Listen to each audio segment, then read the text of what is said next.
Hello, I'm Jennifer Joy, author of A Cleverly Uncontrived Compromise.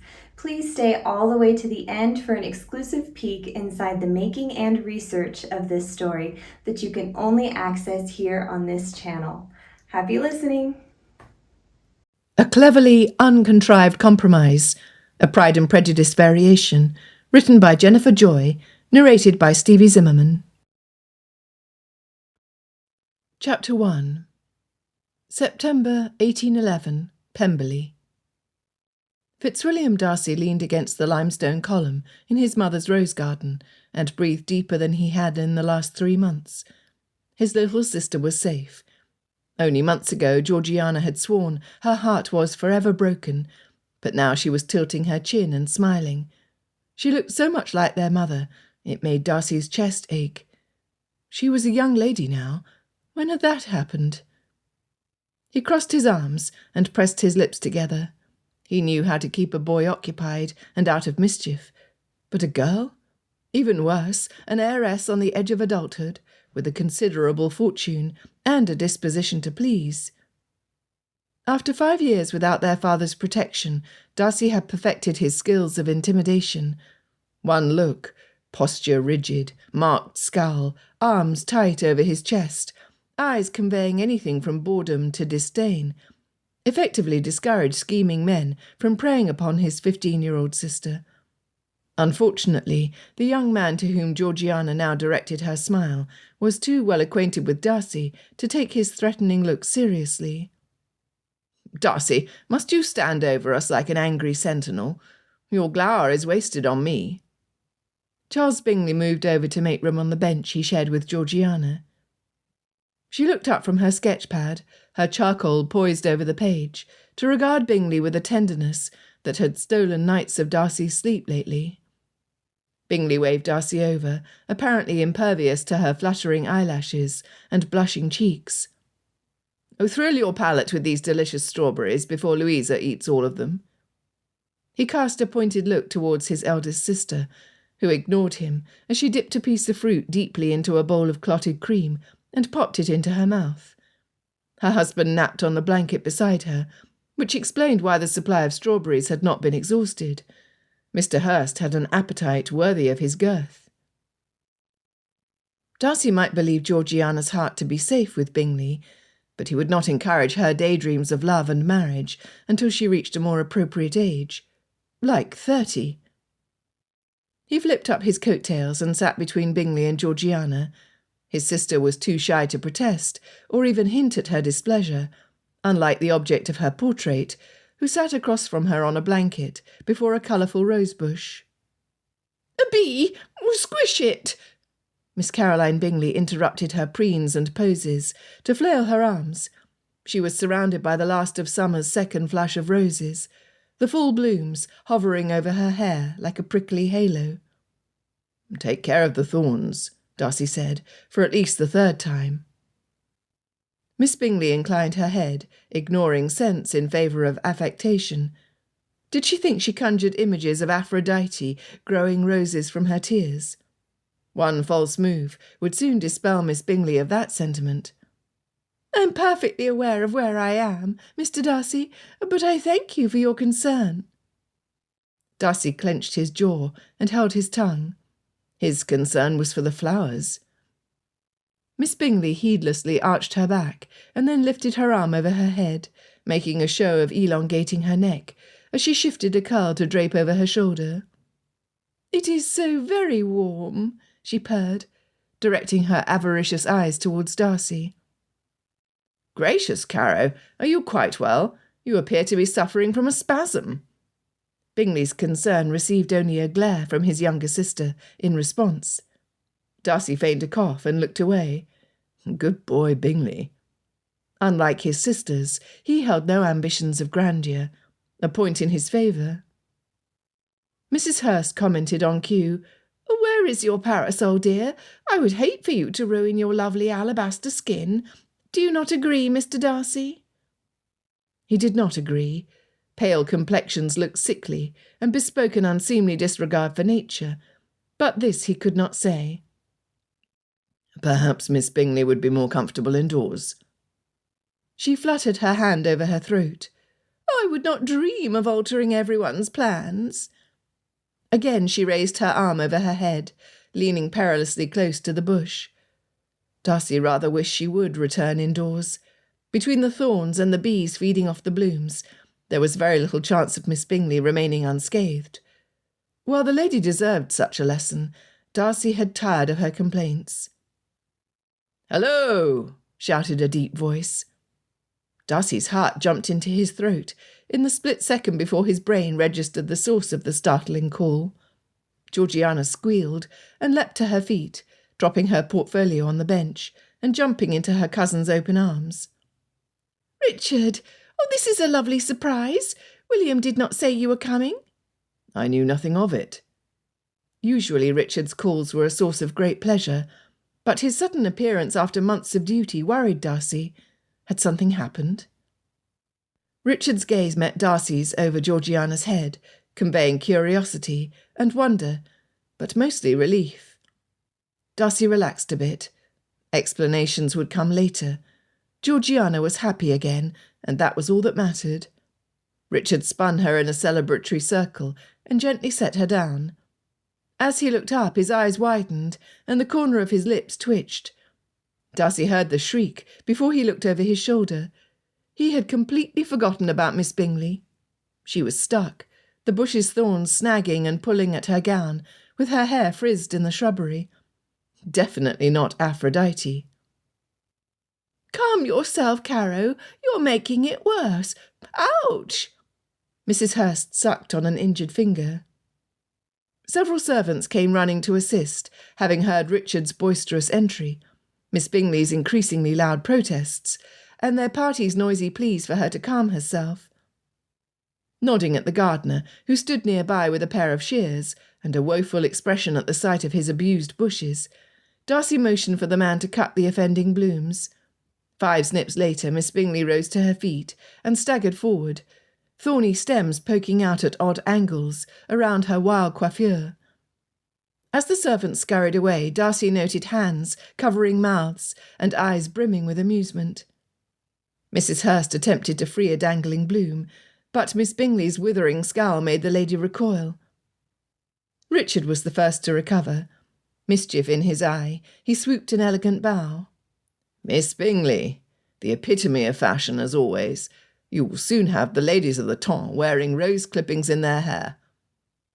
Miss Bingley lifted her chin, but she was too aware of social standing to glare at the son of an earl, even if he was only the second son. Richard's smile widened. Darcy called to the nearest footman. "Please ask Mrs. Reynolds to send some of her ointment from the distillery to Miss Bingley's room." The corners of her lips turned upward, but Miss Bingley's expression was too pinched to deem it a smile. "Thank you, Mr. Darcy. Shall I join you in the music-room once my maid sees to my hair?" Clearly, she had had enough of nature. "And waste this glorious day indoors?" Bingley replied. "I had hoped to ask Miss Darcy if she might sketch my likeness." He propped his foot on the bench and looked off into the distance.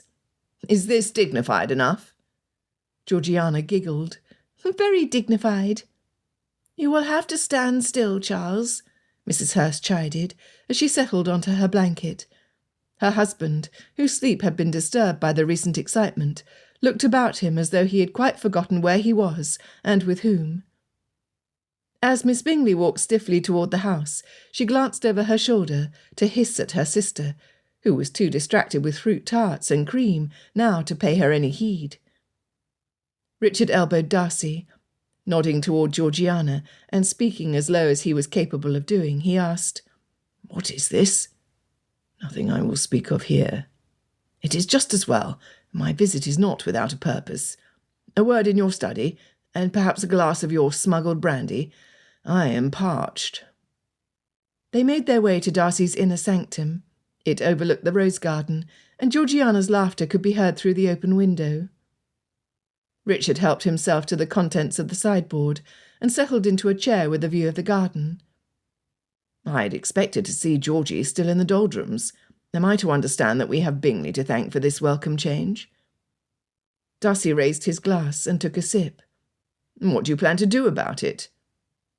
For too many nights Darcy had tossed and turned, pondering this very question.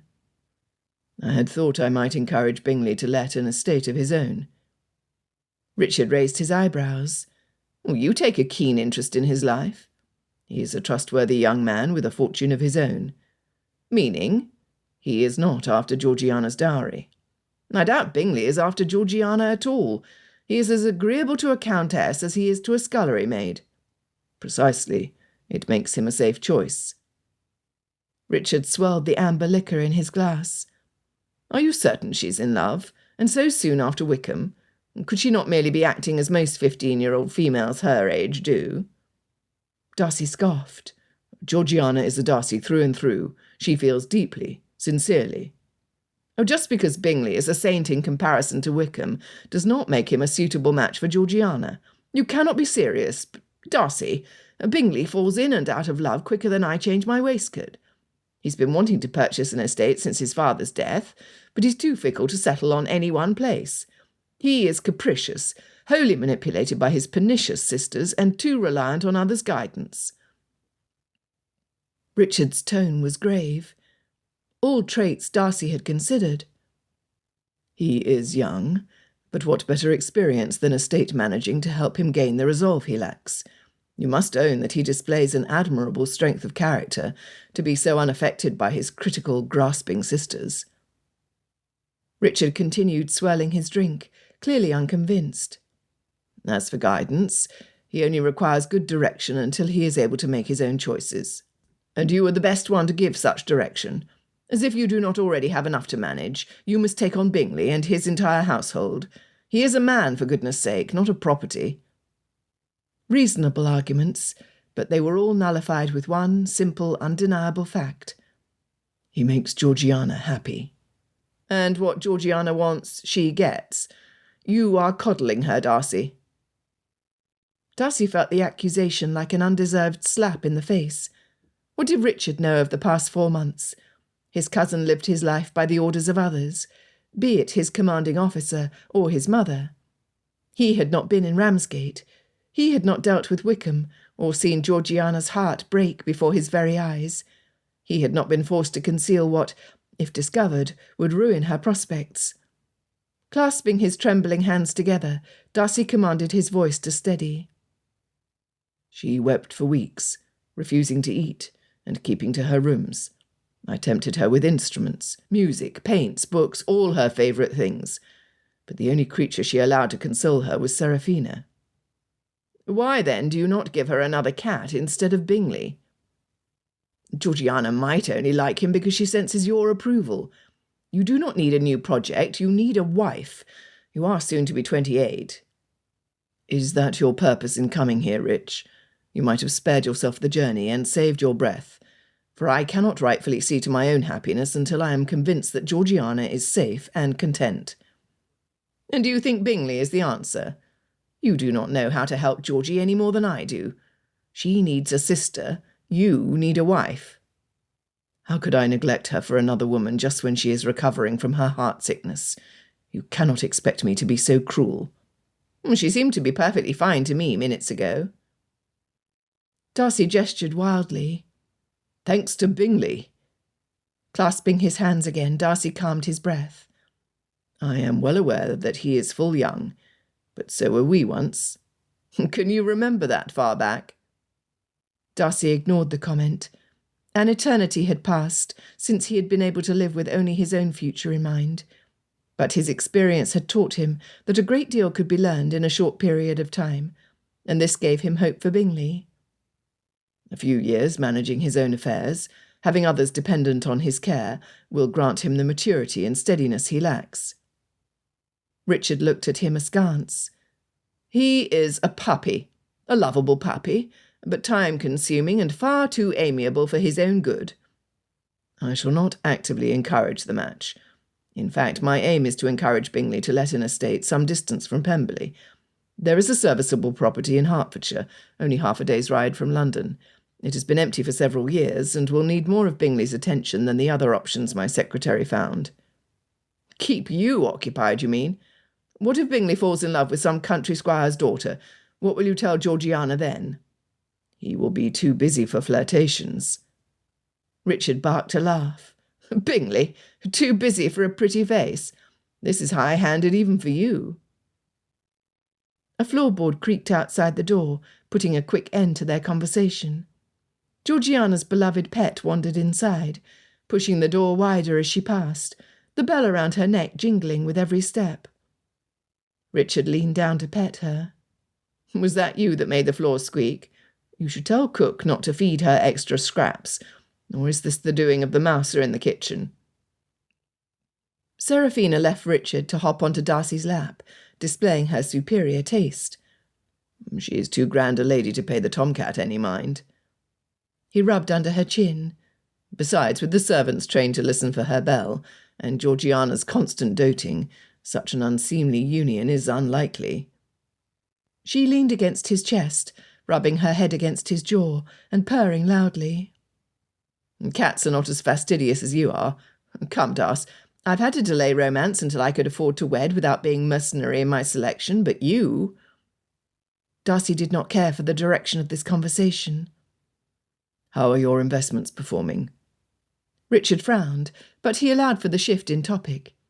Thanks to my early investments in the colonies, I've had sufficient capital to invest in other industries. Had you not advised me against Trevithick's steam locomotive, I would be even better positioned. His ideas are sound, but his engine is too heavy. In my opinion, Matthew Murray and George Stephenson will do more to advance the locomotive. Richard grinned. While you and the gentlemen in your clubs argue over who to back, I shall continue to invest in the steel used to make the iron behemoths. Darcy was glad Richard had used his strategic mind to benefit himself outside his military profession. He could not remain in the army forever, nor was he the kind of gentleman to be content living off the charity of others. That was a nice aside, Darcy, but I shall carry out my mission. Every year you delay marriage gives Aunt Catherine more reason to believe you intend to marry Anne.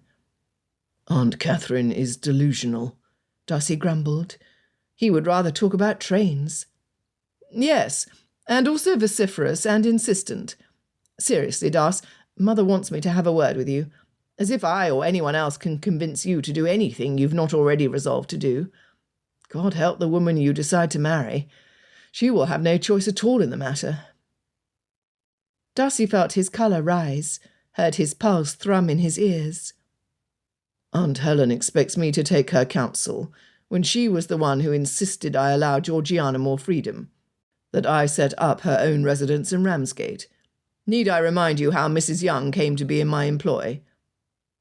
Seraphina hopped down from his lap and left the room. Darcy wished he could follow her and leave Richard to his mother's interfering orders. Oh, Mother regrets Mrs. Young, but she came so highly recommended by her friends, really, you cannot blame her. Darcy could, and did, and he resented Richard for suggesting otherwise. Nobody else took Georgiana's protection as seriously as Darcy did. Richard sighed. I see you are determined. But, Darcy, love blooms where it will, and it will thumb its nose at you for interfering where you're not wanted. He was one to talk. I assure you, I only have Georgiana's best interests in mind, and Bingley's. Richard filled his glass. Let us pray the young ladies in Hertfordshire are not so handsome, plentiful, or charming as Bingley finds the young ladies to be in London.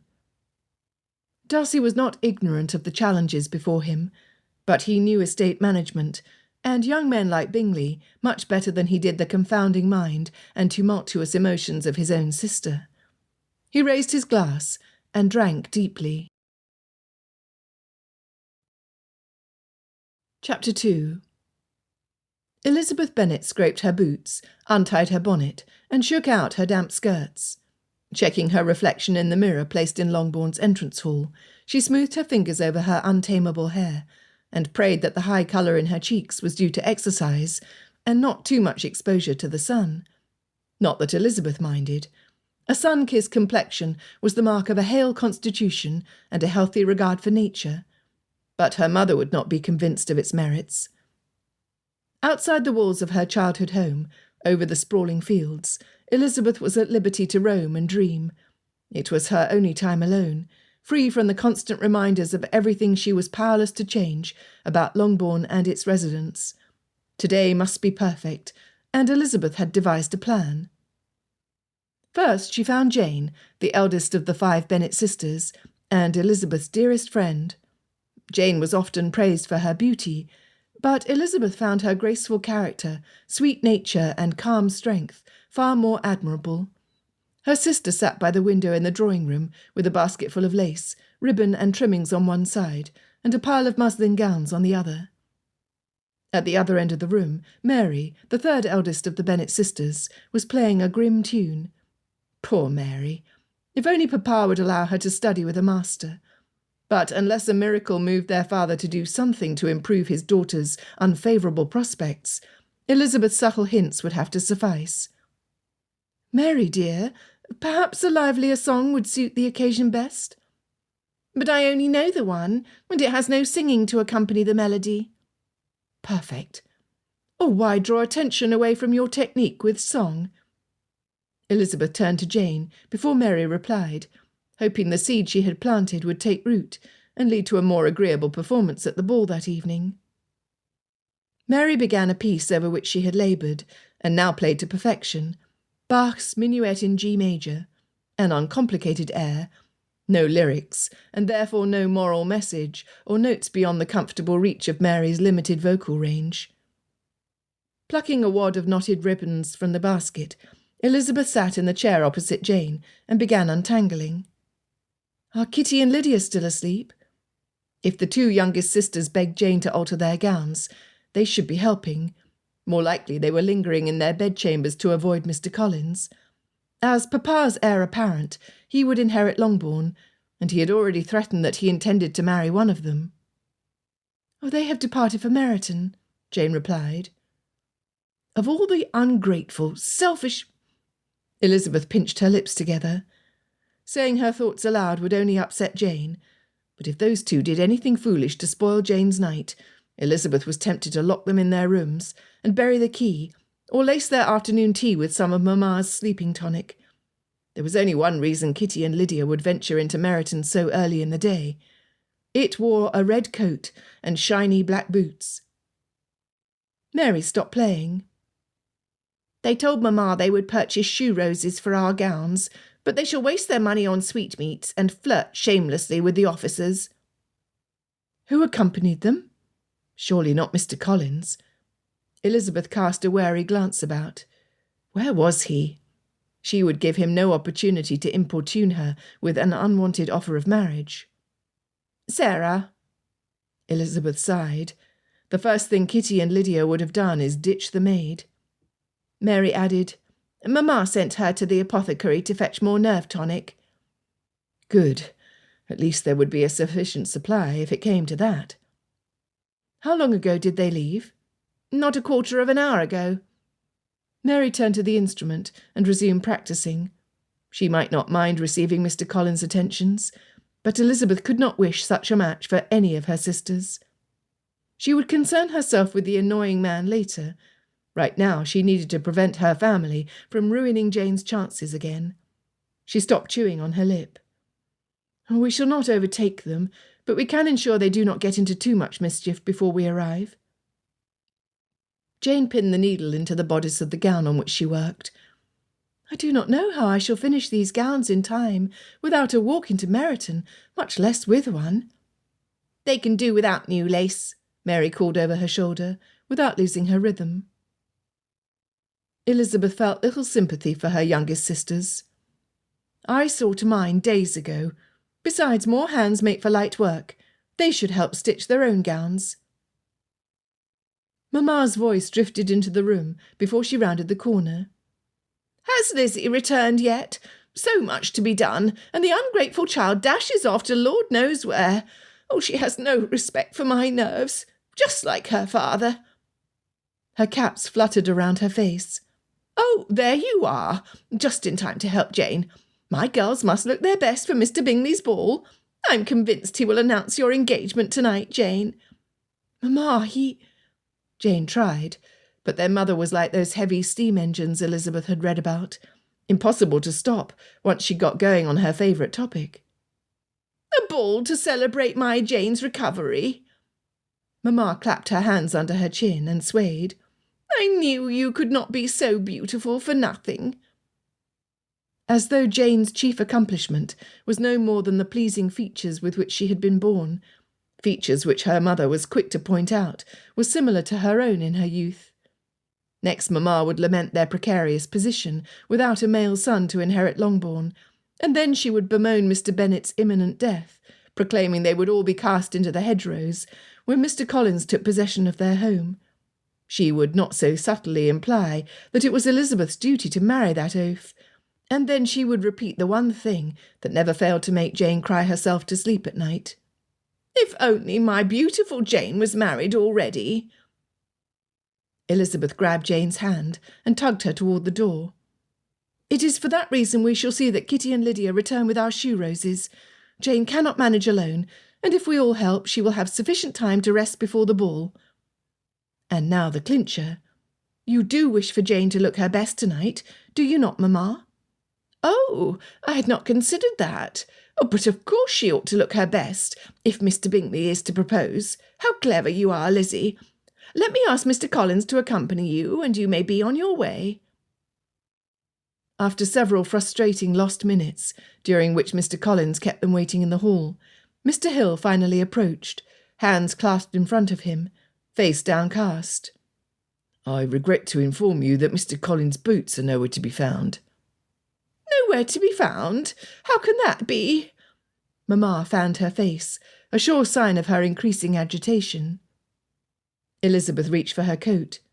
"Oh, 'tis no matter. We shall not be long." Mrs. Hill helped her and Jane into their warm clothing, and Elizabeth saw Mr. Hill share a look with his wife as he crossed the hall to open the door. What was the pair up to? A subtle wink from the faithful manservant confirmed that he knew more about the disappearance of Mr. Collins' boots than he let on. Elizabeth would have kissed him on the cheek, but her mother was watching. Neither the chill in the air nor the mud squishing under the soles of her half-boots dimmed Elizabeth's resplendent humour. Thanks to the efforts of the Hills, she had successfully evaded Mr. Collins. Mary was practising a pleasant tune she would perform to advantage, and they would snatch Kitty and Lydia away from Meryton before any harm could be done. It was a beautiful, perfect day. "I think I shall buy the Hills a sugar plum before we return," she told Jane. "That is thoughtful of you, Lizzie. They shall enjoy a well-deserved free evening, though I dare say they will have Sarah stay up to receive us." Elizabeth looped her arm around Jane's. "What of you, dearest? To have Mr. Bingley host a ball in your honour." Jane blushed. "Oh, you would have me believe he arranged it for me, when it is no such thing." "Is it not?" Elizabeth peeked at her askance. "I dare not flatter myself so much. But do you not wish for such a marked display of his favour?" Jane collected her thoughts, then replied slowly, deliberately. "Of course I do. Mr. Bingley is a kind gentleman, and an attentive host." "Then what is the problem?" "It is so painful to have one's expectations dashed. I would rather not have any." "You heard him say that he's just as happy here as he would be anywhere else, and his sisters are accomplished in ways I shall never be." Elizabeth hugged her arm tighter. "And their money comes from trade. Do not convince yourself that you are undeserving of his attention, Jane. By birth you are his superior, in temperament his equal, in the heart his perfect match. You must believe me. You are worth 100 Miss Bingleys." Jane looked down. She was too modest to admit what Elizabeth knew in her bones to be true, and it made her angry that anyone should make Jane doubt her worth. Had she not suffered enough superior airs during their week-long stay at Netherfield Park to last a lifetime? From that, Mr. Bingley must, of course, be excused. He was the perfect gentleman and an exceptional host, but his sister's airs and condescension offended all convention. And then there was Mr. Darcy. That such intelligence should be granted to such a proud, disagreeable man was a grave infraction of justice. Every opinion Elizabeth gave he challenged. Every conversation he turned into a debate. Every time their eyes met, he frowned and crossed his arms. The pompous, insufferable— Ouch! Lizzie, you are pinching me. Jane tugged her arm. Elizabeth loosened her hold. Oh, sorry, dearest. My thoughts took a sour turn. She would not waste another moment on Mr. Darcy. He was not Mr. Bingley's guardian for his opinion to be of any consequence. Smiling at Jane, she shared one of the conclusions she had pondered during her morning ramble. In truth, love is a great equalizer. It cares not for station, fortune, or connections. Its only requirement to thrive is to be returned in equal measure. Mr. Bingley loves you, Jane. Of that I am certain. The uncertainty in Jane's eyes made Elizabeth more determined to prove her point. Unfortunately, that was the same moment the confectionery came into view, and who should be blocking passage into the shop but Lydia? And that was not the worst of it, not by the least. Mr. Wickham held something out of her reach, and Lydia shamelessly leaned over him, hopping, squealing, and draping herself all over him, to fetch whatever the source of her desire was. He at least attempted to pull her off, though Elizabeth feared that his forbearing smile only encouraged Lydia rather than conveying embarrassment. Kitty was too busy batting her eyelashes at Mr. Denny to be of any assistance. Glancing about to see who of their neighbours witnessed the mannerless display, Elizabeth's lungs seized when she saw Mrs. Hurst and Miss Bingley riding through Meryton atop their fine mounts, sporting their fashionable riding habits, and looking down their noses at Elizabeth's sisters. Drat! Before Jane's dreams burst into flames, leaving nothing but charred hopes and despairing ashes, Elizabeth crossed the street to pry her shameless sister off the poor man. Quick, Lydia, you are expected at Longbourn. Oh, not until he gives me my sweetmeat. It is mine. Lydia lunged for the treat. Elizabeth clenched her jaw. All this trouble over a sweet. You said you did not want it, Mr. Wickham replied, graciously handing the wrapped treat to her petulant sister. Giggling, Lydia allowed Elizabeth to lead her away, calling over her shoulder and waving wildly, I shall save my first set for you at the ball, Wicky. Wicky. As though throwing herself at the gentleman were not enough, Lydia called him by a pet name on the High Street, with Mr. Bingley's sisters watching. Oh, the shame! Elizabeth tugged her forward, keeping her eyes level and her chin up as they passed the impatient horses and their gloating riders. She could practically feel the ladies' sneers, and Elizabeth hated how her face burned, despite her best effort to keep a placid expression. Lizzie, slow down. You walk too fast, Lydia complained. Only once they had reached the edge of the village and were out of earshot of the gossips did Elizabeth slow her pace. Have you no sense? Did you not think that your blatant flirtations with the officers would be noticed by others? Lydia shrugged and pulled the brown paper off the sweetmeat. Sugar plum. She twisted her face and stuck out her tongue before handing it to Elizabeth. Here, have a sweetmeat. You're just jealous Mr. Wickham was flirting with me instead of you. That it had not even occurred to Elizabeth to be jealous struck her. She had believed that she favoured Mr. Wickham, but here was undeniable proof that she thought no more of him than the sugar-plum Lydia was so eager to cast off. The hoofbeats behind them grew louder. Elizabeth prayed that the pernicious pair would ride past them without so much as a by your leave, but the wind had shifted to the east, taking the last of Elizabeth's good fortune along with it. Jane and Kitty curtsied. Miss Bingley towered over them, the ostrich feathers in her hat billowing in the unfavourable wind. A glorious day, is it not? So much to see. Mrs. Hurst smirked beside her. Elizabeth dropped a token curtsy. Good day, ladies. Shall we see you at the ball? Miss Bingley asked. Lydia beamed. We would not miss it for the world. Not if Elizabeth could help it. She watched the messengers of doom ride away, her forced smile pinching her cheeks, and she planned her checkmate. She must be persuasive if she was to convince Papa to forbid Lydia and Kitty from attending the Netherfield ball. Chapter 3. Writing letters usually came naturally to Darcy, but not this one.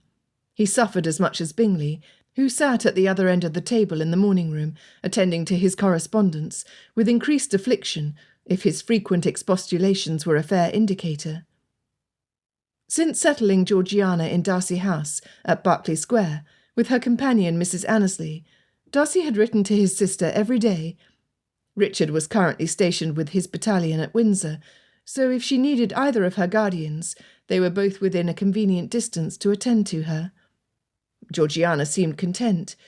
Between her lessons in music, language and art, her frequent trips to the bookshops, and Seraphina's kittens — Richard had been right about the mouser in Pemberley's kitchens — she was advantageously occupied and entertained. Darcy asked what she learned, whose artwork, music and literature she presently enjoyed, and inquired after the antics of the 4 kittens. Her letters were a joy to read. But when it came time for Darcy to relay some of his news to her, his pen ran dry, his mind as blank as the page in front of him. What was he supposed to tell her? That Bingley had met his angel at the first assembly he had attended, that since their arrival 6 weeks before, Bingley had sought out every opportunity to be in Miss Bennet's company, that, busy as Darcy had kept Bingley with rides over the property, meetings with the bailiff, improvements to the house and property, and repairs to the tenants' cottages, he had underestimated his friend's desire to win his new neighbour's approval. Darcy was exhausted and in ill humour, while Bingley had an endless supply of energy and charm. Tonight, to further cement his favoured standing in the community, Bingley had arranged for a ball, an extravagant affair with hired musicians, hothouse flowers, champagne, and food brought in crates from London. Of course, a great deal of foodstuffs were also to be procured locally. Bingley could not ride into Meryton without being hailed as if he were a hero by shopkeepers and landowners alike. Darcy dreaded the evening to come. He folded his letter, intending to return to it once he was capable of writing a sentence without grumbling. He looked out the window, enjoying the pleasant quiet in the parlour, while Bingley's sisters were away. The fallow fields looked softer here, spotted with beechwood groves running along springs. He half expected to see Miss Elizabeth Bennet walking there, her bonnet in one hand, and a handful of herbs and wildflowers in the other. Leaning back in his chair, Darcy chastised himself for allowing the vivacious imp to cross his mind. He had never met a more confounding lady. She was clever, confident, and impertinent. While Darcy admired her pluck every time he witnessed Miss Bingley's inability to provoke or humiliate her, Miss Elizabeth was the chief source of his woes. She had her eye on Bingley for her eldest sister. She was his rival, an obstacle to his own sister's happiness. Unfolding his letter, he took a deep breath and refocused his attention, determined to finish it. But he was prevented from writing another word by the return of Bingley's sisters. Miss Bingley strode across the parquet floor with affected dignity. She settled into the chair nearest Darcy, angling her chin just so, smoothing her skirts, and preening like a puffed-up bird. He could not rise from his chair now without being abominably rude. Tempting. She tapped his arm as though they were the most intimate of friends. He pulled away, but if she noticed, she hid it well. Her entire demeanour bubbled forth with delighted mirth. Darcy wondered at whose expense Miss Bingley had found so much pleasure. "Oh, you will never guess whom we saw creating a scene in Meryton." She tittered under her hand. Her self-importance fed itself off the shortcomings of others. Darcy took no pleasure in it. Misunderstanding his stony silence as an inducement to continue, Miss Bingley lifted her chin higher as she spoke through a widening grin. "Miss Lydia Bennet was shamelessly flirting with Mr. Wickham on the High Street." Darcy shivered. The mere mention of that profligate ne'er-do-well made his stomach churn. The libertine had won over finer ladies, including his own sister. Darcy could only imagine how easily an unrefined girl without restraint or sense, like Miss Lydia, would fall under Wickham's spell. Miss Bingley cackled, her gaze probing his, looking confident of his approval as she leaned closer. "It took both of her sisters to pry her off the poor man." "I've never seen Miss Elizabeth's face so unbecomingly red," Mrs. Hurst chirped. Darcy's ears rang. He folded his letter once again and collected his writing implements into their case. Bingley's countenance darkened. How fortunate that Miss Lydia has sisters willing to protect her, and neighbours willing to overlook her youthful exuberance. Mrs. Hurst huffed. Oh, she shall be a plague on the reputation of her family until they are rid of her. If they can convince anyone to take her, Miss Bingley added, with a haughty look at her brother. Anyone so unfortunate as to attach themselves to the Bennets will suffer from the connection. Mrs. Hurst nodded. It is a miracle she's not ruined them already. No gentleman of quality could consider marrying into that abominable family, or the risk to his own name and position is too great. While Darcy agreed with the Bingley sisters' views on the subject, he could not approve of the cruel manner in which they delivered their criticisms. To encourage them was wrong, but to defend the Bennets was unthinkable. To his credit, Bingley did not back down from his sister's attacks. His agitation was apparent in his furrowed brow and heightened complexion. Perhaps an attachment to a family with higher standards of conduct is precisely what the Bennets require. No. Darcy bit his tongue. And what fool would take on such a challenge? Miss Bingley's forceful rebuttal received Mrs. Hurst's zealous support. Bingley looked down, visibly defeated. That he had not defended his own actions or Miss Bennet's family more thoroughly added to Darcy's conviction that Bingley's affection for the lady did not surpass the superficial. A man in love would not bend at the first hint of trouble, or allow anyone to challenge the depth of his devotion. Although this knowledge suited Darcy's purpose, he would have liked to see his friend stand up against his sisters and take charge of his own life, just not at the expense of Georgiana's tender heart. Having finished chastising her brother, Miss Bingley turned again to Darcy. Oh, Mr. Wickham would be a waste on Miss Lydia. I believe Miss Eliza would make a finer match for a penniless soldier. Do you not agree? Another shiver, another twist in the gut. No, he groaned, not fully realising he had done so aloud, until Miss Bingley gasped and tittered again. Are Miss Eliza's eyes too fine for the likes of a common soldier? Do you think she aspires for a loftier prize? Miss Bingley batted her eyelashes. She must think herself clever for using Darcy's words against him, but he felt attacked. He crossed his arms over his pounding chest and assumed his most indifferent expression. I hardly know why you think I should have an opinion. That was not a complete truth. He knew precisely why Miss Bingley would tease him about Miss Elizabeth's fine eyes. Irritated beyond the limit of his patience, he had once defended her, praising her intelligence and appearance, with the sole aim of silencing Miss Bingley. Would that he had held his peace. She had tormented him about it ever since. He looked again at his unfinished letter. 6 weeks of torture and discomfort. And for what? Bingley was no surer of himself now than he was before he left Netherfield Park. This venture had been a disaster from the start. As much as Darcy hated to admit it, Richard had been right. Darcy would do well to encourage Bingley to pack up his house and return to London directly. Bingley would forget Miss Bennet within a week. The Bennets seemed to be a resilient bunch. They would find another unmarried gentleman of fortune to sink their claws into. So long as Darcy had a say in the matter, he would not allow them to catch Bingley. Now he just had to help Bingley make it through the night, without doing anything he would regret. Chapter 4. Charles Bingley wished he could be more like Darcy, to have his calibre of self-assurance, to meet Caroline's taunts with cool indifference. Maybe then she would respect him more. She rose from her chair, pretending a casual air, when everything about Caroline was calculated. I should make certain the servants are managing my plans for the ball to the best effect. But there is so much to be done, and all without the advantages of living in town. She accented her complaint with an arch brow at Bingley, as if he himself had not arranged for the music, the decorations, and some of the food to be brought from London. What else would she have him send for? The entire town? We shall not detain you then. Darcy said the perfect thing to encourage her to quit the room, and promptly returned to a letter he had been composing. Darcy was always writing letters.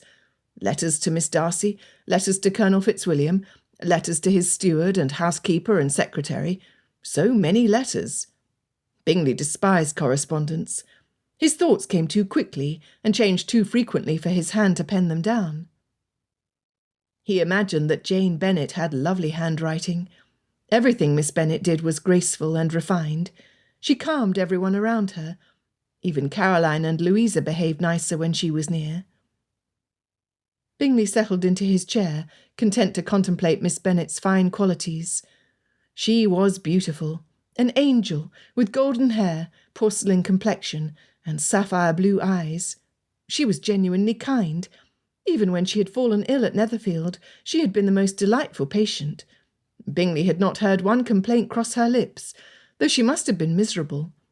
It had been a pleasure for him to see to her comfort, send for the apothecary, ensure the maids plumped her pillows several times a day, and consult his housekeeper and cook about remedies, anything to ensure Miss Bennet felt welcome and properly cared for.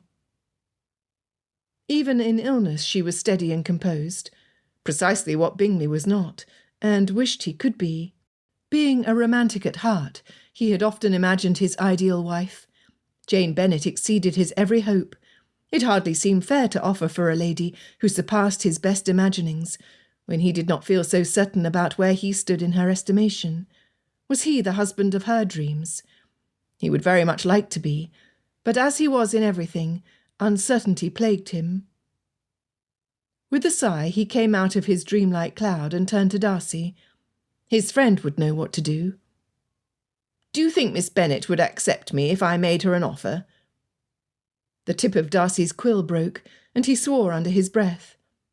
Bingley did not understand his friend's reaction, which distressed him as much as every other conflict did. He quickly changed the subject. "How is Miss Darcy?" "Very well. She speaks of little more than Seraphina and her kittens." "I love kittens, and puppies, baby animals in general. How old are they?" "Nearly 6 weeks." How could he forget? Miss Darcy had written to Darcy about their birth, shortly after they had arrived at Netherfield Park. Truth be told, Bingley had forgotten all about them until now.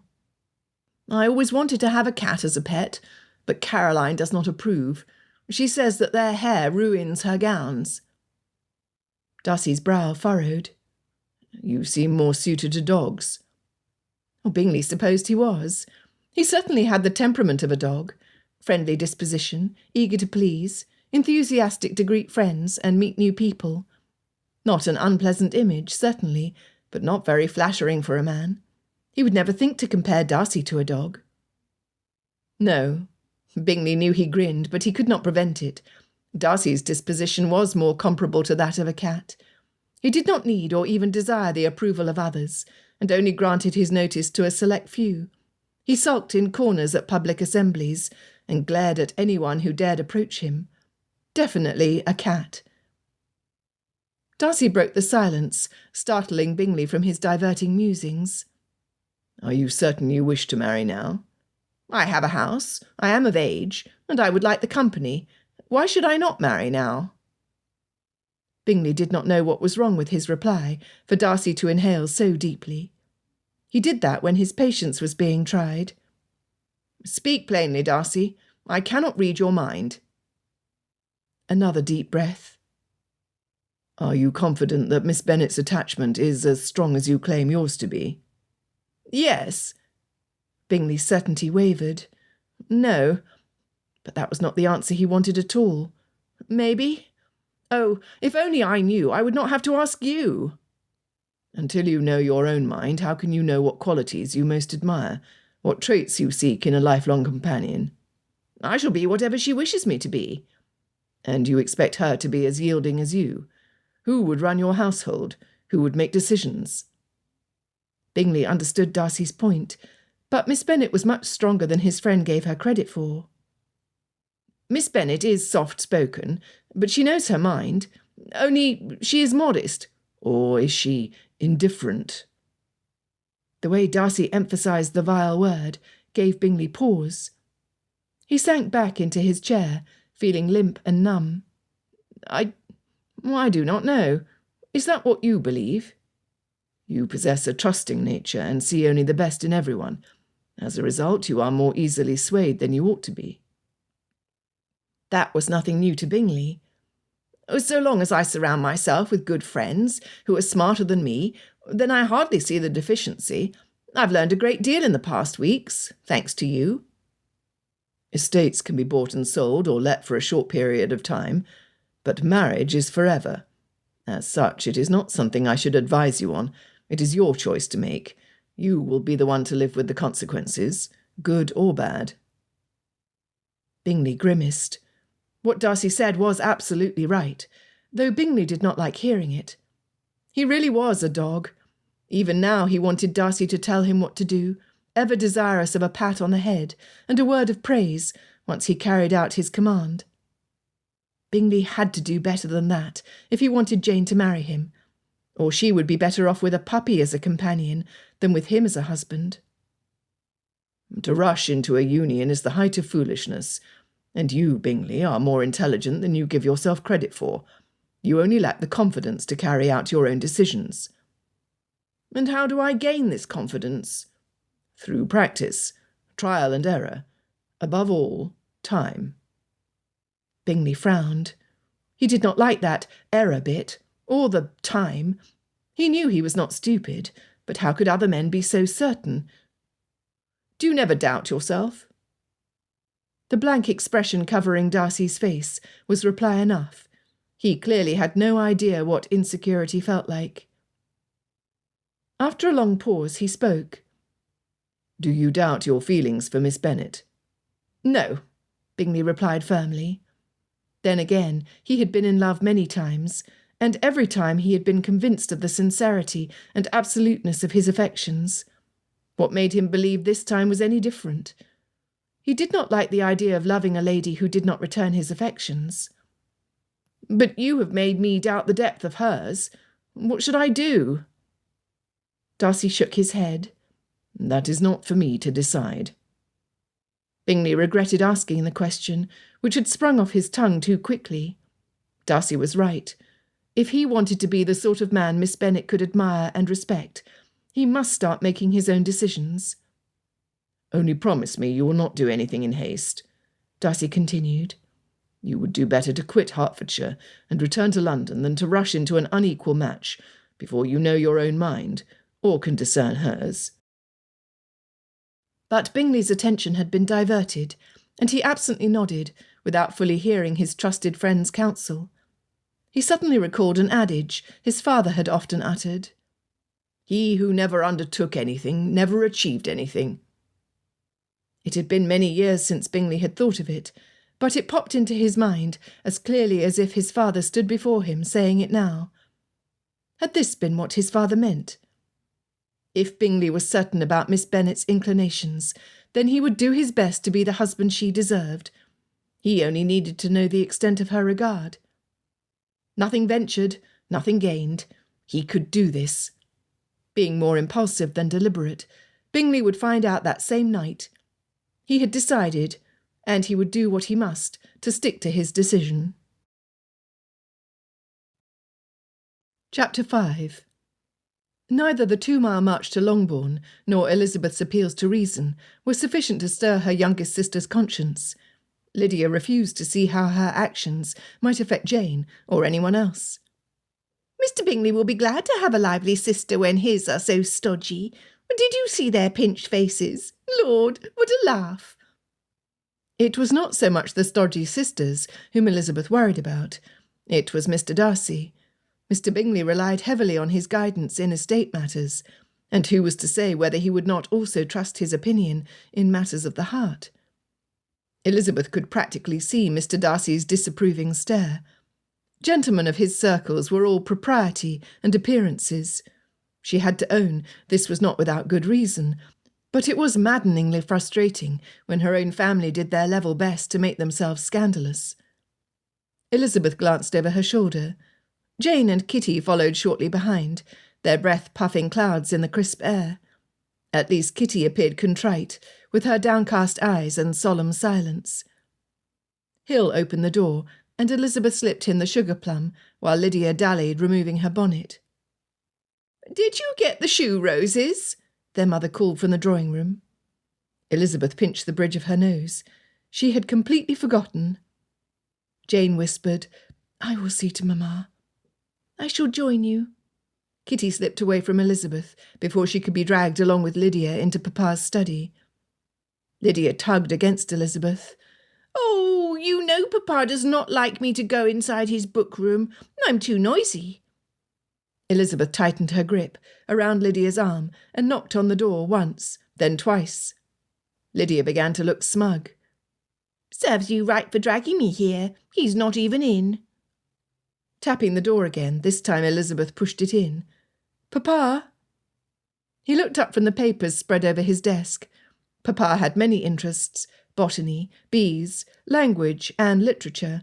Nothing practical or advantageous to the estate or his wife and daughters. Despite that, Elizabeth loved her father dearly. He was a clever conversationalist, witty and insightful in many things, except that which was most useful: his staunch refusal to address reality, when he preferred to live in a sheltered bubble of knowledge, had contributed to Lydia's poor behaviour, and if she was not checked, she would ruin them all. When Mr. Collins inherited Longbourn, an unjust but eventual reality, Mamma's worst fear would come to fruition. They would be dependent on the charity of their relatives: Aunt Phillips, who did not want them, or Uncle Gardner, who did not have room enough for them. Elizabeth pulled Lydia forward with her, closing the door firmly behind them. "I had to pry Lydia off Mr. Wickham on the High Street." Papa's eyebrows shot up, a suitable reaction at first, until he chuckled and said, "Is that all?" Elizabeth leaned forward against his desk. "Is that all? How far will you allow her behaviour to decline before you take notice? Mr. Bingley's sisters were there, and you can rely on them to give a full report to their household." He waved her concern away. "Oh, people will talk no matter what we do." "But must we give them so much fodder? They may very well conclude that an attachment with such a shockingly improper family would reflect poorly on them." Lydia plopped her bottom down on the nearest chair with a huff. "Oh, Lizzie is overreacting. I was merely reaching for a sweetmeat Mr. Wickham offered me." Elizabeth clenched her hands to keep from shaking her sister. "You were reaching over his person in what can only be described as a garish display of bodily contact." She appealed to her father. "If you do not check her, she will ruin us." Papa clucked his tongue and shuffled the papers on his desk. She was losing his attention. If she did not press her case now, they might as well wave goodbye to Mr. Bingley. "It is my firm belief that until Lydia and Kitty can show that they have matured enough to behave properly, they ought not to be allowed out in society." The door opened and Kitty appeared. "But I didn't do anything." Papa sighed. "Shut the door, Kitty." Closing the door and taking her place behind Lydia's chair, Kitty repeated, "I didn't do anything." Elizabeth would not back down now. "You should have stopped Lydia, but you did not. You always follow her lead." "I do not." Lydia twisted to look up at Kitty. "Yes, you do. You're too much of a ninny to think for yourself." Kitty crossed her arms and pouted. "And you?" Lydia turned to look at Elizabeth. "You are jealous that I steal all of the attention away from you and shall marry before all of my sisters." "Only a fool would take a silly girl for a wife." Papa held up a paper, perusing over its contents. "Oh, surely gentlemen of quality recognise Lydia's youthful exuberance. It is harmless." Elizabeth's heart sank. He would do nothing. She offered him proof and a simple solution. Still he would do nothing. Still she tried. Clenching her hands, Elizabeth said firmly, "But it is not harmless, not if it costs Jane, Mr. Bingley, and the rest of us our reputations." He set down the paper and rubbed his fingers over his whiskers. Encouraged, Elizabeth pressed. "Their behaviour will not improve until they experience the consequences of their actions." "And what is it you suggest?" Glory be, there was hope yet. She looked at her sisters. Kitty stared at the floor, her chin quivering. She only lacked the confidence to come out from under Lydia's shadow. But unless she strengthened her own character, she would always be susceptible to others' influence, especially Lydia's, who watched their father with a smugness that fed Elizabeth's courage. Taking a deep breath, Elizabeth answered, "They should not be allowed to attend the ball this evening." Lydia rose to her feet with a shriek. In a performance worthy of Covent Garden, she fell at Papa's feet, her voice choking with tears, until she secured his handkerchief. "You could not be so cruel, Papa. I shall behave. I shall behave better than Lizzie. Only let me prove how well I can behave when I put my mind to it." Papa patted her on the head. "There, there, do not cry." Elizabeth's hope cracked, and her stomach churned as she saw where this was so clearly going. "Is this the punishment you sought? You see how sorry Lydia is and how she's promised to improve." "If I were convinced she knew how to behave, perhaps I might believe her." Elizabeth spoke through clenched teeth. What had Lydia ever done to deserve such leniency? Papa chuckled and patted Lydia's head again. "You hear that? Lizzie doubts your sincerity, but I am not so stingy in my credulity. I expect you to do as you say, but I also see how you will never improve unless given the opportunity to expose yourself, and you cannot very well do that from here." Elizabeth groaned. That her father had used her own words against her smarted almost as much as his negligence. Lydia blinked, her eyes lighting up as she began to understand the meaning of his words. Springing to her feet, she planted a kiss on his cheek. "Thank you, Papa." Her pretty smile turned to an ugly smirk as she passed Elizabeth. "She should not be allowed to go," Elizabeth appealed once again. "Oh, Mr. Collins, whatever are you doing standing at Papa's door?"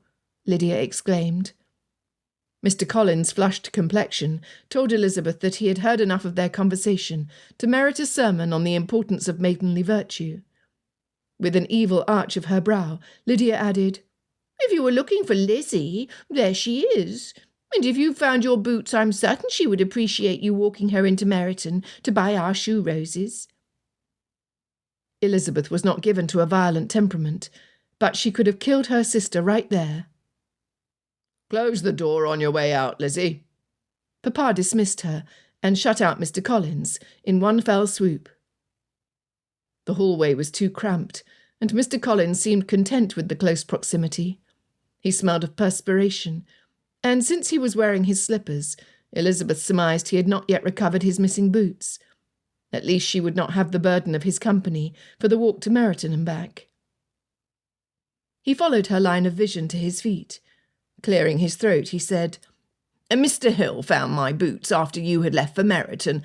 I apologise for not being present. A lady of your sensibility ought not to carry the burden of correcting her younger sister's misconduct. Her ladyship, Lady Catherine de Bourgh, would praise your modesty and—" Did the fool not realise how his compliment confirmed that he had been eavesdropping? The nerve! Elizabeth raised her hand to stop him. His nearness and flattery gave her a headache. "I'm sorry, Mr. Collins, but this morning's exertions have given me a headache." He bowed. "Of course, I shall ask Mrs. Hill to send you some tonic. I saw she keeps a well-provisioned still-room, not like the one at Rosings, but ample enough to suit." If Elizabeth did not depart, he would continue elevating the residence of his esteemed patroness at the expense of her home. "Pardon me, sir, I really must retire to my room." He bowed again. She was at the stairs before he peeked up to see if she had observed the elegance of his gesture. Lydia met her at the top of the landing, her eyes gleaming with her recent triumph. Elizabeth tensed. "I will be watching over you tonight. Any hint of impropriety, and I will personally see you return to Longbourn." "You tried to prevent me from attending," Lydia hissed, her victory taking a harsh turn. "I will return the favour, Lizzie. You may count on that." "You wish for me to stay in from the ball? I would volunteer rather than be forced to watch over you." "You will be sorry for trying to spoil my fun. You will see, Lizzie. I shall get even." Elizabeth's head genuinely hurt now, and standing in the hallway, listening to her sister's empty threats, did nothing to lessen the ache throbbing at her temples. "Do as you wish, Lydia, as you always do. I only hope the rest of us are not forced to pay the price for it." She continued down the hall to her bedchamber. It was going to be a long, arduous night. As tempting as it was to wallow in despair at the exhausting uphill battle ahead of her, Elizabeth did not dwell too long on the obstacles, instead turning them into challenges. She refused to allow the events of this day to dampen her excitement for the Netherfield ball. Lydia's flagrantly public flirtation with Mr. Wickham. Elizabeth would stick to her youngest sister like ink on a writer's fingers through the night. Their father's selfish indifference.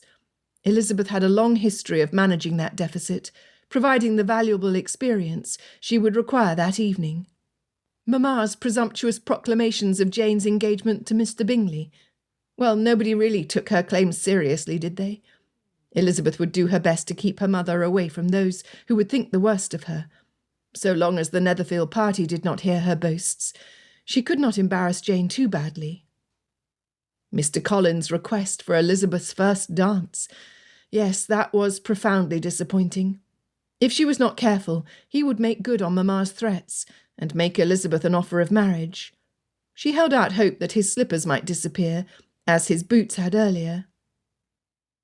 The greater the obstacles to Elizabeth's merriment became, the more determined she was to prove herself victorious over her less-than-ideal circumstances. Tonight was for Jane. Elizabeth would be vigilant, ready to check her sisters without being too obvious, lest she draw more attention to their unbecoming behaviour, by provoking their ire and making herself noticeable to those who had nothing better to do than to refuse to dance. Not even the prospect of Mr. Darcy's disapproving stares could stifle Elizabeth's hopes for Jane. She anticipated his criticism, and many happy hours passed that afternoon while she imagined her witty retorts. Chapter 6. In the weeks since their arrival, Bingley had impressed Darcy with the timeliness and efficiency with which he saw to Darcy's suggestions. Already, Bingley had made several improvements to Netherfield. Perhaps he was a bit too hasty in some cases. His eagerness to have the exterior of the house painted before the ball, at the height of the rainy season, meant that all the windows in the upper floors were sealed shut. But Bingley had been making decisions and acting on them, just as Darcy had encouraged him to do. However, it had not occurred to Darcy that Bingley might exercise his newfound assertiveness in the selection of his first dance partner to open his ball. To give a lady from such a family the distinction of preference was the last straw. To London they must return, in haste. Mrs. Hurst and Miss Bingley, equally discontented with their brother's selection, proved attentive that Bingley end the evening unengaged and free to return to town. While Darcy cringed to have those two waspish women as allies, he was grateful for their assistance. It evened the odds against the Bennets somewhat. Since the opening dance, Darcy had stuck to Bingley's side like cat fur on black trousers. He steered his friend away from the grasping clutches of the Bennets, encouraged him to dance with any lady who was not of that accursed family. Miss Elizabeth proved to be a thorn in Darcy's side. Her indefatigable efforts to check her younger sisters and occupy her mother, all while laughing and conversing as she flitted from one grouping to the next, occupied her in a constant rotation from one Bennet to the next. It was cleverly done. Anyone who was not observing her actions closely would assume she had no objective but to enjoy herself. One minute she encouraged Sir William Lucas's sons to dance a reel with her youngest sisters, and then she returned to the music-room, where Miss Mary reached the final chorus of a piece unbefitting a merry assembly. Her finale was met with polite applause from her sparse audience, who was no doubt grateful her performance had come to an end. Darcy was. Bingley's sisters hovered nearby, giggling behind their gloved hands. Darcy looked to his side to make certain Bingley was still engaged in conversation with Mr. Collins. He would be stuck with the clergyman for a while. Bingley was too kind. He would not know how to extract himself from the long-winded, pompous boor without being rude, and Bingley was never rude. Knowing his friend was safe in Mr. Collins' repelling presence, Darcy returned his attention to Miss Elizabeth. He saw her shoulders tense upward as her sister mistook the applause for encouragement to continue. To his ear's relief, Miss Mary began Bach's Minuet in G major. It was a piece Georgiana had mastered in her first year of lessons, years ago. Its simplicity would provide ample fodder for Bingley's sister's mockery, but Miss Elizabeth's posture had relaxed. An easy smile touched her lips. Clearly she would take whatever wins she could, no matter how small. Miss Elizabeth was tireless, imperturbable, and relentlessly cheerful in her efforts to keep her family under regulation. Had her purpose not run so contrary to Darcy's, he would have admired her intrepidity. As it was, Darcy understood her motive all too clearly. With every glance between her eldest sister and Bingley, she confirmed her outlandish hope. Miss Elizabeth was a formidable opponent, but she was in deep waters and well over her head. As she left the music room, Darcy glanced back to his friend's position. He was dismayed to realise that Mr. Collins now had ensnared Bingley's sisters in conversation, and Bingley was nowhere in sight. Ignoring Miss Bingley's obvious plea for assistance, Darcy followed Miss Elizabeth back to the ballroom. She tapped her sister on the shoulder and continued in a direct line to the refreshment table, where he now spotted Bingley standing. "Not on your life, Miss Elizabeth." Taking advantage of his superior height and longer legs, Darcy cut through the crush, reaching Bingley at the same time as the lady. They locked eyes, each sizing the other up as two opponents did in a boxing match. She was charming and attractive, clever and engaging. Behind those warm brown eyes was a woman in possession of a keen intellect and nimble humour. She would pierce Darcy's sails the moment he let down his guard. Thus, her danger. Bingley, gentleman that he was, acknowledged her presence immediately. "Miss Elizabeth, allow me to fetch you a glass of punch." Darcy felt his friend look at him, but he would not back down. He was not susceptible to her siren-like charms. How long they stood staring at each other, Darcy could not say, but Miss Elizabeth only looked away when Bingley returned with a glass. "Thank you, Mr. Bingley. How kind of you to offer a parched lady a drink." With one eyebrow arched, she returned her gaze to Darcy and took a sip. Darcy sensed that she intended her comment to slight him. He narrowed his eyes. She dared to criticise him when her own family offended at every turn. "5,000 a year! My Jane shall want for nothing!" Mrs. Bennet's voice echoed over the crowd. Darcy raised a brow in turn. The vociferous matron's voice faded. In his peripheral vision, he saw Miss Bennet lead her mother away. At least, he thought it was Miss Bennet. He hoped it was. He dared not look away from Miss Elizabeth. She had already caused him to lose Bingley once. He would not allow it to happen again. "Are you enjoying the evening, Mr. Darcy?" Miss Elizabeth's voice had a hint of tightness, and her cheeks flamed in high colour. "Very much now," Darcy thought. "Well enough. And you, Miss Elizabeth?" "Immensely. Those of us who enjoy dancing are often happiest at a ball. Do you frown at that, Mr. Darcy? Perhaps you would smile more if you danced." Bingley laughed, and then drank deeply from his glass of punch. It irked Darcy to be the butt of a jest. That the impertinent minx pretended to understand his character when she had danced no more than he had that evening heated his blood. "For one who claims to love dancing, you were doing precious little of it this evening." He bit his tongue as soon as the words came out. Now she would expect him to ask her to dance, and he did not have the time or attention to waste. He waited for her snappy retort, resigning himself to accept the consequences of his blunder. Perhaps there was a young lady nearby with whom Bingley had not yet danced, for Darcy refused to leave his friend unattended and vulnerable to a Bennet attack. No doubt that was Miss Elizabeth's plan. Darcy looked about, trying to find a face to whom he could put a name. Miss Elizabeth laughed. "Have no fear, Mr. Darcy. It is not my intention to entice you to dance with anyone, least of all with me. We have nothing to talk about, and I'm sure we both can think of more diverting ways of spending our time than in each other's company." Darcy grumbled. Did she think him dull?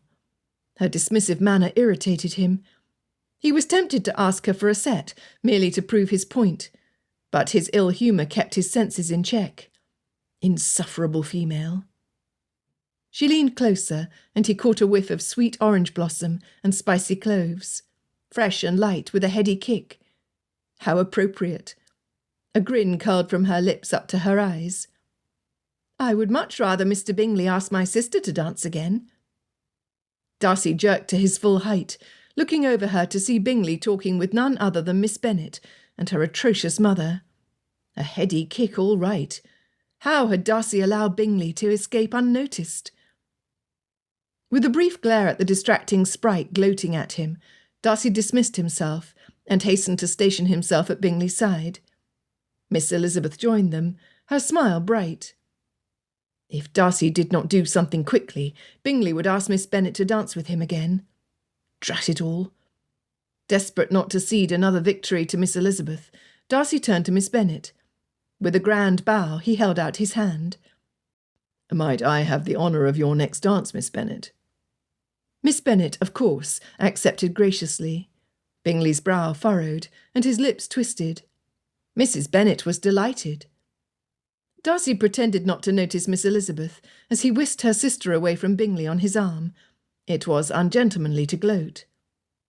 Then, like a flea that plagued him, there she stood beside her sister. She grinned at her partner, at Bingley, who looked with cow eyes at Miss Bennet. Darcy attempted to engage Miss Bennet in conversation, but she had eyes only for Bingley. Bingley's partner did nothing at all to distract him from his open admiration of Miss Bennet. She pranced and spun, looking entirely too pleased with herself. Well played, Miss Elizabeth. Well played.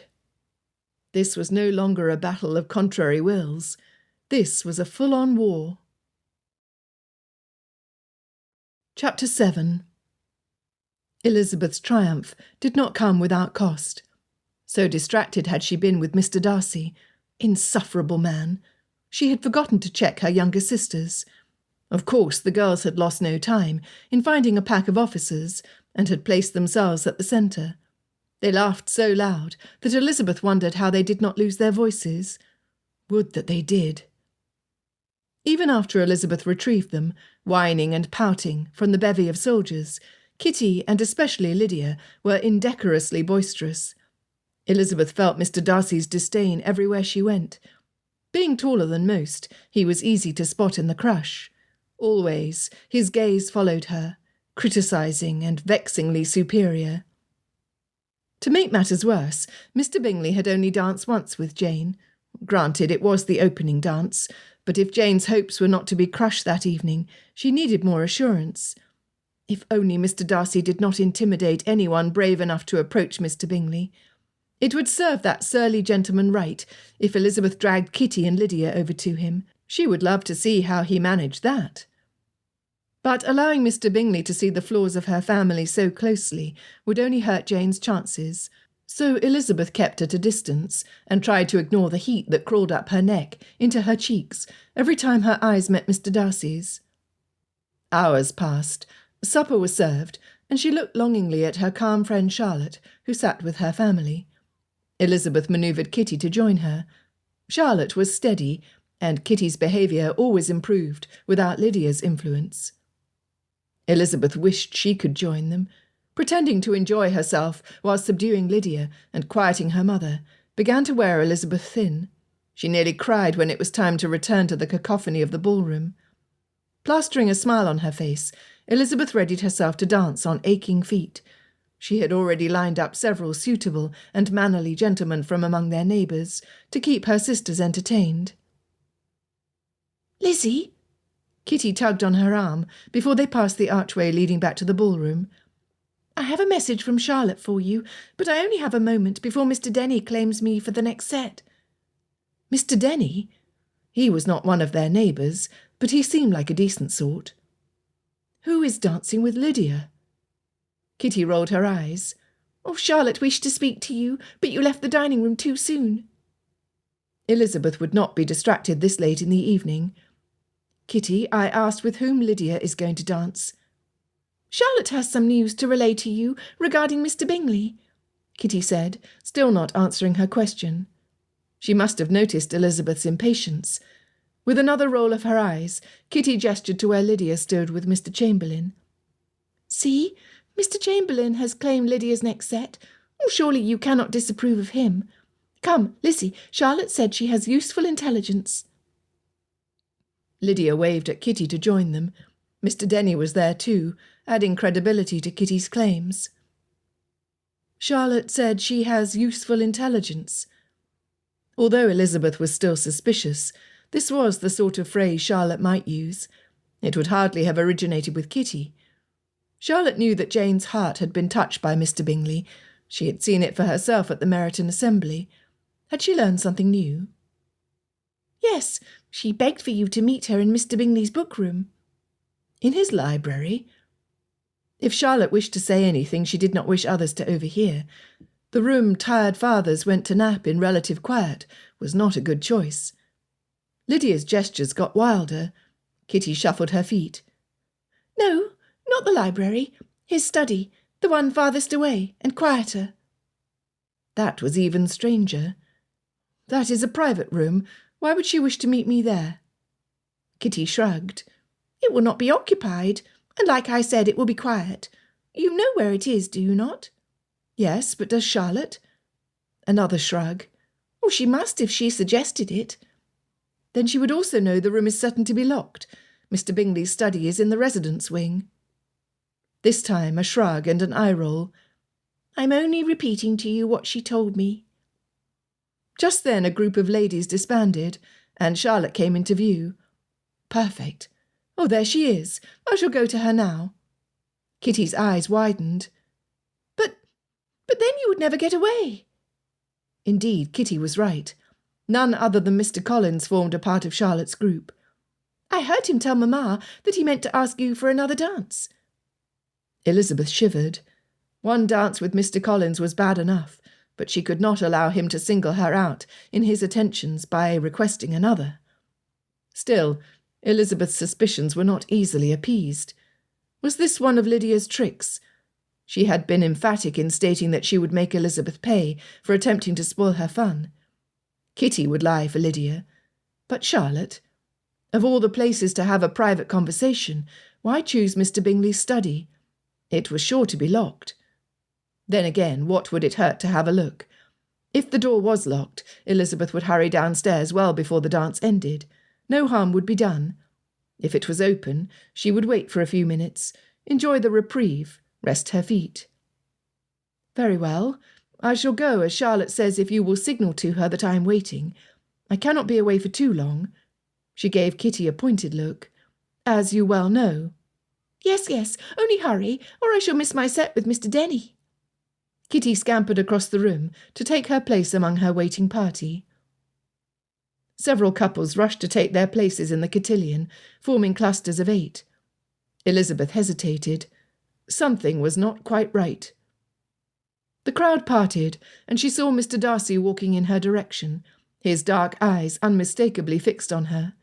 He looked no happier to seek her out than she did in being sought. Why was he approaching her? Surely he did not mean to ask her to dance. Elizabeth's stomach flip-flopped. Mr. Darcy's every word and action was calculated.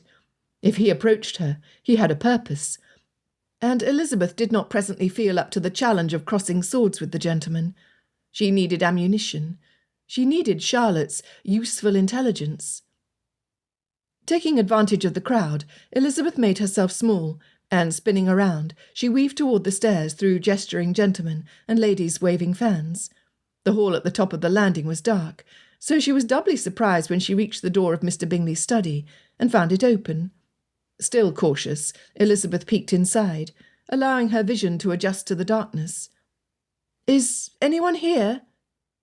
Nothing but quiet. She entered, crossing the floor to pull the curtains aside and allow what little of the moon's glimmer through as the fogged glass permitted. Closing her eyes, Elizabeth listened to the dim laughter and music drifting up from below. The tension in her shoulders eased. She would stay just a few minutes. Taking a seat by the fireplace in the darkest corner of the room, Elizabeth settled into the soft cushions of a chair, propping her sore feet on a cushioned footstool.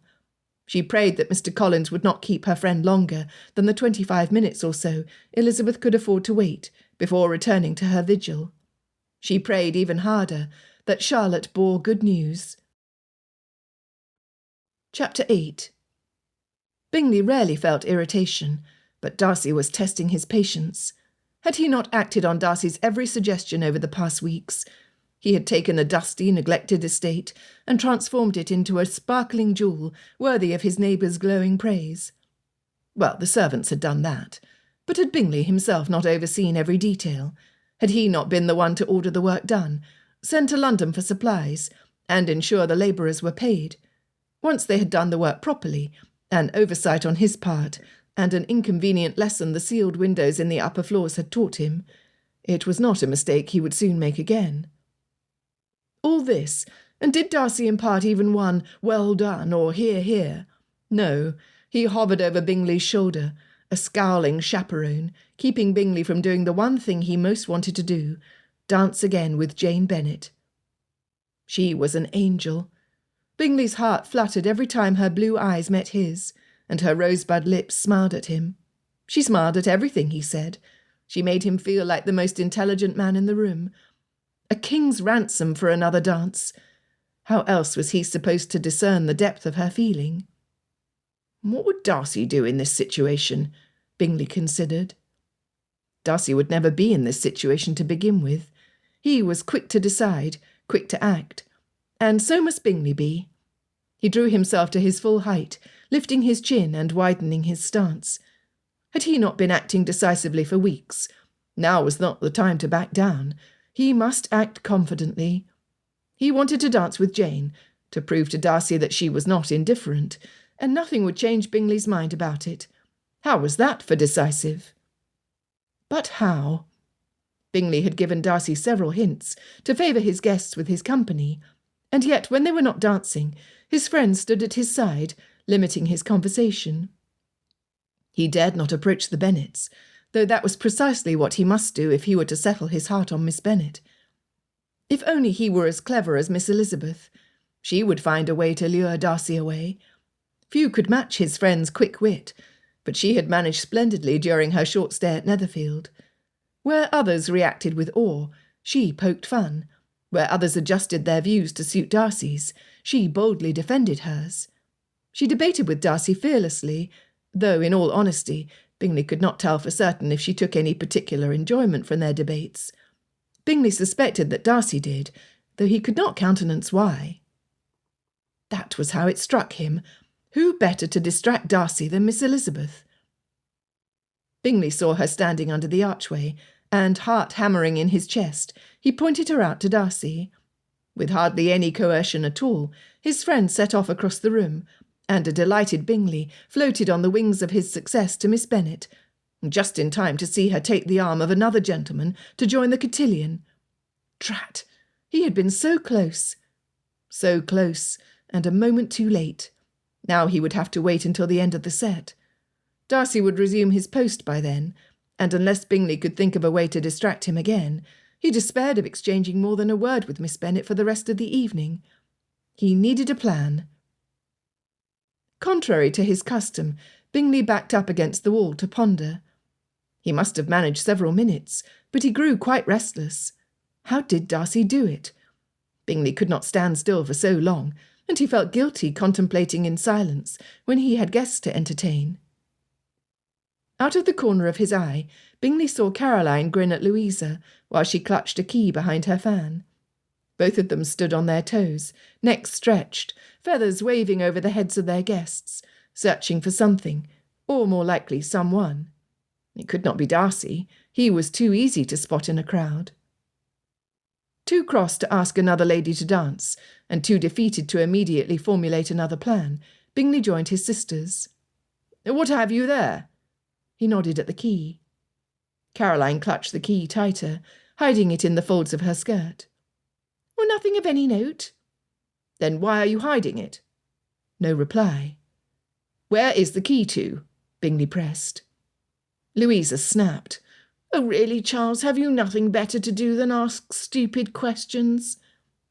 She did not stick her tongue out, but it was implied. Marriage had not softened Louisa. If anything, her tongue had become sharper. No wonder Hurst pretended to sleep all the time. You've not seen Miss Eliza recently, have you? Carrier's tone was sweet in contrast. She batted her eyelashes, a gesture wasted on him. Do you have something in your eye, Caro? Of course not.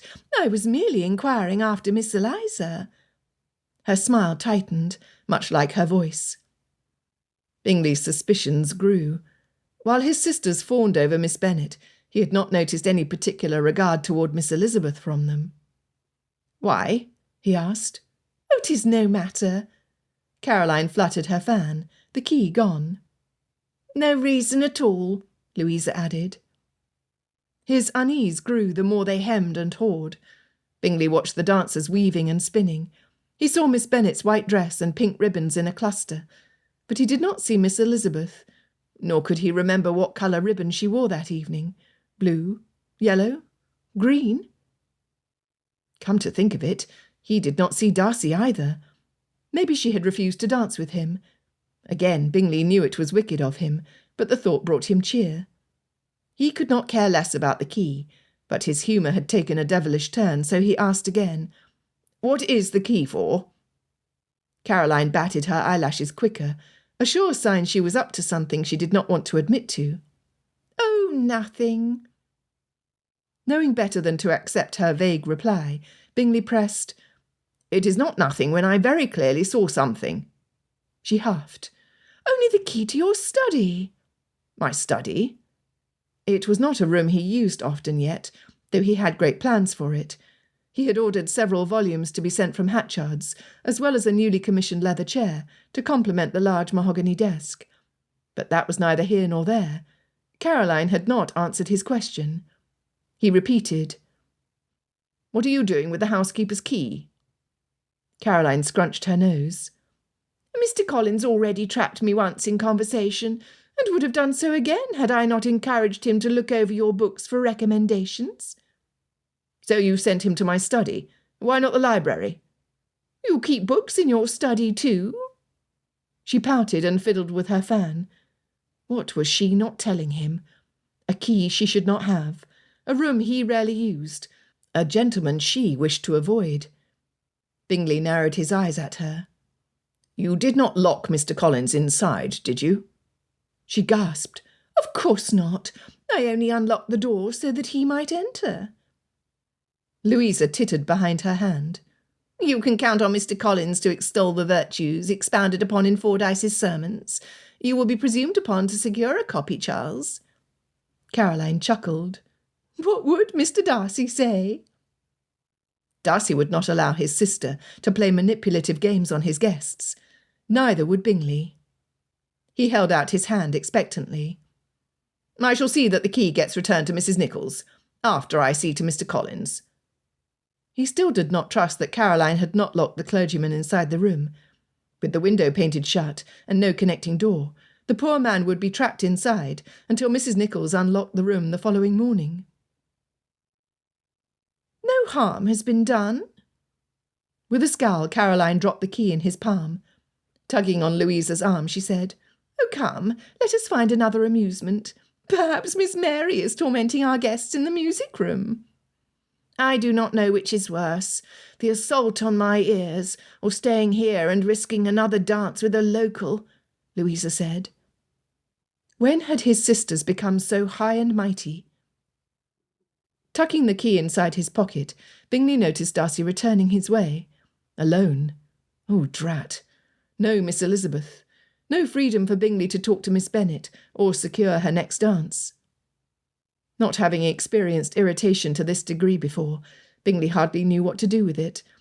But he would burst if he did not do something. If only he could dispatch his friend as easily as Caroline had rid herself of Mr. Collins. Bingley stilled. A crazy idea had popped into his mind, a harmless plan which would give him just enough time to secure Jane's next dance, if he acted quickly. He nodded at Darcy. You decided not to dance? Darcy grunted in reply. He had done his best to give an impression of an aloof, taciturn, proud man since that first night at the Meryton Assembly. This disagreeable behaviour began to grate Bingley's nerves, especially when he knew his friend to be more gentlemanly than that. It would serve him right to be set down a peg or two. Caroline told me something interesting about my study. Bingley began, only to stop himself. If he told Darcy that Mr. Collins was in his study, he would never get Darcy to go to that room. He grabbed another name, the first one that crossed his mind. And Mr. Wickham.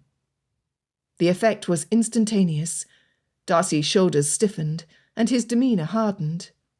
Wickham would not dare to show his face here. Bingley hated to distress his friend. What a poor choice he had made.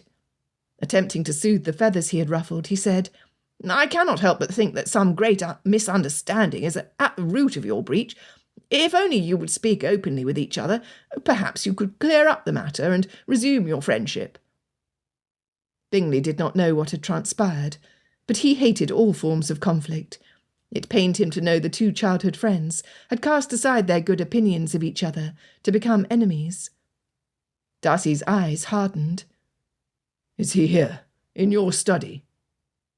Bingley felt his eyes widen and his head shake, but he stopped himself before his tongue revealed the truth. This was the opportunity he had been looking for, and he had come so near to wasting it.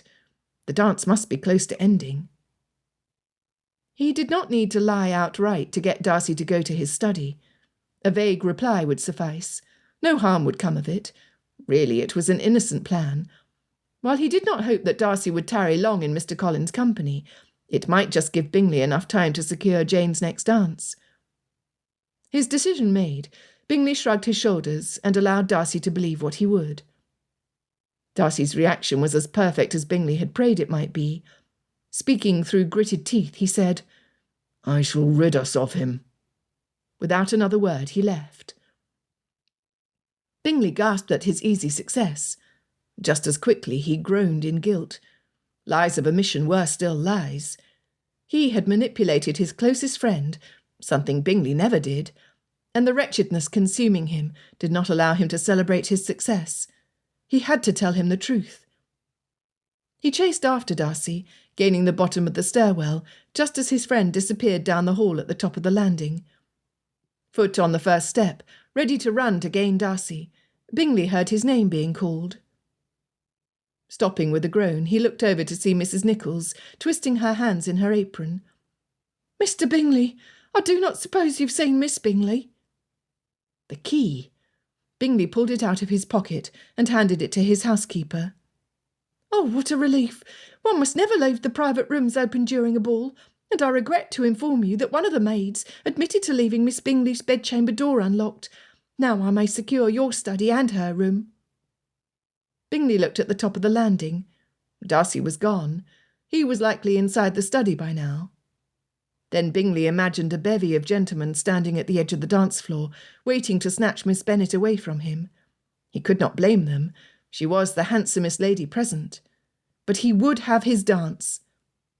Eager to place himself at the greatest advantage, he returned to the ballroom, his mind and heart too full of Jane Bennet to yield space to the consequences of what he had just done. Chapter 9. Darcy ground his teeth and clenched his fists, his surroundings a blur as he stomped down the hall. How dare Wickham appear at Bingley's ball? Had the man no sense? What did he hope to gain? If he attempted to exploit Darcy or any of his friends again, the only prize he would get would be a busted nose. Darcy had been patient and charitable for Georgiana's sake, but Georgiana was not here, and Wickham had no claim on Darcy's lenience. Not any more. Shoving the study door open, he closed it behind him with a firm click. He did not want their conversation overheard by anyone. A feminine squeak and a shuffle by the cold fireplace made Darcy's blood boil. Dear Lord, not only was Wickham here, but he had already lured a lady into a compromising position. "Wickham," he demanded. "Mr. Darcy?" Darcy froze, chilled to the bone. He did not need a candle to recognise that voice. "What are you doing here?" Miss Elizabeth behaved as though he were the intruder. Darcy could hardly breathe, could hardly think straight. Wickham had a particular talent for winning people over with his easy manners and false charm, but that he might have succeeded in winning over Miss Elizabeth. It had to be a trick. Miss Elizabeth would not be the first to mistake Wickham's character, but she was not so foolish to allow such a man to ruin her. He blinked hard several times, wishing his vision to adjust, so that he might haul Wickham out of the study by the collars. "Where is he?" "Where is Wickham? You think he is here, with me?" Darcy heard the offence in her speech, and he felt the faultiness of his thinking. Miss Elizabeth's character was too strong to yield to vice. He ought to know better. But Wickham was crafty. He had so nearly ruined Georgiana. Darcy had to be certain. "Wickham is not here." She stood close enough to him now for his skin to tingle. Cloves and orange blossoms. He braced himself for the kick. "You think me capable of being alone in a dark room with an unmarried man?" Darcy could have pointed out that that was precisely what was happening, but he knew better than to provoke her further than he already had. "No." "Then why persist in this questioning? If I am above fault in your opinion, you would have accepted my word immediately and departed." He bowed his head. "I apologize for causing offence. You have never given me reason to doubt the strength of your character or the integrity of your virtue." "And yet you accuse me of being ensconced in this study with Mr. Wickham. You have a strange way of displaying your confidence, Mr. Darcy." She sucked in a breath. "Perhaps that explains your behaviour toward Mr. Bingley. You must trust him a great deal, or else you might make the mistake of allowing him to dance and speak with whom he pleases at his own ball." Bingley. A small voice in Darcy's mind wondered why Bingley had sent him on a fool's errand when Wickham was not present. The louder voices demanded justice. He had apologised.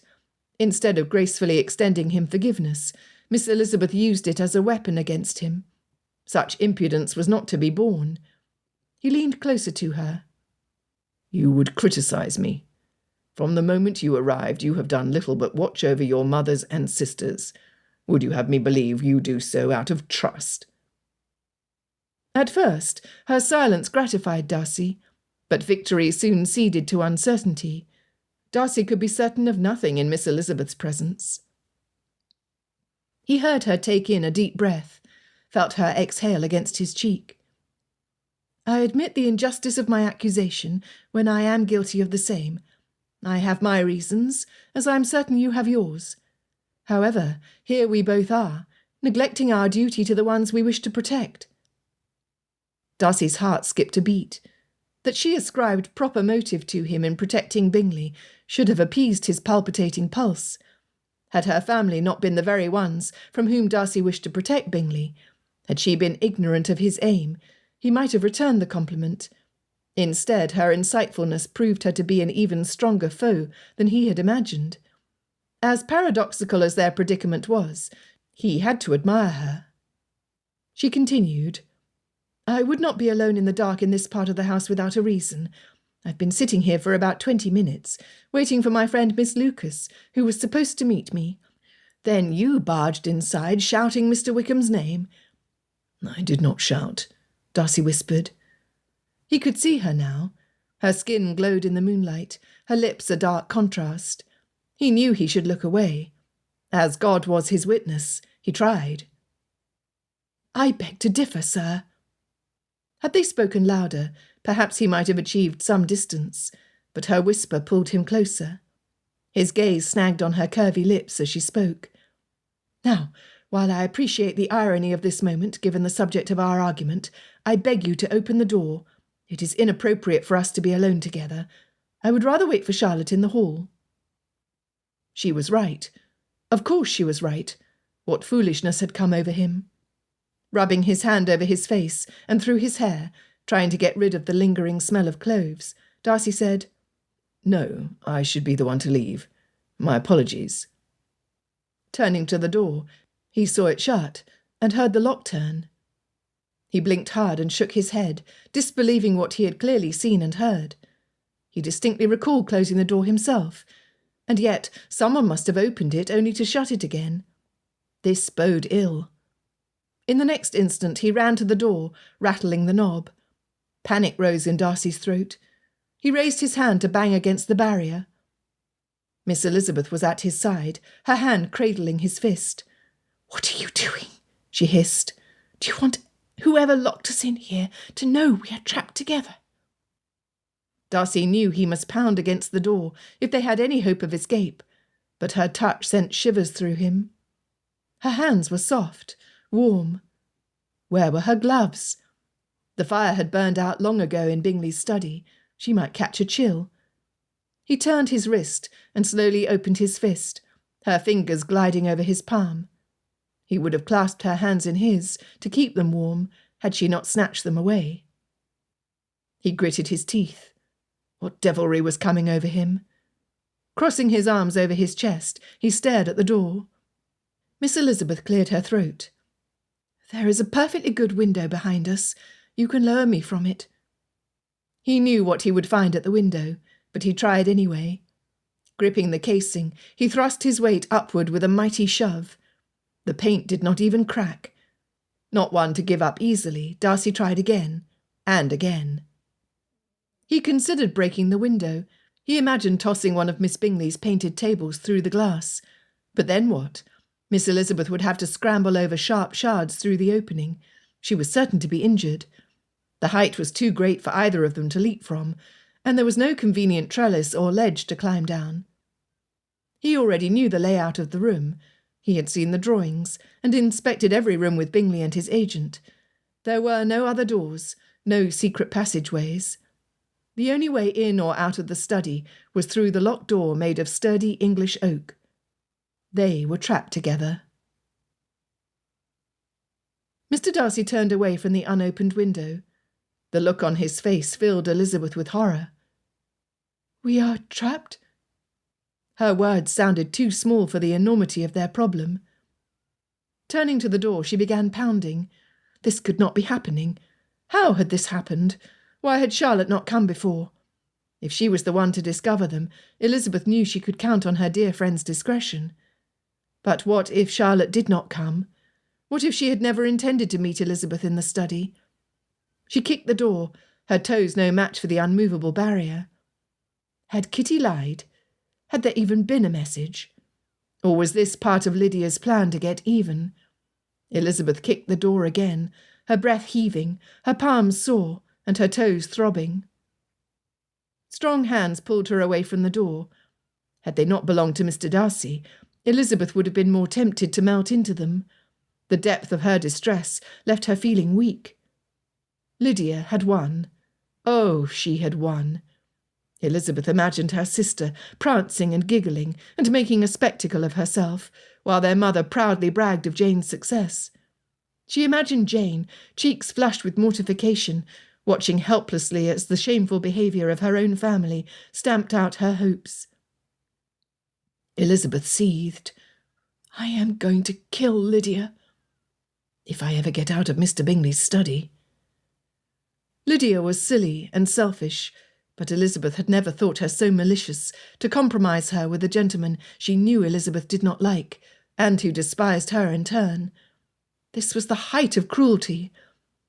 As soon as Elizabeth gained her freedom, she would march downstairs and drag Lydia back to Longbourn, by the hair if she must.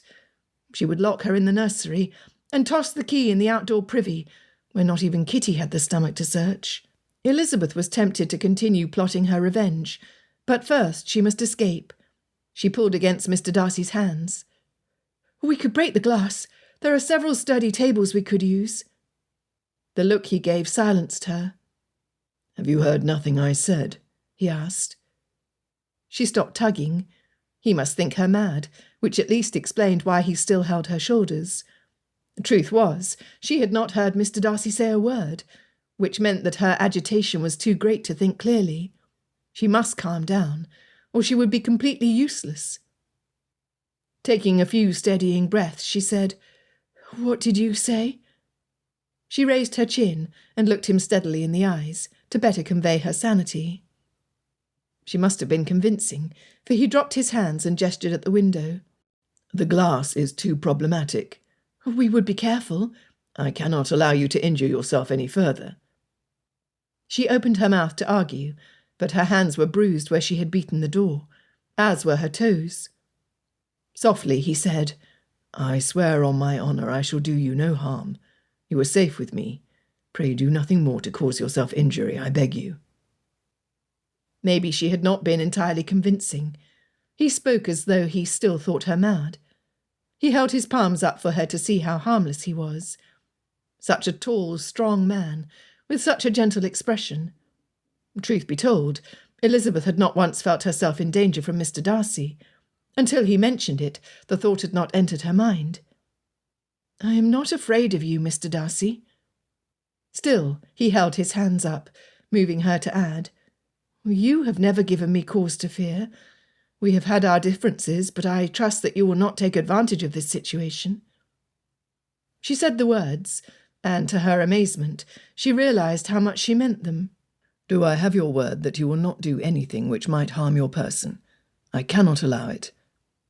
He swallowed hard, his hand slowly dropping. It occurred to Elizabeth that Mr. Darcy must often find himself in the role of protector. Mr. Bingley, his younger sister, no doubt, his tenants and household staff, and now her. While Elizabeth appreciated his gallantry on her behalf, it frustrated her logic. Her freedom was worth a few cuts, scrapes and bruises. But his tone brooked no argument, and she knew from previous debates that she would be wasting her breath to attempt to convince him otherwise. I promise. Are there any other doors? She squinted at the bookshelves, trying to see a door frame or a latch. No. Any secret passageways? No. The air around them grew heavier and harder to breathe. She closed her eyes and composed herself. She must think logically, rationally. She always found a way. This was no different. Opening her eyes, she glared at the barrier separating her from independence. She had promised she would not cause herself any harm, so she could not very well attempt to knock the door down. There had to be another way. Or the keyhole. The lock did not look new, which meant she might be able to pick it open. With a silent apology to Sarah, who had spent the better part of an hour coaxing Elizabeth's curls into submission, Elizabeth pulled out a hairpin. A curl tumbled down her back. Oh, bother!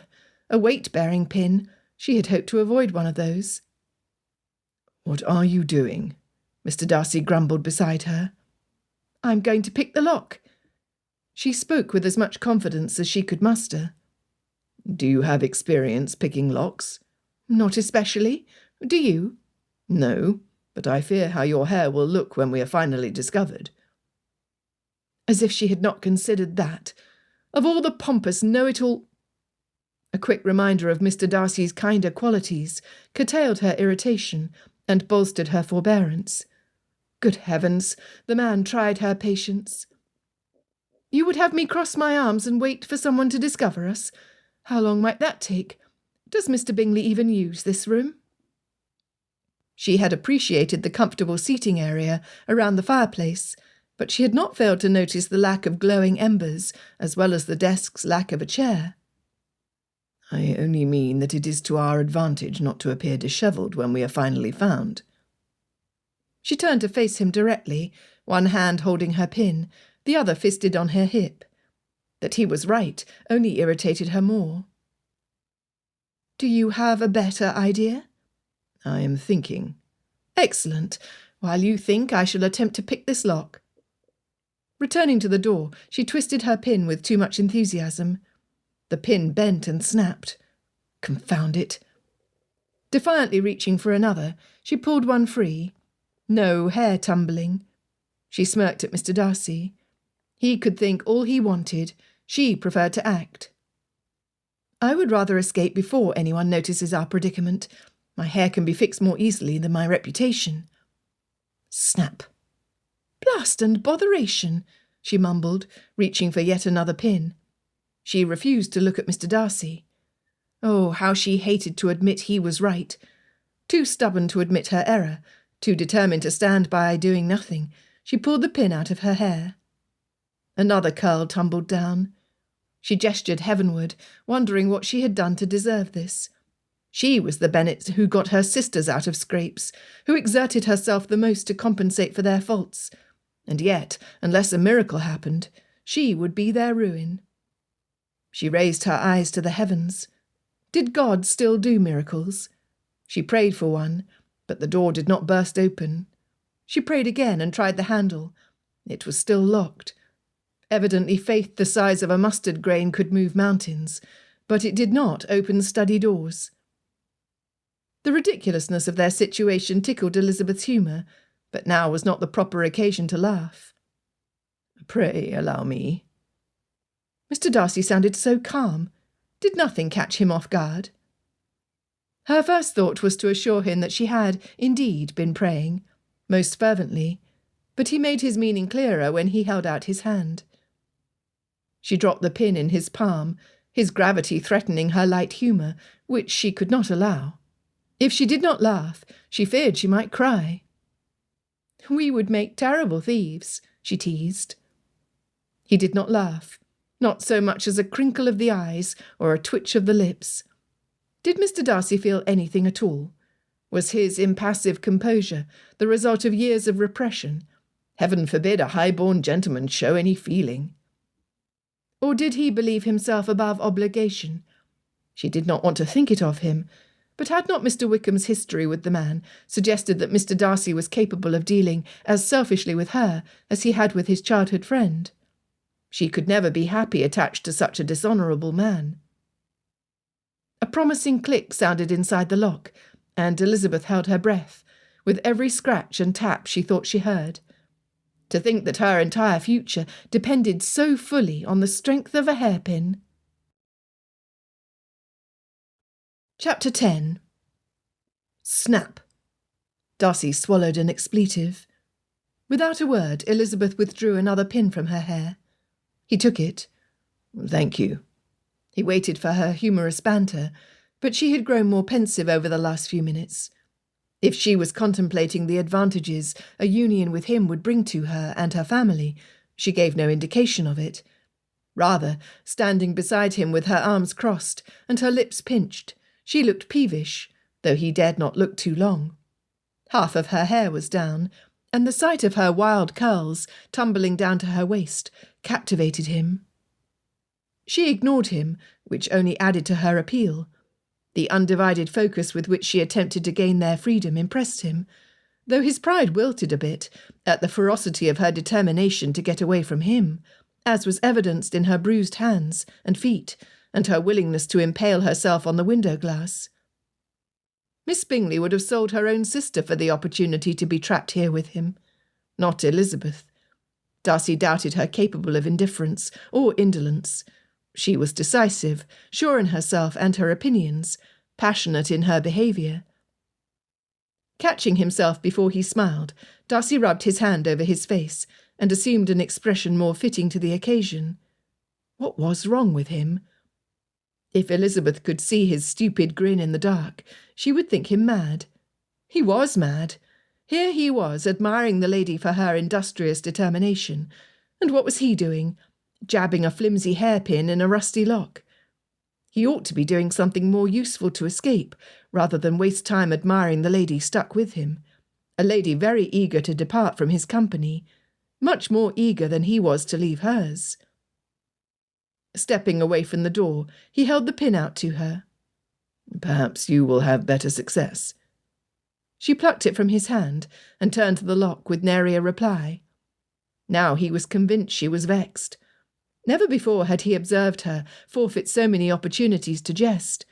She was similar to Richard that way, always poking fun, always quick with a witty remark.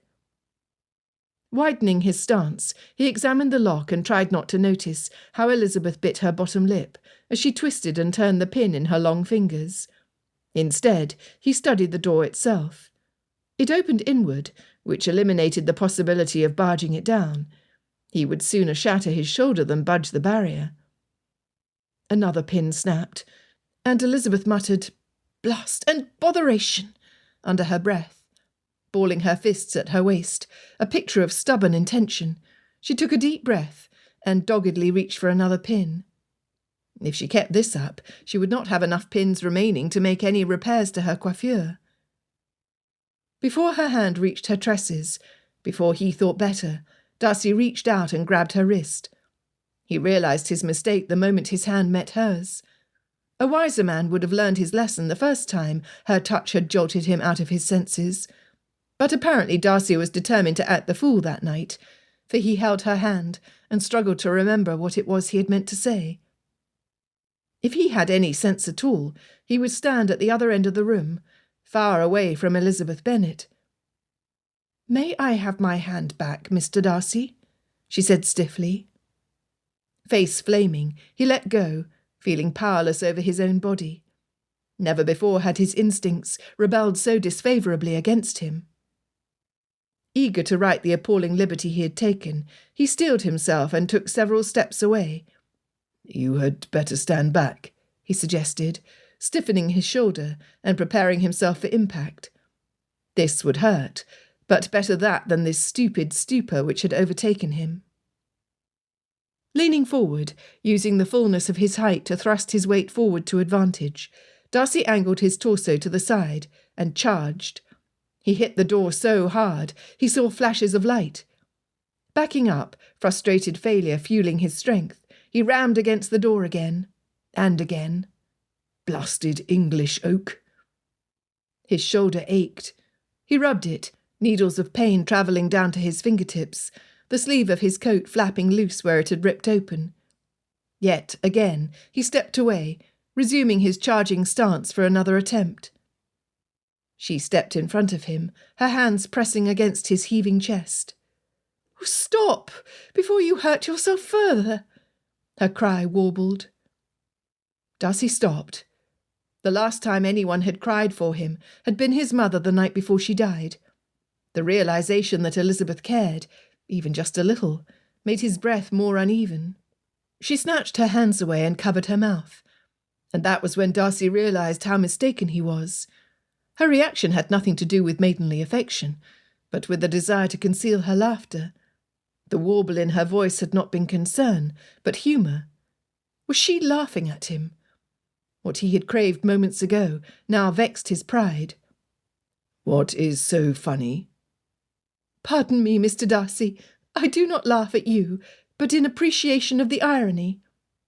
She gestured at the door, as solid now as it was a half-dozen hits ago. "That door is more resolute than either of us. While Mr. Bingley would be happy to know his residence is so well built, I fear our position is less stable." She dabbed the corners of her eyes, and Darcy realised that Elizabeth's humour was not intended as a jab, but as an attempt at bravery. Darcy's agitation instantly calmed. If she could make the best of their situation, then so would he. She shook her head, and while he did not hear her sigh, he sensed it. "I have spent the last 7 years protecting Jane's prospects. I refuse to be the one to cast doubt on my sister's reputations." He stiffened. Why would anyone doubt them? Did she not know he would do what any gentleman in this position would do, and make an offer for her? Her brittle chuckle threw him off balance again. "Come, Mr. Darcy, you can hardly believe I expect you to make an offer to me, a lady you consider barely tolerable, or to attach yourself to a family in every way beneath you, save in one aspect." She stood taller and spoke more firmly. "Like you, I am the offspring of a gentleman. In that we are equal." The accusation kicked Darcy in the stomach, mostly because she was right to think so poorly of his behaviour. He had been angry and resolved to dislike Hertfordshire. He had hoped that some time and distance away from Bingley would soften Georgiana's juvenile attachment to his friend, but the letter he had received from her the same day of the Meryton Assembly had made plain how little he understood his sister's heart. And that dreadful assembly had proven how little control he had over Bingley's. How could Darcy be anything but miserable, knowing how Georgiana would expect him to promote the match, when Bingley's eye was too easily turned by a handsome face? Darcy had been in a dark mood that wretched evening, and Elizabeth had suffered for it. His comment had been cruel and undeserved. Not to mention an outright lie. Elizabeth did tempt him. Hers was the sort of beauty which improved on further acquaintance, the dangerous kind that captivated the heart and engaged the mind. He really ought to stand at the other side of the room. But first he must make amends. I regret what I said. Do you? She arched an eyebrow and looked up at him pertly. I would not apologize otherwise. Oh, yes, I have learned that you would rather not speak at all than say anything you do not mean. While such honesty is to be praised, it also condemns you, for we both know that you meant what you said. Her terrifying logic made him weigh his next words more carefully. Nothing got by Elizabeth. I had my reasons at the time, but they do not excuse my poor behaviour, nor will they influence what we both know must happen when we are found. There, he had said it. They had been alone together too long to escape consequences. It was time to face their fate. If they were intelligent about it, they might avoid scandal. Her fists now balled at her hips, and Darcy got the distinct impression he had said something wrong. What must happen? I would rather have my freedom than be forced into a union neither of us want. While there is still the possibility of escape, no matter how small, I shall not give up. You are under no obligation to me, Mr. Darcy. I would rather choose ruin. She refused him. Of all the women with whom he could be trapped, was this the one lady who would rather face ruin than marry him? One look at her dishevelled hair, and his torn coat, would be more than enough for even the most liberal of libertines to condemn them. But she would fight until the very end.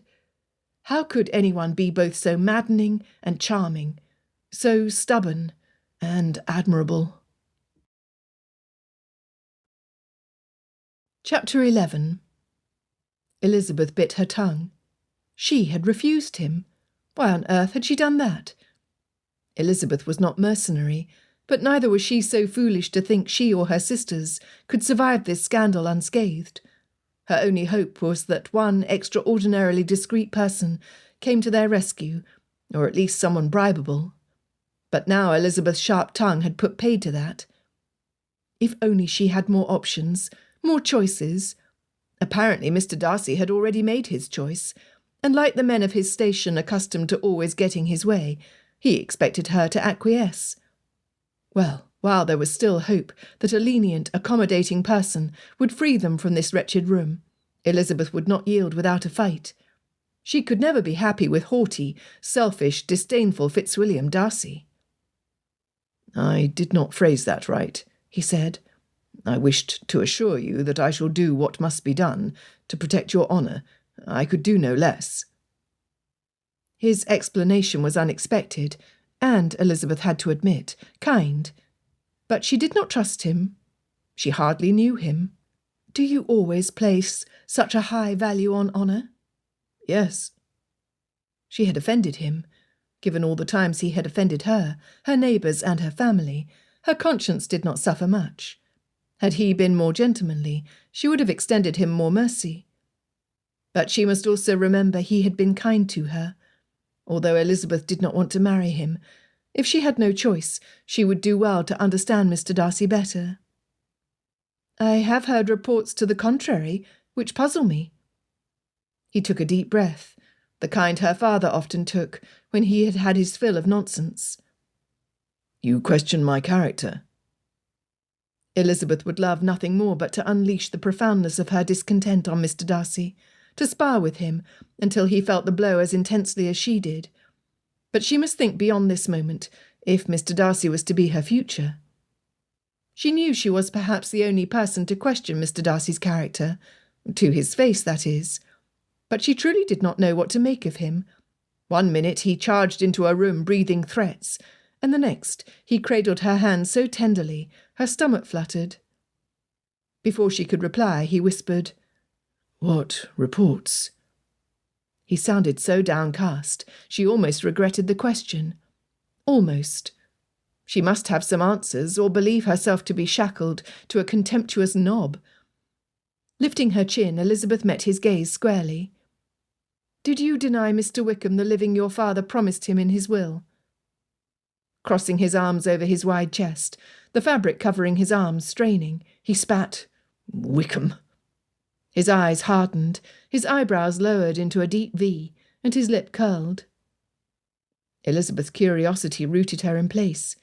She was not afraid of Mr. Darcy. As little as she liked him, she knew he would not raise a hand against her. Mr. Wickham, on the other hand, well, he might be the trained soldier, but Elizabeth would wager every penny she had saved that Mr. Darcy could easily best him in a fight. As barbaric as her thoughts had become, the image of Mr. Darcy looming over Mr. Wickham in a boxing ring thrilled her, which could only mean that she had been reading too many novels. There was nothing thrilling about boorish Mr. Darcy. And then, in the next breath, he loosened his arms, at first letting them dangle at his side, as though he did not know what to do with them. Then he raised one to rake his fingers through his hair, a gesture he had done repeatedly in the time they had been trapped together. Dropping his hand, looking almost humble, he finally responded to her question. My father loved Wickham. He regarded him as dearly as the second son he had always wanted. His voice wavered. At one time, Wickham was my closest friend. He paused and ran his hand through his hair again. My father gave him many advantages, among them a gentleman's education and a guaranteed living at the parish church. That much is true.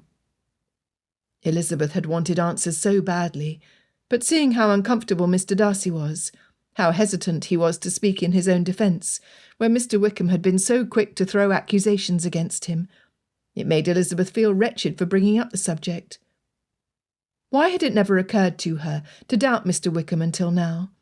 Had she pressed him for details, he gladly would have supplied them, his speech oily, smooth, and practised. Unlike Mr. Darcy, whose raw speech proclaimed his honesty, she would hear no more. Please, Mr. Darcy, you do not owe me an explanation. He continued as though he had not heard her. I honoured my father's wishes. Wickham was granted his living, but he had no interest in the living or my father's wishes. He sold it for the sum of £3,000. Elizabeth sucked in a breath. She nodded, seeing with no great difficulty how Mr. Wickham could be the kind of man Mr. Darcy described. Far from boastful, Mr. Darcy sounded sad. I agreed with Wickham that he was ill-suited to the church, and I gladly paid the sum. He shoved his hand through his hair again. There is more, much more, but I beg you to be patient.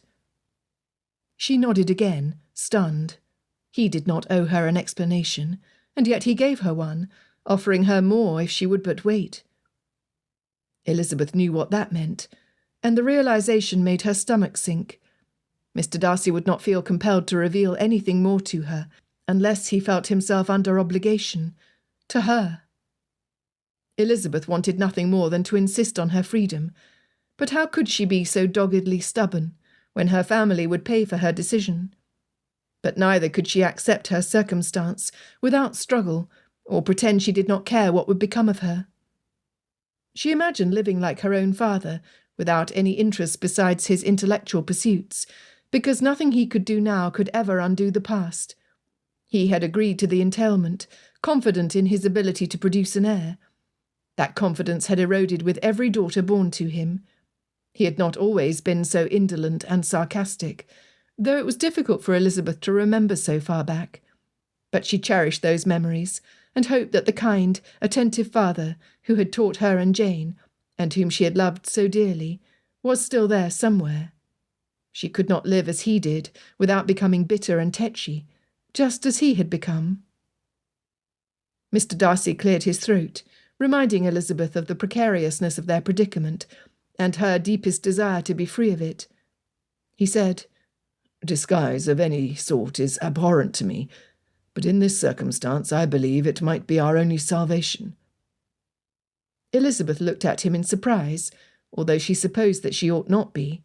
He had said that he was thinking of a solution, and he must have meant it. She could have embraced him for the sliver of hope he offered, but she restrained herself. He continued, "The room is dark, and the curtains behind Bingley's desk reach the floor. Someone is certain to look for one of us, And when they eventually search here, they will find you, alone. I shall simply hide behind the curtains quietly until you leave." As much as Elizabeth wanted the plan to work, she had to point out the flaws. "Oh, we could still be here for hours. What if they are searching for you? They will ask me about you." He hesitated to reply, and she sensed his struggle. There would be nothing more to do but lie, and say she had not seen him, or some other misleading statement. "You are clever, and will think of something appropriate." The last thing she had expected from Mr. Darcy was a compliment. "Thank you," she replied, although between the two of them, he was the first to think of a solution which might actually work. "You are clever too." Mr. Darcy laughed. "I do not feel clever right now, I assure you." She smiled. They were not out of danger yet, but hope, and Mr. Darcy's humour, lent her cheer. "Nor do I." She twirled a curl around her finger, her neck warm under the curtain of hair. Her hair! As quickly as Elizabeth had relaxed, she panicked, reaching up to pat what remained of her coiffure. Confirming that the damage was just as bad as she suspected, she exclaimed, "I'm a mess! What will they think when I'm found?" "That you were motivated to gain your freedom and use your hairpins to pick the lock." She shook her head vehemently. "If I were truly alone, I would have merely sat in one of the chairs, perhaps fallen asleep to pass the time, and waited once it became clear that I could not escape otherwise." "Can you not claim a fear of the dark or of confined spaces?" "I do not fear the dark, or small spaces, Mr. Darcy, but I fear for my sister's reputations, and the bleak future that would cast upon us. My family and closest friends, of whom most are present this evening, all know this about me." And now Mr. Darcy did too. She grabbed a lock of hair, twisted it, and tried to stuff it into place, but her rebellious waves refused to comply. "I never would have attempted to pick the lock and ruin my hair Unless you were trapped here with someone. With me." "Do not flatter yourself, Mr. Darcy.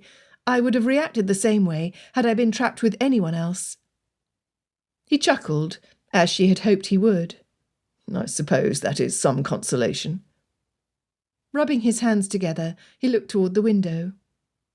"If you stand closer to the light, I shall be able to see better how I might help." Elizabeth felt her eyebrows raise. Was Mr. Darcy offering to arrange her hair? He did not appear to be teasing. He must have sensed her scepticism. For the briefest moment, he looked down at the floor. Then, as though to defy his vulnerability, he straightened himself to his full height. But she had seen a new side to him, brief as it was, and it loosened what had been tight in her chest. "One of the few things that soothed my mother during her illness was to have her hair brushed. Her maid had so much to do to see to her care, I often took over the task." His defensive tone softened as he spoke. "When she passed away, I missed her so much. I offered to brush my sister's hair." He shrugged, as though the tender image he had shared was not the most endearing story Elizabeth had heard in a long while. "I fear that what I require is much more than an expert brusher," she teased, appreciating his offer all the more for his embarrassment. He folded his arms over his chest and grumbled. "When Georgiana's hair grew long enough, I had the nurse teach me how to braid it. I braided it every night until her maid took over the task. I am qualified for the task." Elizabeth pressed her hands against her heart. As much as she wanted to tease him about his expertise, she could not add to his discomfort. She imagined Mr. Darcy's thick fingers trying to smooth and twist his little sister's hair without snagging or tugging. It challenged every assumption Elizabeth had formed about Mr. Darcy. Did she know him at all? "Your sister must have appreciated the special attention from her older brother. That was kind of you." "I am a poor replacement for our mother." Elizabeth's lungs seized in sympathy. "Oh, does Miss Darcy remember her?" she murmured. Oh, she hoped so. As troublesome as Elizabeth's own mother was, Elizabeth could not imagine her life without her mother's affection and concern. Perhaps Mamma cared a great deal too much about her daughter's prospects and futures, but the fact remained that she cared. Our mother died when Georgiana was only a year old. My sister became the apple of our father's eye. She felt his loss intensely when he passed away 5 years ago." Mr. Darcy's snub from the assembly lost some of its sting in that moment, and Elizabeth found it easier to overlook his proud, taciturn manners. She was not ready to forgive him completely, but Elizabeth felt the quickness and harshness of her own premature opinions. Although Mr. Darcy was still the proudest man she had ever met, he might not be as arrogant as she had believed him to be. At that moment, Mr. Darcy was not the enemy. He was her partner. Moving closer to the window, she turned so that her back faced Mr. Darcy, and lifted her hair off her neck. "Is it very bad?" It seemed like an eternity passed before he joined her at the window. His breath tickled the back of her neck, and she shivered, even as heat spread over her skin. Chapter 12. Darcy stood behind Elizabeth, the moonlight glowing off her exposed neck. Orange blossoms and cloves swirled around him, and the impulse to bury his face in her silken hair made him tremble. He swallowed hard, reaching for a chestnut lock, his hand near her shoulder, when he saw her shiver and wrap her arms around her waist. Darcy had not noticed the cold before, but he did now. Elizabeth had been in the study much longer than he had. She must be chilled to the bone. Contorting himself to remove his torn coat, he wrapped it around her shoulders. "Oh!" she exclaimed, then proceeded to burrow into his warmth in a way that made Darcy's arms itch to wrap themselves around her too. "I know I should not accept your coat, but it is deliciously warm. Thank you, Mr. Darcy." "My pleasure," he choked, his voice low and gravelly, his body burning. His pleasure? A simple "you are welcome" would have been more appropriate. How had he thought that helping Elizabeth arrange her hair into something more decent was a good idea? Nothing about this situation was proper. Shaking his head, willing the icy draught seeping through the sealed window to cool him, Darcy took a step back and focused on the task before him, the task for which he had foolishly and impulsively volunteered. He cleared his throat. "No problem is without solution." His voice sounded strained and unconvincing in his own ears. He was exceptionally good at solving problems, so why was this so difficult? This was just like braiding Georgie's hair or brushing his mother's. He closed his eyes, pretending it was one of them standing before him. But Elizabeth's dark hair did not miraculously lighten to flaxen blonde, nor did she gain in height. Stretching his arms out, careful to keep as much distance between them as he could, Darcy assessed the damage to her coiffure. Half was up, half was down. The remaining pins would have to make up for the loss of the others. If he braided some of the loose hair, he could wrap them in such a way as to support the rest. It was a simple matter of weight distribution. Feeling more confident with his plan, Darcy wrapped the first curly lock around his fingers. It was softer than he had imagined. Gently, he divided the strand into 3 equal sections, combing his fingers through and pretending there was no intimacy in his action. It needed to be done, nothing more. But dash it all, her hair smelled good. Gritting his teeth, Darcy proceeded. Elizabeth's hair resisted his placations, seemingly mocking his efforts. He mumbled under his breath. "You sound like Sarah. She claims that my hair makes her feel incompetent." "I can sympathise." Georgiana's hair was smooth and fine and easy to plait, but Elizabeth's hair was unabashedly rebellious, not unlike the lady herself, who defied society's expectations, and, if he were being fair, his expectations. Pinching the braid's end, hoping it would hold until he secured it into place, he twisted it around another loose lock and clamped it under the same pin, holding his breath all the while. "Does that feel secure?" His voice cracked. She shook her head and hopped in place. "Impressive, sir. I shall only have to avoid the bouncier reels," she teased. He grinned. He appreciated that Elizabeth did not dwell on adversity, but chose instead to concentrate on the good, no matter how small. He had observed this during her sister's illness, with her family's many transgressions, and now with him. Even at the height of distress, Elizabeth's good humour was never far. As one who shouldered a heavy weight of responsibility, Darcy considered her levity a breath of fresh air. Braiding another section, he wrapped and tucked her hair as he had done the first. The process was easier now. He could do this. Look at how much he had done already. Only one section remained, and he had not made a scene or a cake of himself. She sighed, and he felt her shiver under his fingertips. She could not still be cold, could she? She had remarked on the warmth of his coat. His warmth. Darcy stilled. Who was he kidding? He was every bit as affected by Elizabeth as he had been at the first touch of her satin curls, and until now Darcy thought he had done an infernally good job ignoring it. What about her? If her shiver was not from the cold, could he be the cause? To suspect that Elizabeth might not be impervious to his touch lit a fire in Darcy's stomach. This was most certainly not the same as brushing his mother's or sister's hair. Moving in closer, telling himself it would make the work easier and therefore quicker, he braided faster, twisting it around the last chunk of hair, stuffing it inside the pin, and jumping away from Elizabeth, as though she were the hot oven cook had warned him not to touch. Elizabeth patted her hair tentatively. "I do not think—" The braid immediately unravelled. So much for his haste. Blast! Plucking the pin from a tangle, Darcy placed the clasp between his lips and resumed braiding the last strand of hair, both thrilled and terrified at the sensations coursing through him. Fingers entwined thus, he heard the door rattle a split second before it flung open. He jumped away from Elizabeth, dropping her hair and removing the pin from his mouth to hide behind his back, as though he were a lad caught stealing the last of the jam in the pantry. It was a stupid reaction, made much worse when his boot caught in Elizabeth's train, bringing the lady along with it. Her arms flailed, and she made a noise guaranteed to secure the attention of whoever it was who stood in the doorway. There was nothing to do but hold out his arms. Elizabeth's body slammed against his chest, her hair tickling his nose. Without a thought, he scooped her up.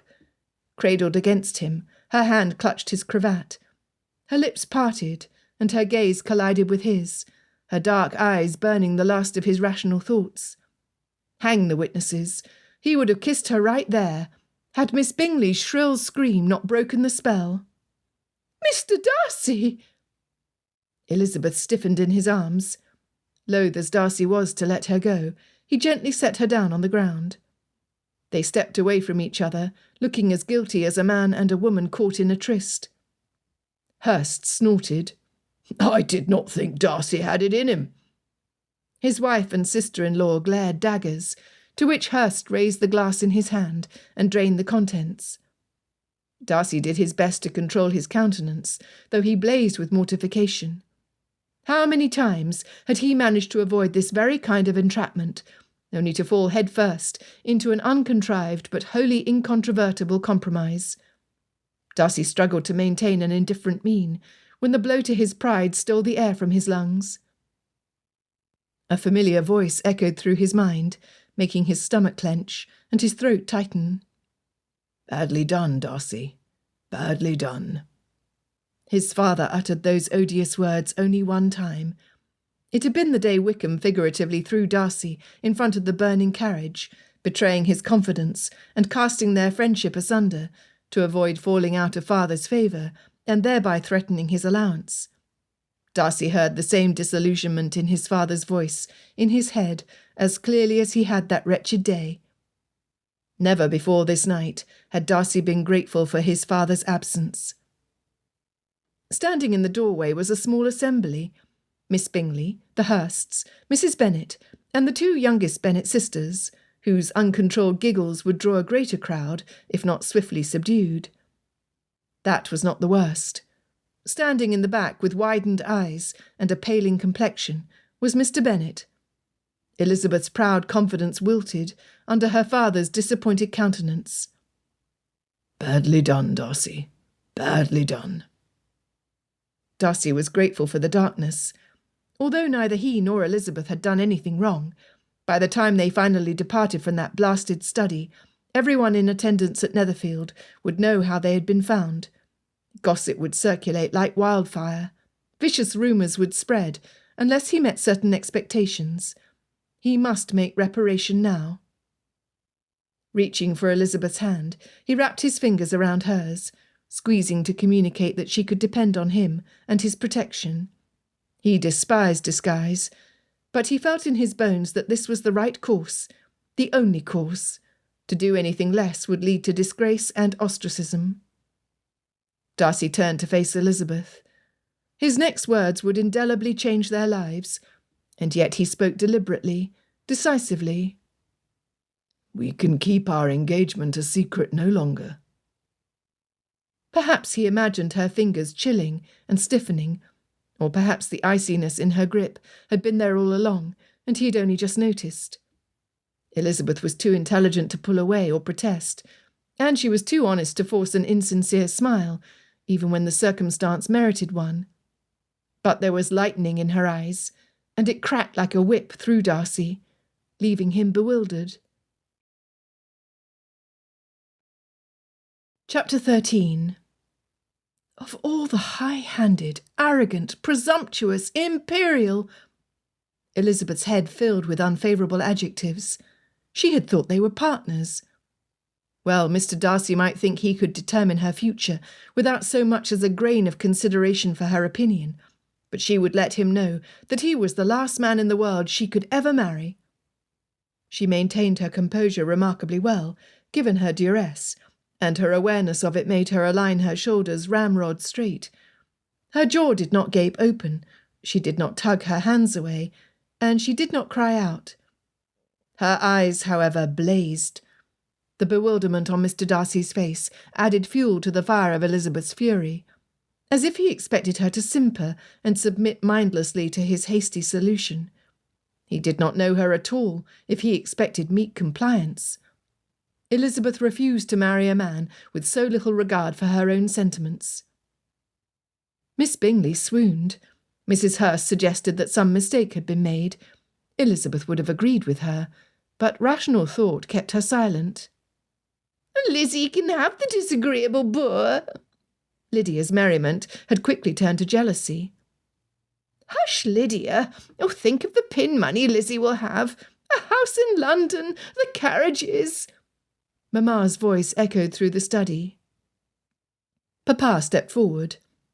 I shall have a word with you, sir, and you too, Lizzie, while the others return to the ball.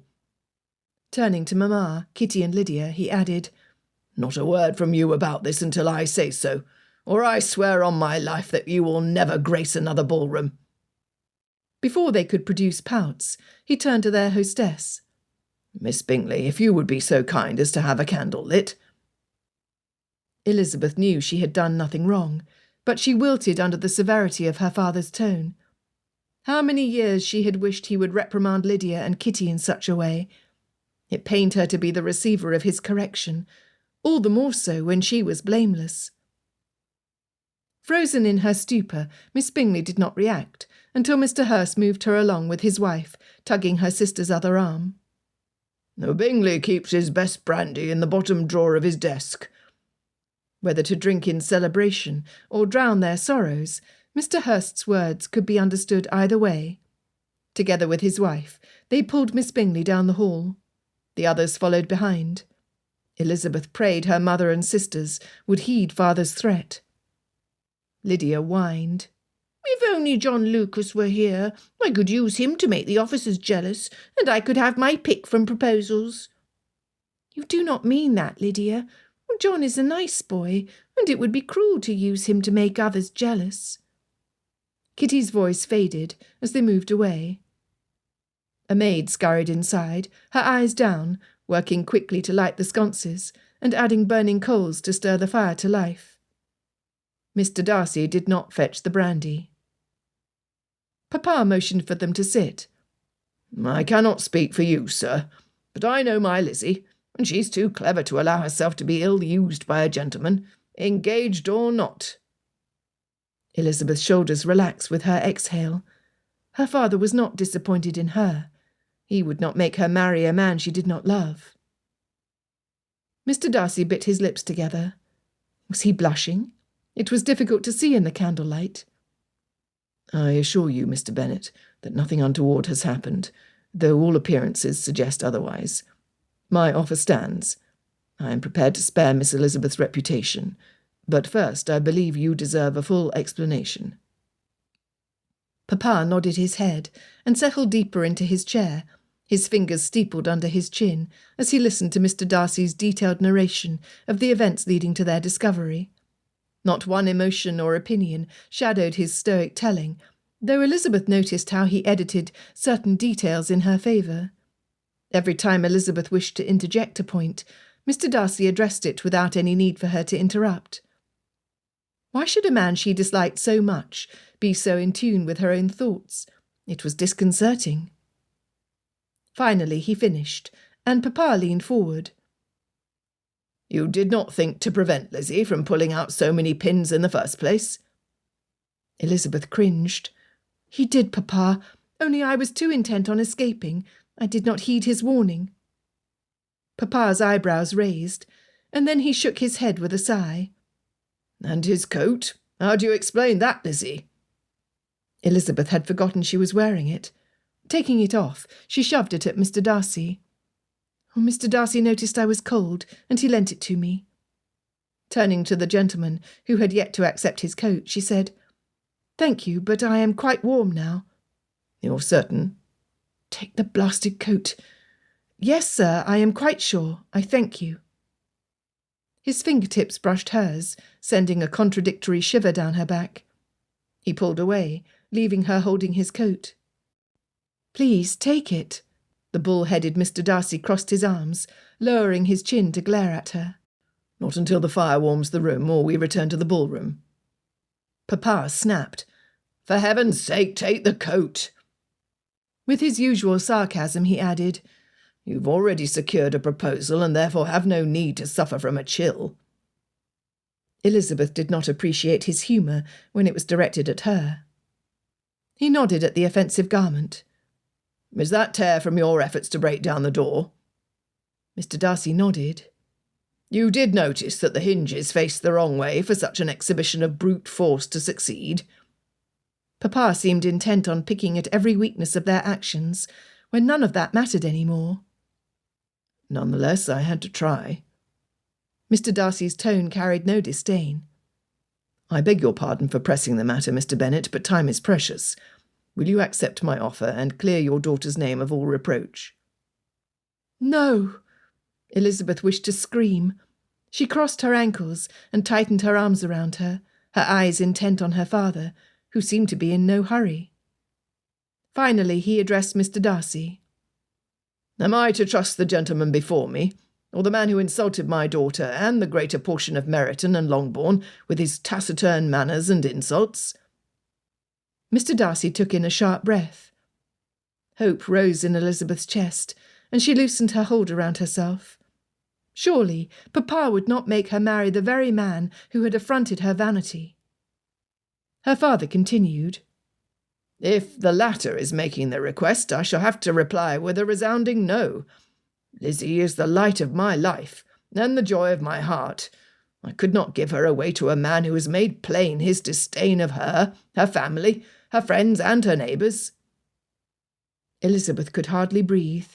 Pride for her father's outspokenness duelled with shock at his plain speech and Mr. Darcy's reaction. She had expected an outburst. On second thought, this was stoic Mr. Darcy. He was not one to lose his composure. However, observing him now, she saw a man who appeared thoroughly chastened. What would it take to make him show some emotion? Elizabeth wondered. Not that she would ever have to find out, given the direction her father had taken their conversation. Thank goodness.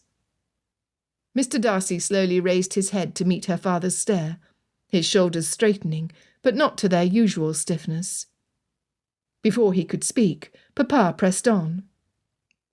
However, if it is the former making this request— He glanced at Elizabeth, who now sat frozen in place. The same man who is willing to attach himself to a family beneath him to spare my girl's reputation in a situation not of his or her own making, who saw to her comfort and did not lose his patience when her exertions undermined his better plan, who did not once cast the blame on her during his explanation, and who placed himself at my mercy when he implied a secret engagement." Elizabeth held her breath. Mr. Darcy had done all that, but could she give up her freedom to him? Papa looked at her then, tenderness in his eyes. Her throat tightened, and her eyes burned. "Then I give my consent, along with my whole-hearted desire that you seek each other's happiness." Mr. Darcy's exhale was audible. "Thank you, sir. I shall prove myself worthy of your trust." "What? What was this?" Papa rose from his chair. "I believe you will, and for that reason alone I grant my blessing." Elizabeth leaped to her feet. "Papa!" Her heart threatened to burst out of her chest. "We could break off the engagement." The askance look her father gave her was one he usually bestowed on Lydia. "After you were seen alone in a dark room, with his hands in your hair and you wearing his ripped coat." She could not give up yet. "Oh, we could allow everyone to believe this farce, then call it off. Something about not agreeing on the settlements. It happens all the time." Now his eyebrows rose to his hairline. "When your mother has ensured everyone knows he has a fortune of £10,000 a year." He turned to Mr. Darcy. "I apologise for my wife's outspokenness. It cannot be pleasant for a gentleman to have his affairs pronounced so publicly." Mr. Darcy nodded, but he said nothing. Elizabeth was quick to fill the silence. She had more arguments, and she would voice them. Turning to Mr. Darcy, she asked, "I do not suppose you would agree to jilt me and marry another lady post-haste?" His eyes darkened. "How would that repair your reputation? People would assume you were in the wrong." Elizabeth felt the ground crumbling under her feet. She was running out of options. "Because people always side with the gentleman, especially if he has 10,000 a year," she grumbled. Society was unfair. Why did it allow gentlemen to do as they pleased, but considered the lady ruined? Mr. Darcy straightened to his full height. "I am no happier at the injustice females must endure at the hand of a hypocritical society than I am to have my fortune so grossly underestimated." There was the proud Mr. Darcy she knew. Papa chuckled. Elizabeth wanted to hit something. "Your wealth means nothing to me." He stepped closer to her, his tone softer. "I realise that you find a union with me repulsive." That drew her eyes to him. The look she saw in his expression was humble, pleading, concerned. Perhaps she was being too harsh. When he spoke again, she listened with a more open mind. "The damage has been done, and I shall spend my remaining days making what reparation I can.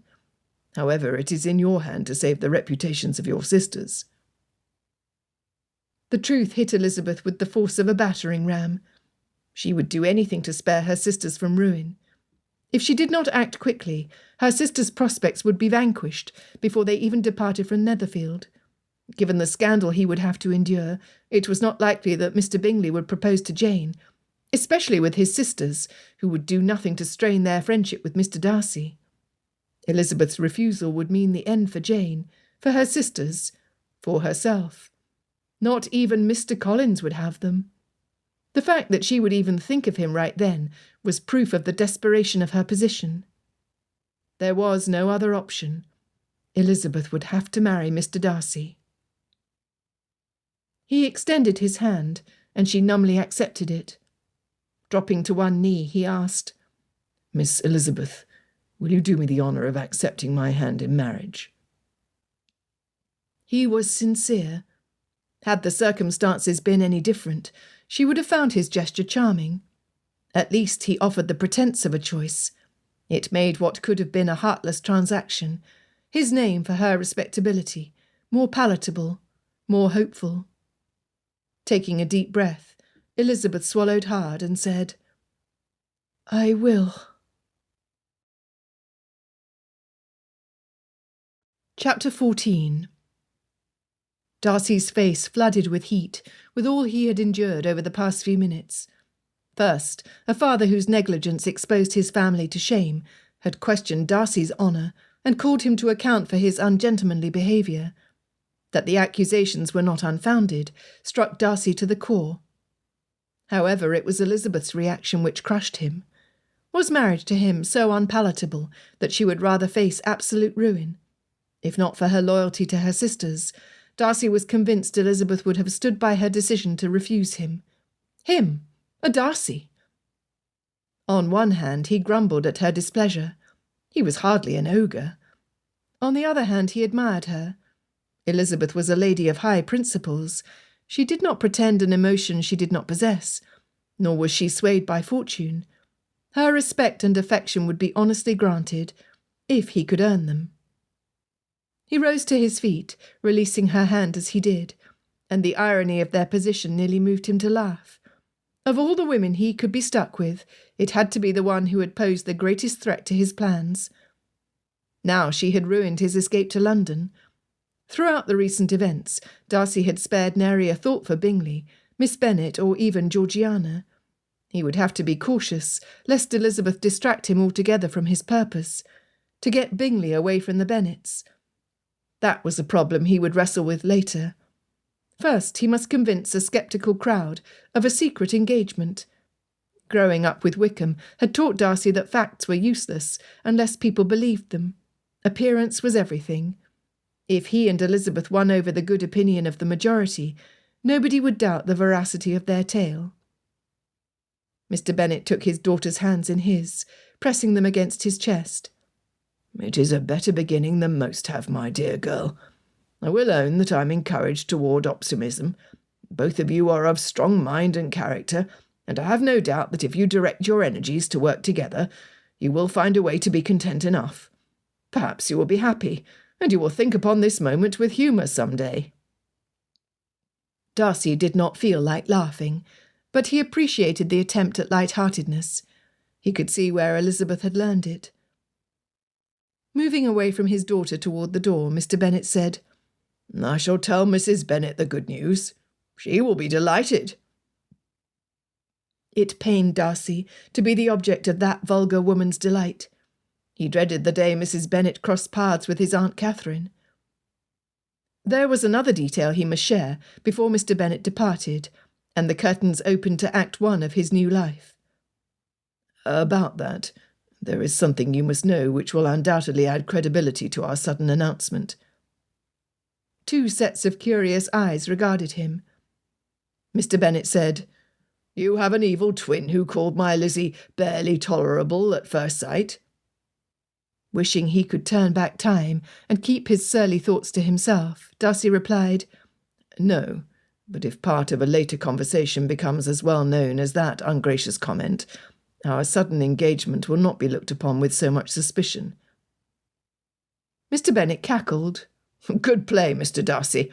I accept your chastisement and take your assessment as guarantee from your own mouth that henceforth no further ungracious comments will proceed from said aperture." Poker references. How appropriate. Darcy felt the stakes rise. Once they left the study and returned to the party, he was all in. There was no going back. Clearing his throat, he summoned every ounce of bravado in his possession, and continued, "The night of Sir William's dinner, I made a favourable comment about Elizabeth." Did his voice have to sound so gruff? Darcy had been thinking of Elizabeth by her given name since Mr. Bennet gave his consent, but to hear himself say it aloud felt like a privilege he must earn. He cleared his throat again and pulled at his cravat. He could do this. "I praised Elizabeth to Miss Bingley." He could practically see the wheels turning in Elizabeth's mind. She would assume this had happened before she had refused to dance with him, and given the humbling Darcy had received that night, he took greater pleasure in disquieting her than in preserving his own pride. "It was immediately after you refused to dance with me." Elizabeth gasped. "What did you say?" His assumption had been correct. With greater boldness he continued, delighting in her shock. I remarked that you have fine eyes and a pretty face. You said that to Miss Bingley. Darcy felt smug, and he did not bother to suppress it. She presumed to know my thoughts. I merely informed her of her error. She must hate me. Elizabeth did not sound troubled. Her eyes gleamed, and her lips curled upward. She wished us joy. She was teasing, no doubt. It is of no import. She knew I was not indifferent to you, and she jumped to the very conclusion we now need your friends and neighbours to accept. She cannot deny the exchange. She referred to it again only this afternoon. Mr. Bennet clapped his hands in applause. If people are going to talk, we might as well encourage them to speak in your favour. All it will take is a little nudge for someone present at the dinner to recall overhearing your comment. My own mother will profess that she knew, since that evening, that a match was inevitable. But it is not true. Elizabeth pressed her hands against her cheeks. Darcy stiffened. If their story was to be believed, they must eliminate all doubt among themselves now. Be that as it may, I assure you that it is the truth, and that I spoke in earnest. You must convince everyone that this is a love match. Mr. Bennet rubbed his chin. Mr. Darcy is to play the love-struck suitor to me, the starry-eyed maiden. She did not believe he could do it. A sensation Darcy had not experienced since his rowing days at Cambridge surged through him. Elizabeth had thrown down a challenge, and he would meet it. He would win her over. He had to. Darcy had never been bested when challenged, and winning Elizabeth's favour would be the greatest prize he could imagine. Chapter 15. Bingley's newfound decisiveness bore remarkable fruit. Not only was his ball a smashing success, but he had also managed to dance once again with Miss Bennet. She was so lovely, so gentle and kind, a sharp contrast to his own sisters, who treated him like an incapable little boy. Well, who was capable now? He sipped from his champagne flute and revelled in his achievements as he took a turn about the room. Was this how Darcy felt all the time? Bingley could get used to it. He felt powerful, in charge, like a captain in command of his ship. Speaking of Darcy, he had been gone for some time, long enough for Bingley to dance with Miss Catherine, Miss King, Miss Lucas and Mrs. Phillips. He had not thought Darcy would endure Mr. Collins for over a quarter of an hour, much less a whole one. Guilt threatened to dampen Bingley's triumph, but then he remembered himself. Darcy would not need anyone's assistance to escape unwanted company. Most likely he had tired of the crush and was presently reading a book in the library, writing a letter in his room, or smacking the ivories in the billiard-room. As Bingley neared the refreshment table loaded with buckets of iced champagne, he realised he had not seen Mrs. Bennet for some time either. She was a lady whose absence could not but be felt, especially after a few flutes of the bubbly liquid. Come to think of it, he had not seen Mr. Bennet either. Perhaps the gentleman had found a comfortable chair in the quieter library. He seemed more suited to books than to conversation and dancing. Then Bingley saw his angel conversing with Sir William, Lady Lucas and Miss Lucas. All further observations of the other Bennets present, or not, fled his mind. Like a moth to the flame, he drew nearer. "I hope you are enjoying yourselves." He took in Miss Bennet's pink cheeks, her soft eyes regarding him as though he were a gallant prince. "I've never attended a ball its equal," she replied with a pretty smile. Bingley sensed his chest inflate, and determined to host many more balls. He saw the tips of Caro and Louisa's feathered turbans across the room. His heart filled with gratitude for all their exertions planning and orchestrating the event, so much so that he forgave them the extra expenses of having so much of it brought in from London. He waved, eager for them to join their party, so he might share the credit where it was due. The crowd parted, and he saw Caro's face. Her eyes narrowed when she spotted him. She shot him a venomous look, and he regretted having made himself an open target. Behind her, Mrs. Bennet waved a handkerchief. "Lady Lucas, I have such news for you." She darted around Caro, looking as though she might burst with joy if she did not share her news quickly. She blurted loudly for half the room to hear. "Mr. Darcy and my Lizzie are to marry." Bingley felt his eyes widen and his jaw go slack. Opposite him he saw Miss Bennet and Miss Lucas exchange a confused look. Caro looked like a tea kettle about to scream and blow steam. She glared at him as though he were to blame. What had he done? Darcy would never attach himself to a young lady unless he wanted to. Granted, it was strange that he would propose so suddenly. Perhaps he had enjoyed Miss Elizabeth's debates more than Bingley had supposed. He pondered the matter for a considerable time, long enough for a crowd to press around their group and prevent Caroline and Louisa from leaving. Bingley was about to go in search of his friend when Mr. Bennet joined them. Mutterings of, "Is it true? How can it be?" echoed in the gentleman's wake. Placing a hand on Mrs. Bennet's shoulder, a twinkle in his eye, he addressed Caro. "Evidently the way to Mr. Darcy's heart is through a pair of fine eyes, is that not so, Miss Bingley?" Caro huffed. Mrs. Bennet pounced at the compliment. "Did Mr. Darcy call my Lizzie's eyes fine?" She clasped onto Caroline's arm, making what would have been a difficult escape impossible without dragging the matron along. Caro attempted to ignore her, but Mrs. Bennet was persistent. "I dare say there are no finer eyes to be seen in all of Hertfordshire, London even. My girls are always praised for—" Caro interjected. "It is not uncommon for a gentleman to compliment a lady?" Mrs. Bennet clapped. "Oh, but to be complimented by a gentleman such as Mr. Darcy, who must be acquainted with a great deal of handsome women, for him to praise my Lizzie above them all is a compliment indeed. Such superior taste." Caroline twisted her face, as she always had when the nurse forced them to take their cod-liver oil. Mr. Bennet nodded at her. "Your insight is to be praised, Miss Bingley. I have it on excellent authority that you were the first to suspect an attachment was forming in that quarter, and had the sagacity to wish the couple well." The high colour in Caro's face drained to white. She mumbled, "I cannot seem to recall."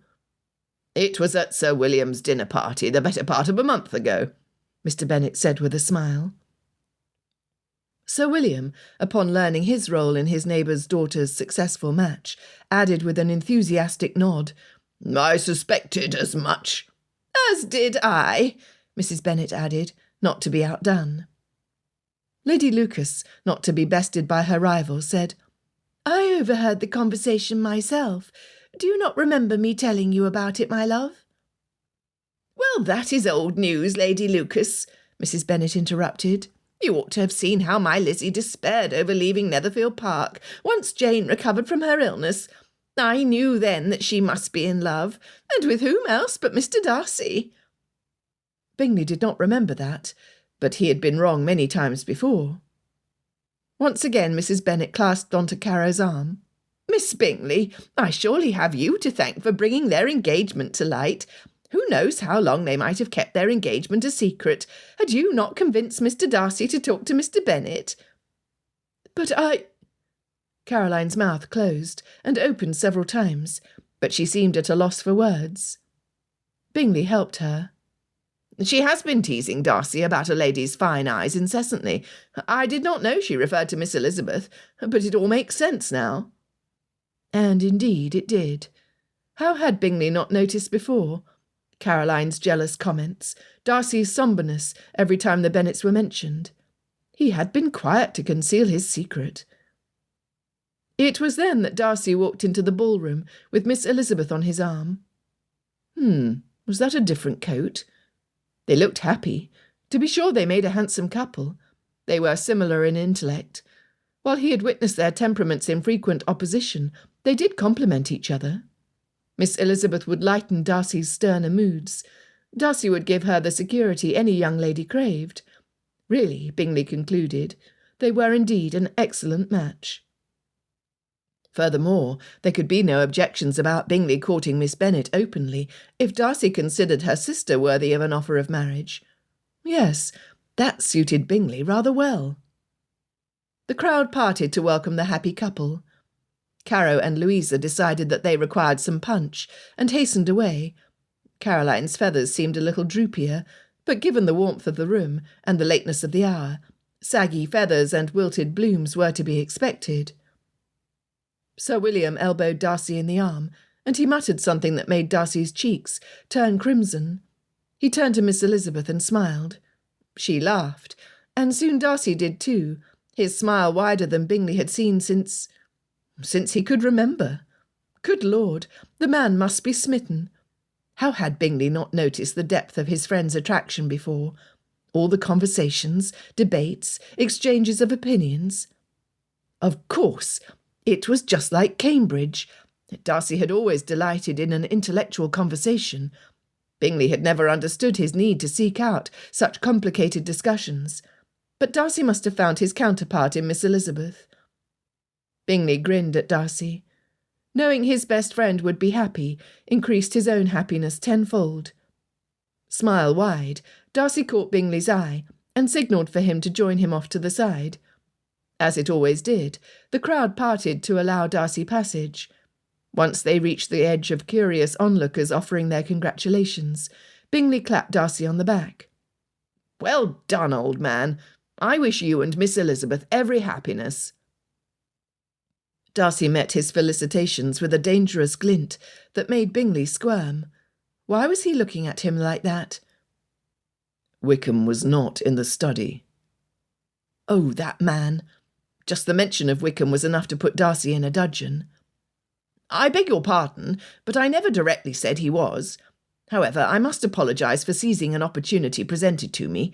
You charged off so quickly, and I was desirous of dancing again with Miss Bennet, so I did not correct you. I considered the consequences as you had advised me, and thought that the worst that would come of it was you being forced into conversation with Mr. Collins. You did not see him, did you?" Come to think of it, the clergyman had been missing for some time. He was not still in the study, was he?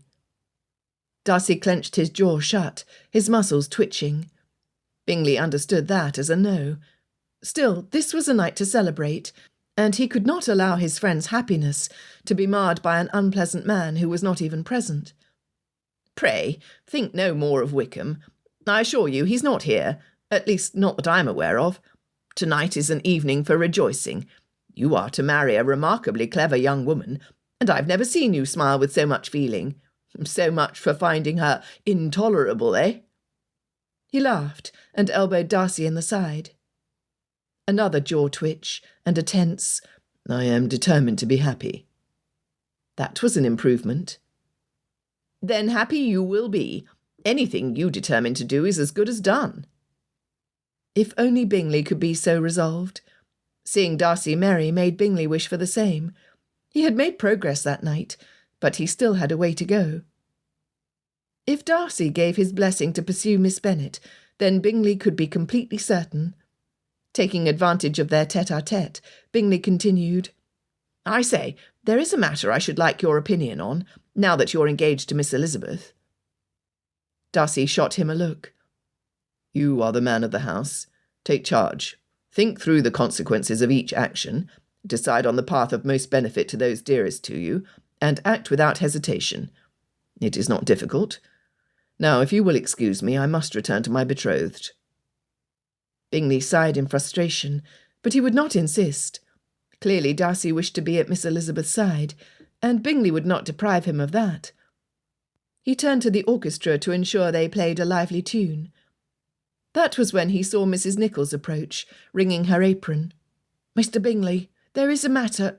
I believe I have succeeded in keeping it quiet, but you would do well to come with me and see for yourself." Intrigued, Bingley followed her up the stairs to the residence wing, doing his best to assuage her distress and placate her apologies. When they reached Carrow's door, Mrs. Nichols took a deep breath, pushed it open and stepped aside. Bingley poked his head through the opening, half suspecting to find a tiger or some other fearsome creature prowling in the shadows. He held his breath and stepped inside. It was too dark to see anything. And then he heard it. It was not a tiger. "Dear Lord," he mumbled. The next few minutes was a hushed blur Bingley would rather not recall, but he muddled his way through creditably, or so he hoped. He simply followed Darcy's steps, Take charge, think about the consequences, decide and act. Except thinking through things was not Bingley's strength, and he worried for a solid 5 minutes whether he had been as thorough as he needed to be. Chapter 16. Darcy stood between Lady Lucas and Mrs. Bennet, in agony, his thoughts far from cordial.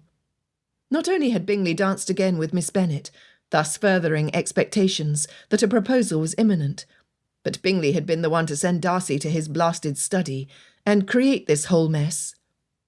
And did the man for a moment suspect his involvement? Not at all. His smiles were genuine, his felicitations sincere. Darcy had been perilously close to thrashing his friend, and found it imperative to take his leave before he said or did something a love-lorn gentleman pleased with his fate would not do. How was he supposed to pretend to be enamoured of a female who only married him because she had no other option? Had Darcy been in possession of his full wits, he would have extracted himself from Mrs. Bennet's company. But Darcy was not, and so he endured her boasts until he could conjure a means to dismiss himself politely, which, given his present mood, was easier said than done. "We shall celebrate 2 weddings at Longbourn before the end of the year. What a blessing Mr. Bingley's arrival has been for my girls." Mrs. Bennet blinked up at Darcy.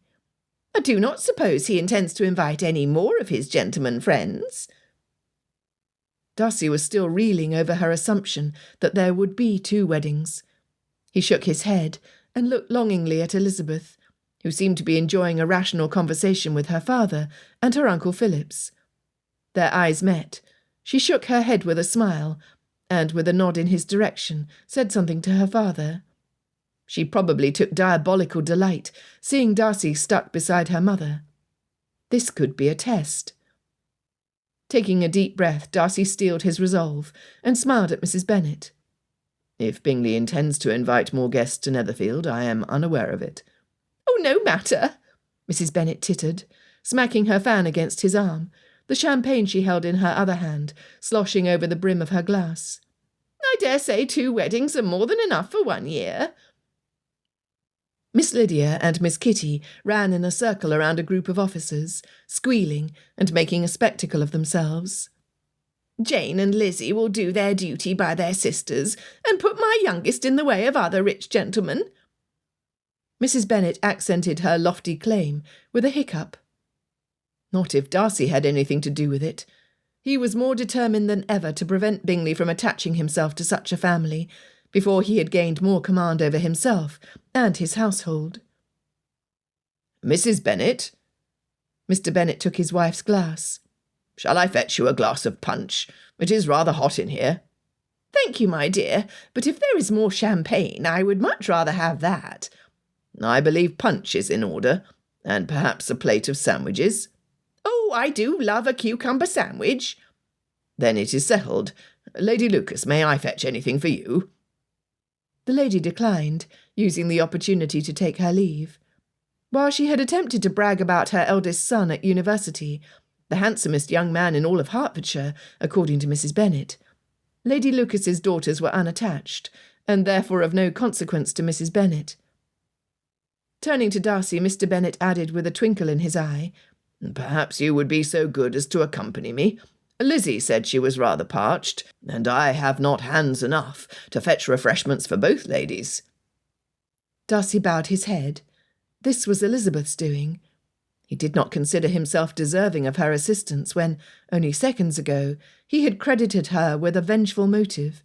She was more forgiving than he was, a trait he was grateful for, given his previous behaviour toward her.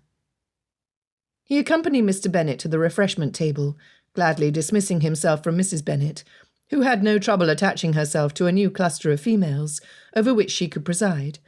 All the while, Darcy pondered how much he had yet to learn about the lady he was to marry. Appearing to be the enchanted maiden hurt Elizabeth's cheeks, but she kept smiling. She peeked over at Mr. Darcy, watching him struggle to maintain his stoic expression and dignified posture. He had lasted much longer in her mother's company than Elizabeth had expected. Then again, if his mind was as muddled as hers was, He was not fully aware of the conversation surrounding him. Still, she was not indifferent to his plight. If Mr. Darcy could act like the attentive soon-to-be son-in-law of a woman he surely considered ridiculous, then Elizabeth would continue to smile. She would act like the understanding betrothed and spare him. She whispered to her father, "I'm certain Mr. Darcy would appreciate a reprieve. Perhaps you could offer to fetch Mamma some refreshment and request his assistance." Papa complied, leaving her alone with Sir William, who was adept at carrying on a conversation with little help from her. Free to muse, Elizabeth reflected on what she had learned about Mr. Darcy. She still could not believe he had bent down on one knee to propose. A real, proper proposal. Then he had revealed his prior admission to Miss Bingley. Not only had he saved Elizabeth's reputation and that of her family, but he had done so in such a way as to grant her a greater degree of dignity. First he knew how to be charming, and now he could be gallant. Mr. Darcy had everything to offer a lady seeking security, comfort and position, and he selflessly bestowed it upon Elizabeth, when she had nothing to offer him. Was he truly so selfless, so heroic? She would not have believed it, given Mr. Wickham's tale of woe, but Mr. Darcy had poked gaping holes in the soldier's claims. Elizabeth could no longer give the story much credence. She clearly understood much less of Mr. Darcy's character than she had thought.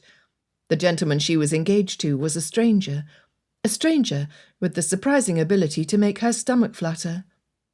Elizabeth had always dreamed of a deep and lasting love.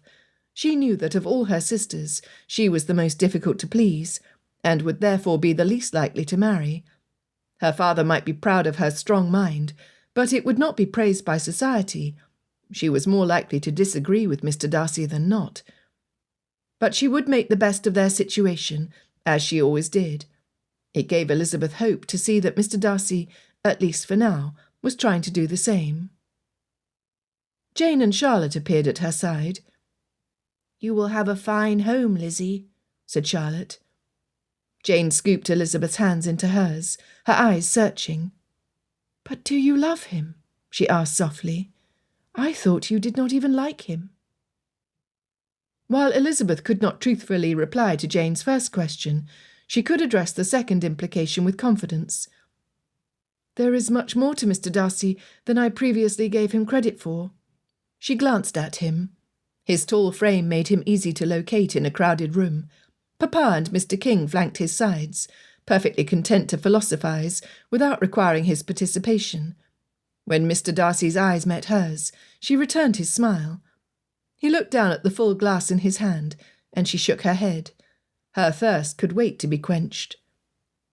The exchange did not escape Charlotte, who looped her arm through Jane's.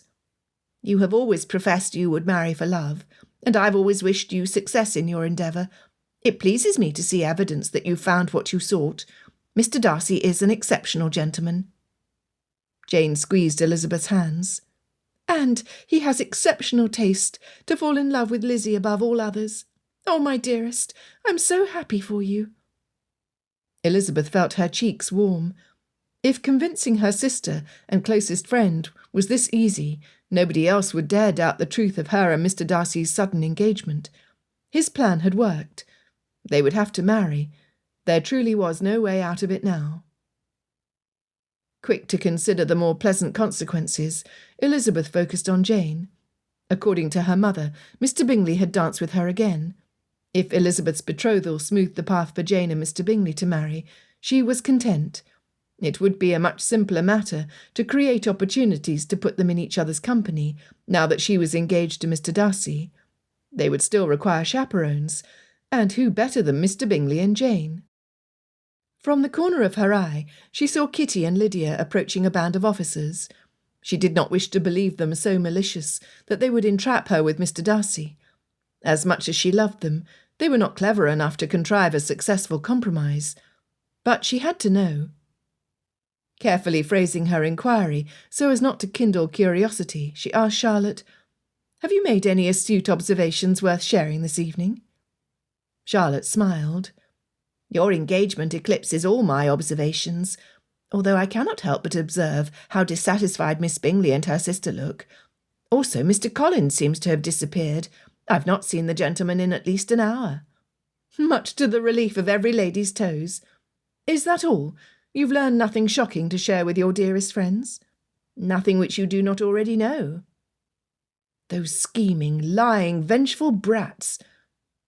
Another dance was beginning, and Elizabeth slipped away before she could be claimed.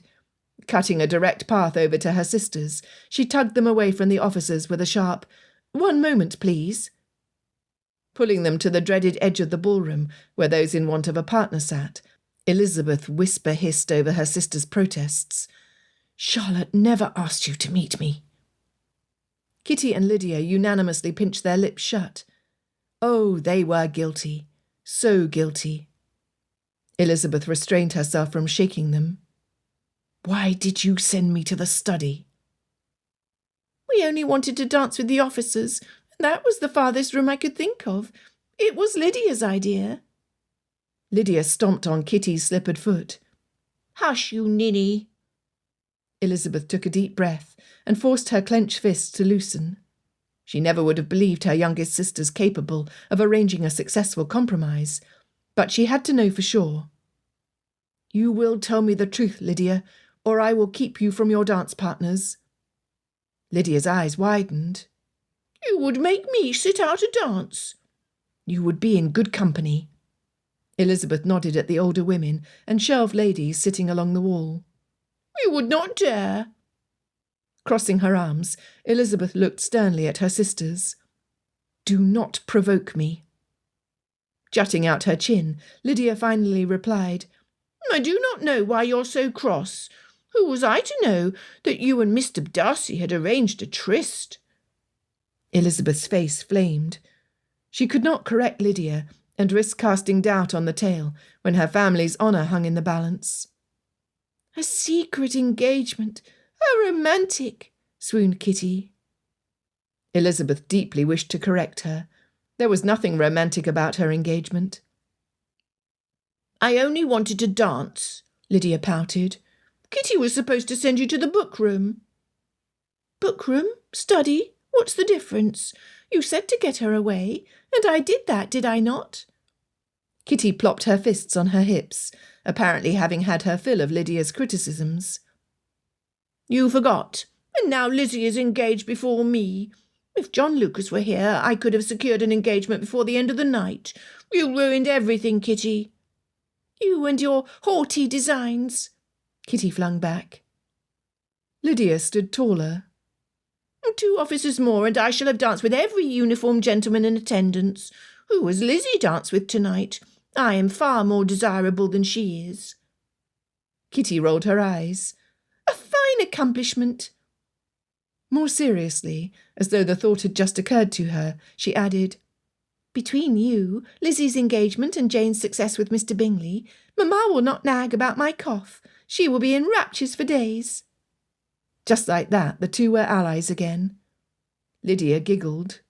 "The look on Miss Bingley's face when we opened the door and saw Lizzie in Mr. Darcy's embrace." She turned from Kitty to Elizabeth. "I heard her call you a hoyden." Kitty patted Elizabeth's arm consolingly. "Better a hoyden than a harridan." Her sisters fell into a fit of giggles, skipping away to join their partners. They had no idea what they had done. Had it all been one dreadful accident? Was this to be how all Elizabeth's efforts on behalf of her family were to be rewarded? She shook her head. No, she would not dwell on despair. This was an opportunity to encourage Mr. Bingley's attachment to Jane. There was no doubt that a union with one so lofty as Mr. Darcy would provide many advantages, which Elizabeth could use to help others. She could pay for tutors for her sisters with her pin money. The final couples scurried to take their places for the minuet. Mr. Darcy appeared, standing in front of her with a glass of punch. She took the drink. "Thank you, Mr. Darcy." He bowed. "May I have the honour of this dance?" He had a deep, soothing voice, and the intensity in his dark eyes made it difficult for Elizabeth to swallow her punch. Leaning a touch closer to her, she saw a spark in his eye when he said, "I trust that a minuet is calm enough for your coiffure." Elizabeth grinned at the jest, reaching up to pat her hair gently with one hand, and pressing against the strange fluttering in her stomach with the other. "You think of everything, Mr. Darcy." Setting her empty glass on a tray, she took his arm, and they joined the other couples. Sighs and whispers of "fine eyes" and "so romantic" swirled around Elizabeth, with the stir of ladies' fans. Mr. Darcy danced gracefully, albeit silently. Several times he opened his mouth, then seemed to reconsider and close it. After witnessing yet another failed attempt, Elizabeth took pity on him. "Do you enjoy the minuet, Mr. Darcy?" He answered when the dance required him to step closer. "Pray call me Fitzwilliam." Fitzwilliam. She tried in her mind, but she could not yet bring herself to say it aloud. Not yet. Once they were better acquainted, perhaps. Mr. Darcy stepped back. "This dance is a favourite of my Aunt Catherine. She appreciates its rigid formality." The ice now broken, he continued, "You are an elegant dancer. Did you learn from a master?" She laughed. "Observation and imitation have been my best teachers. If I perform well enough, nobody is the wiser." He did not seem to know how to reply to that, so Elizabeth asked a question of her own. It concerned her how easily he was able to cover over their compromise. Was he much practised in getting himself out of troublesome situations? "What is your opinion of disguise?"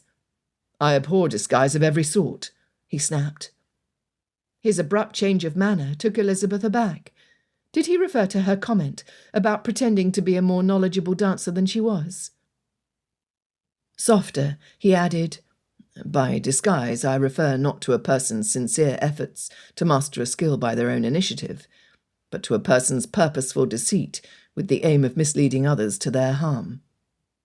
A deep breath. "It was a value my father upheld, and by which I have attempted to live." He winced, and Elizabeth imagined she knew the painful direction his thoughts had taken.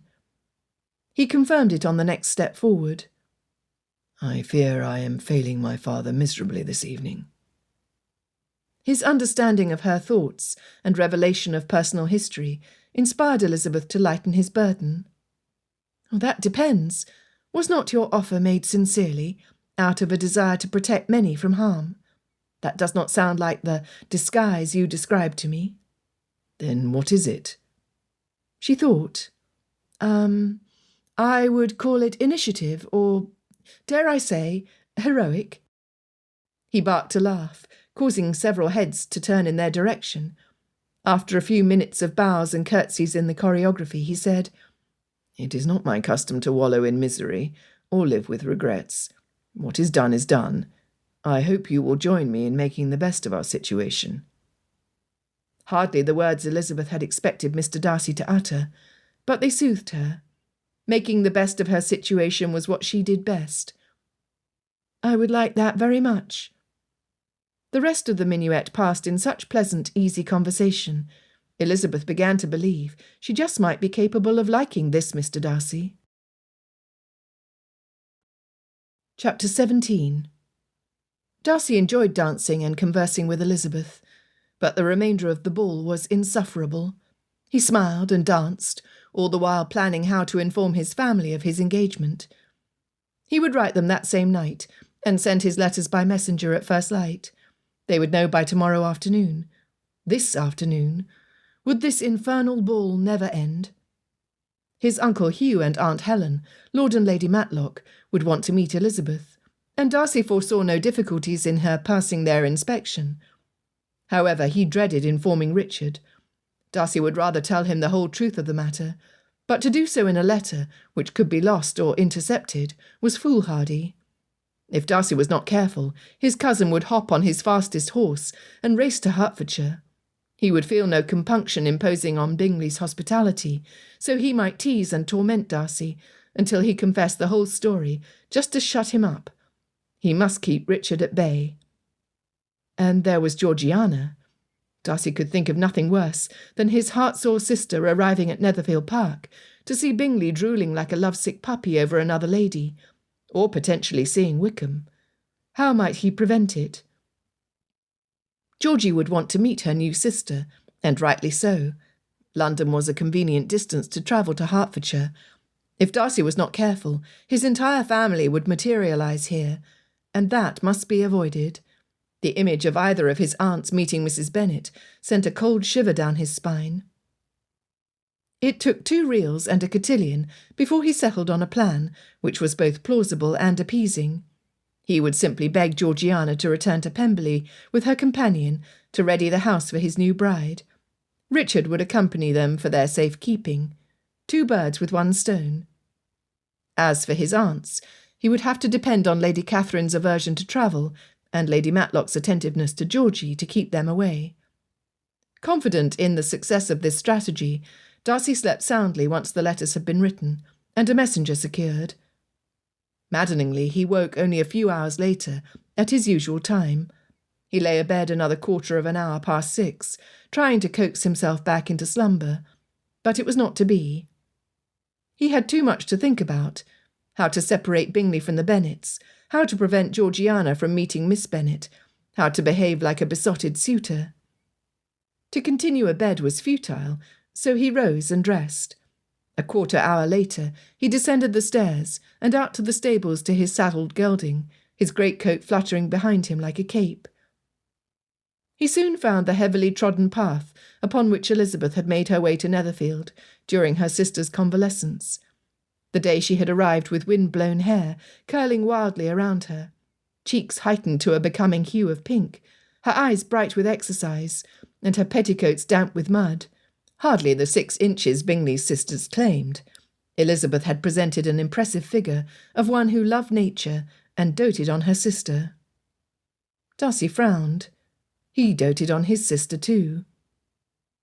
While it pleased him to have something more in common with his betrothed, he also recognised the danger their conflicting ends presented.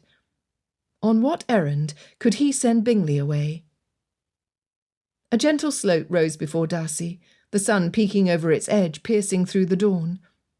When he reached the top of the hill, there she was, walking alone up the other side, her bonnet hanging down her back, fog swirling around her skirts.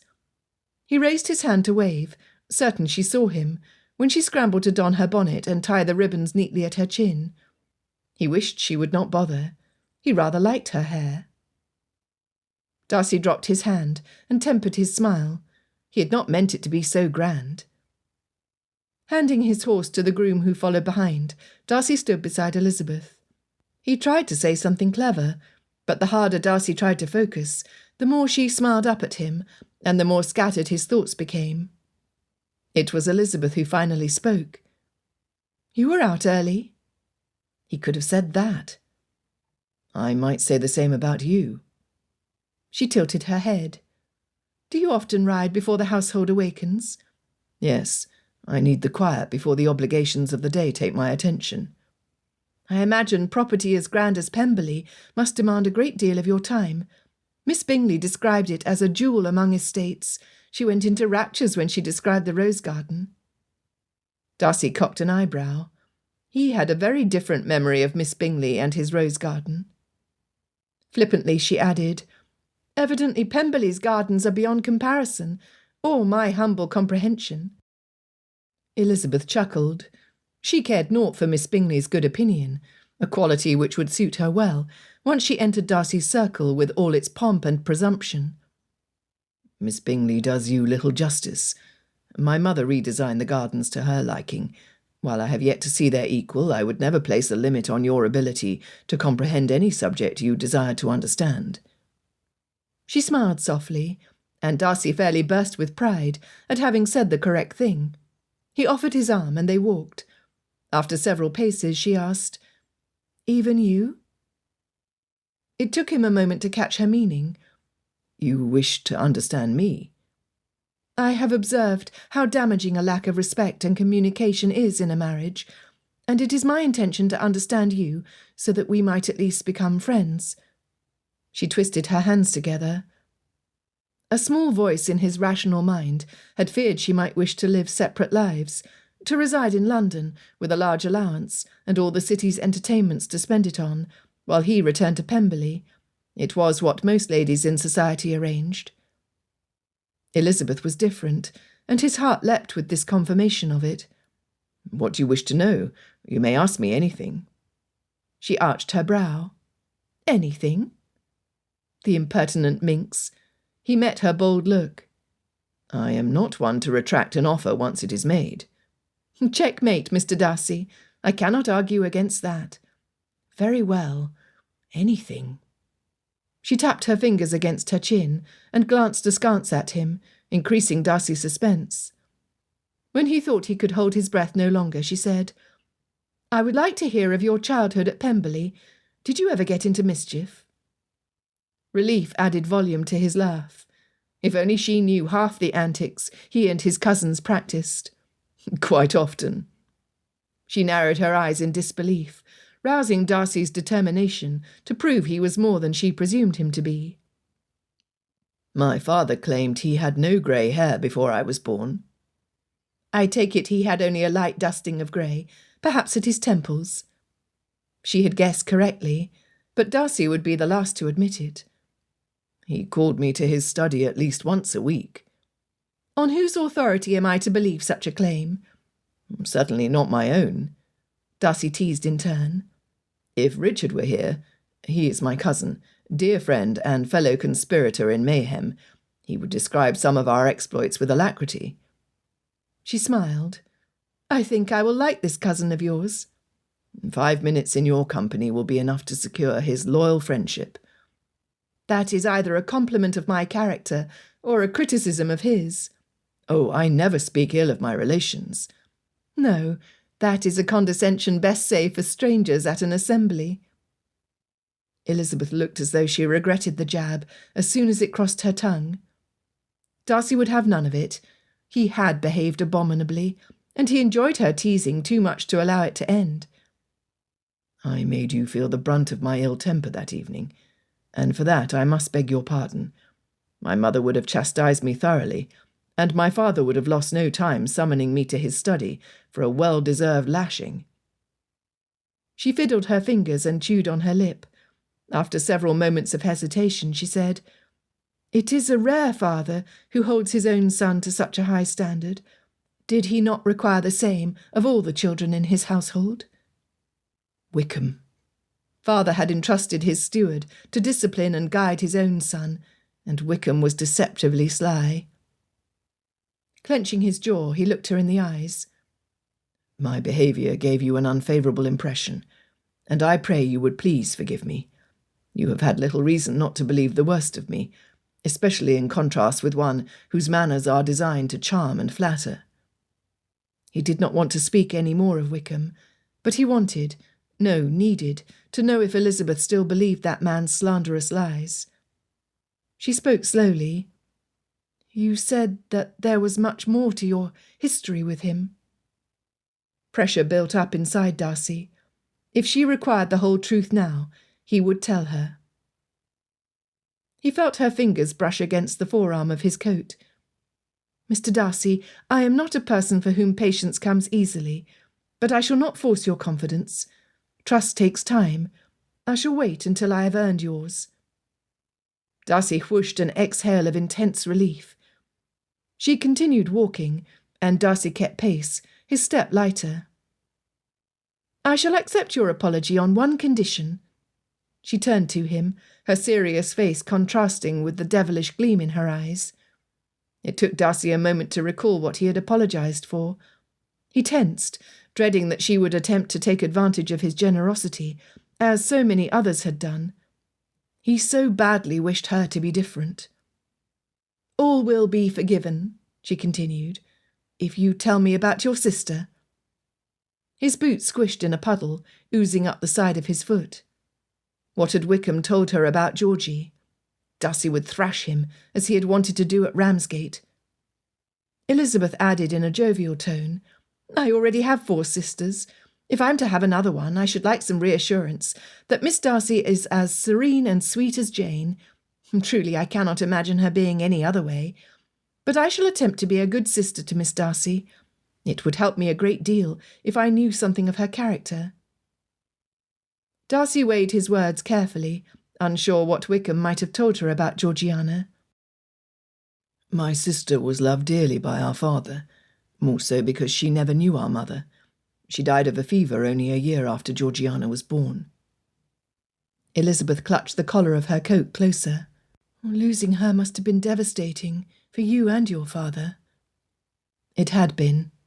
Darcy's anger waned at the memory of his mother, but not enough to take away the bitterness in his voice.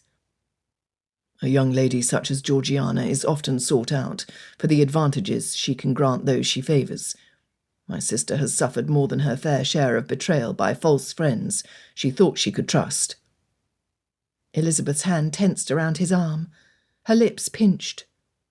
A pox on the selfish louts who disappoint an innocent orphaned girl. Her spirited invective calmed Darcy's ire. If Wickham had spoken against Georgiana, Elizabeth chose not to believe him. I shall not allow anyone or anything to hurt her again. Elizabeth caught his gaze, boldly meeting it with her own. Neither shall I. She meant it, he could tell.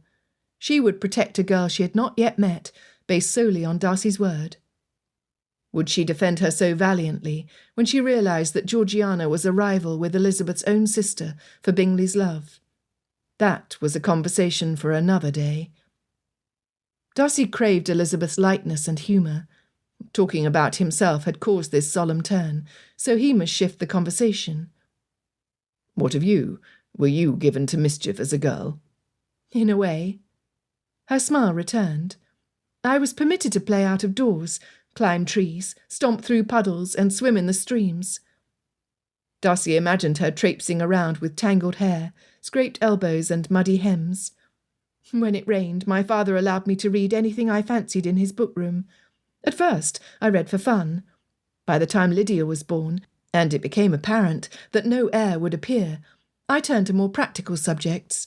I spent hours poring over his tomes, convinced that if I learned enough— I don't know what I thought. In the end, I was only a girl, not the boy he needed to break the entail on our property and keep our home. But you did not stop reading. He knew she had not. Her intellect was proof of extensive study and enterprise. Like you, I needed solace before the needs of my family demanded my attention. Having 5 daughters with no prospects, and an estate he would lose, my father changed. He could do anything he put his mind to, but he lost the will to try. My mother became more anxious than ever before. She shook her head and smiled. Reading became my escape, as did my early morning walks. No wonder Elizabeth prized her independence. It was all she had which was truly hers. Darcy was not ready to arrive at Longbourn, but the house seemed to have dropped down from the sky right in front of them.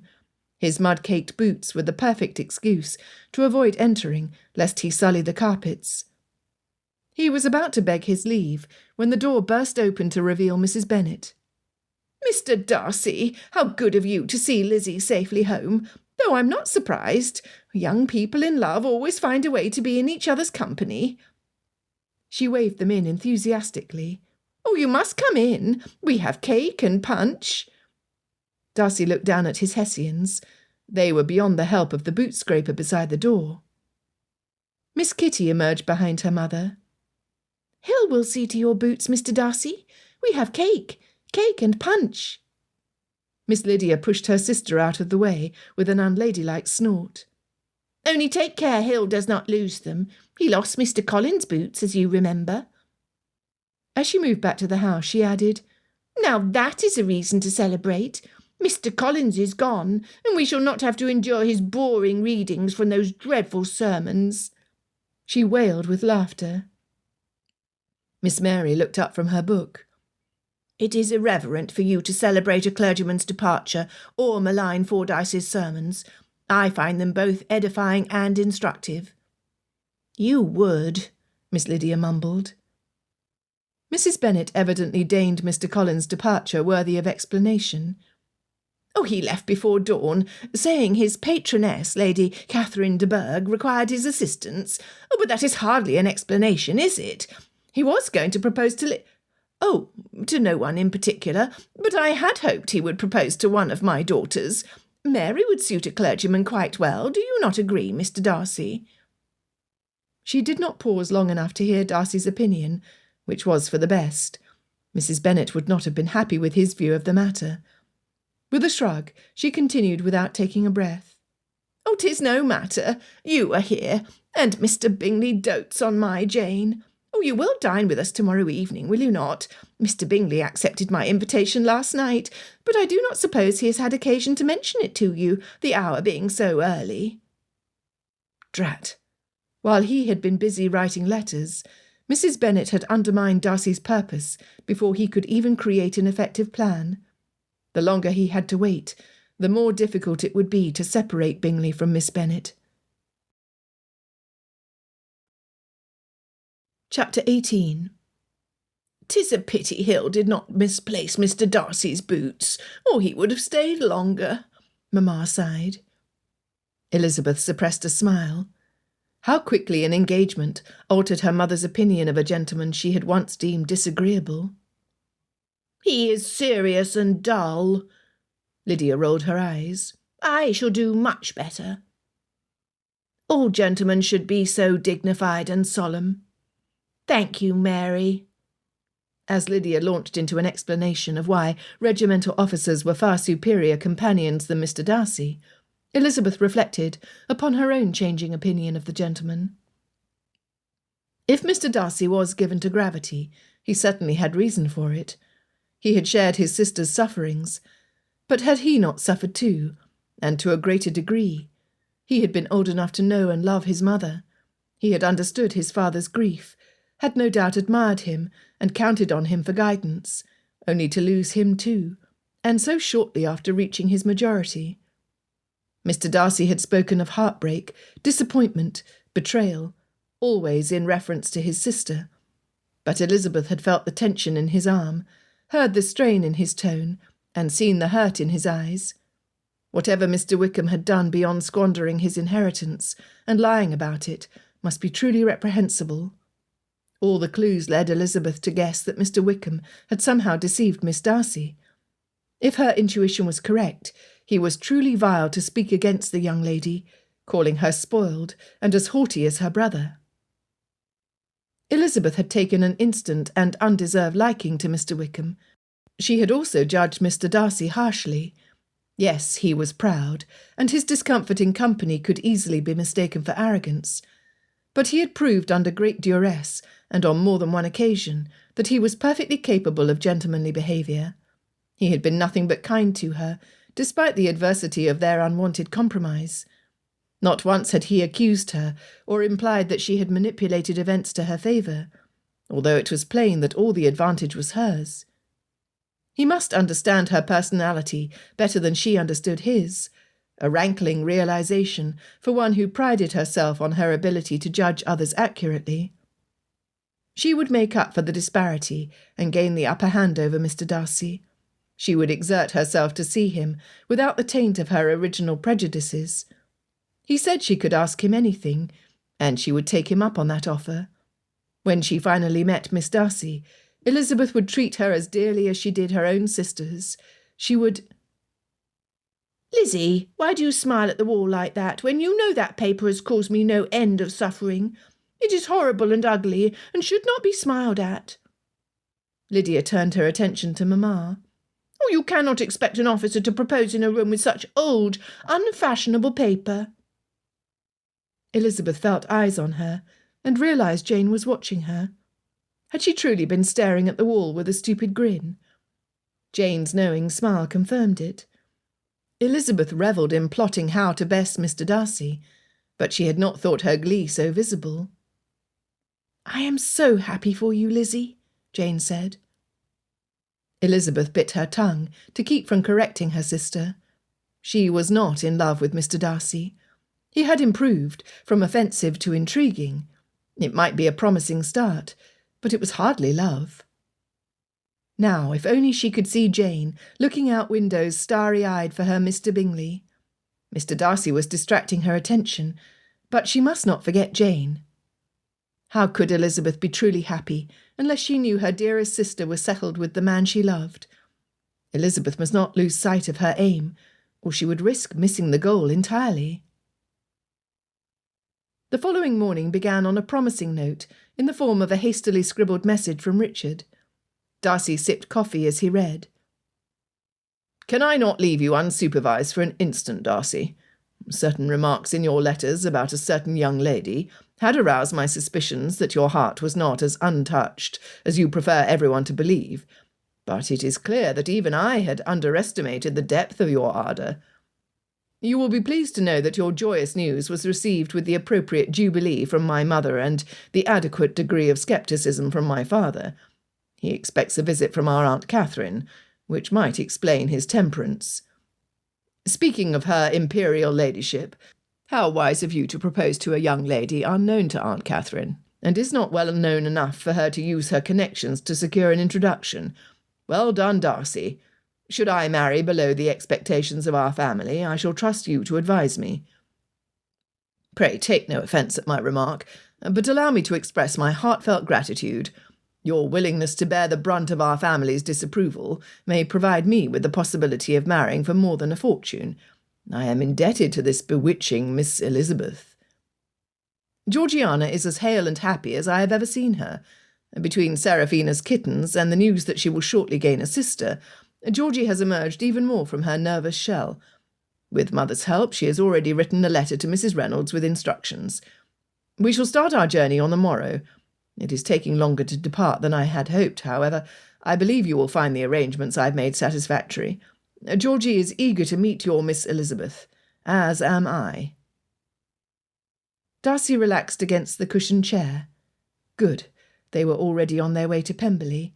It was one less worry when the dinner at Longbourn that evening would require all his concentration. Darcy's frustration mounted during dinner.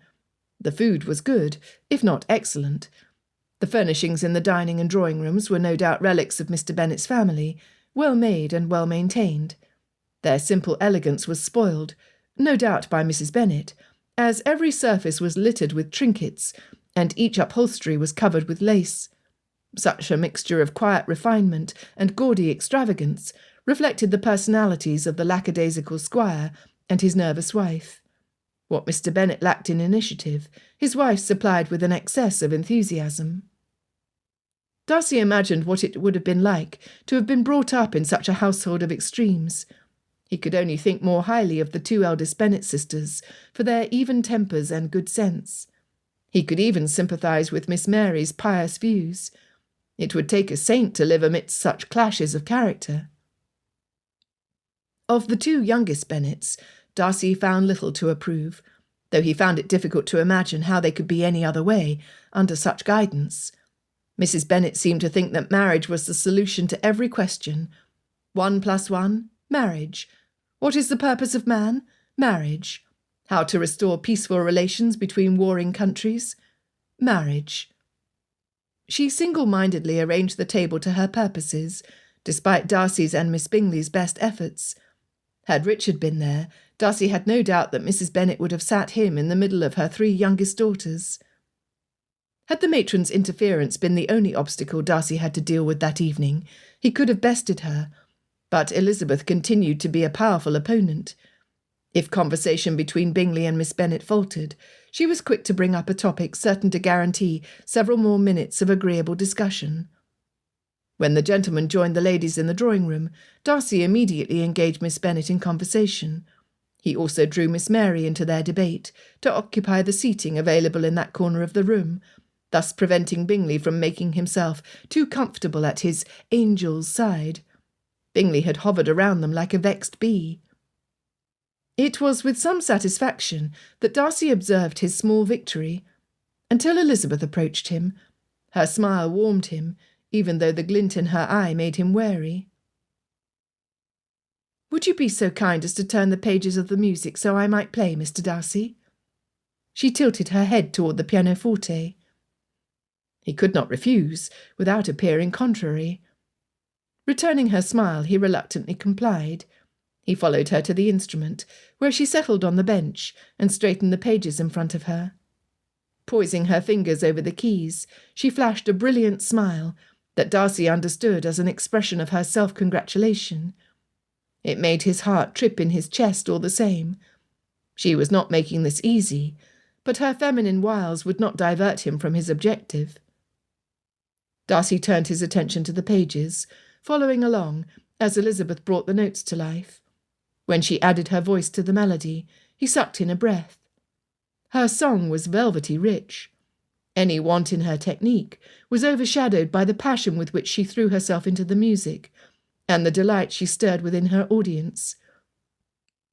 He flipped a page and risked a glance at Elizabeth. Her eyes were closed. They stayed closed. Every note was played from memory, and Darcy would have admired her natural skill more had it not been at the detriment of his plans. He glanced over at Bingley and Miss Bennet. They sat beside each other, Bingley leaning as close to her as he dared. Mrs. Hurst and Miss Bingley glowered from under the pile of music sheets Mrs. Bennet had piled on top of them, with insistent pleas that they play next. All the while, the calculating minx at Darcy's side performed the piece she had selected with as much spirit as she possessed, which was a great deal. He had forgotten to turn the final page when she lifted her fingers from the keys. She raised her chin to smile at him once again, with a knowing glint in her mischievous eye. He bowed his defeat, for now. Had they not been at such cross purposes, Darcy would have admired Elizabeth's skill more, but she stood in the way of his sister's happiness, and for that he must succeed. With Miss Bennet's beauty, she would attract other gentlemen better suited to matrimony than Bingley. Once Darcy and Elizabeth were wed, he would encourage her to invite Miss Bennet to London. She would not remain single through an entire season, Darcy would wager. If she lured the heart of a titled gentleman, she would be better off than with Bingley anyway.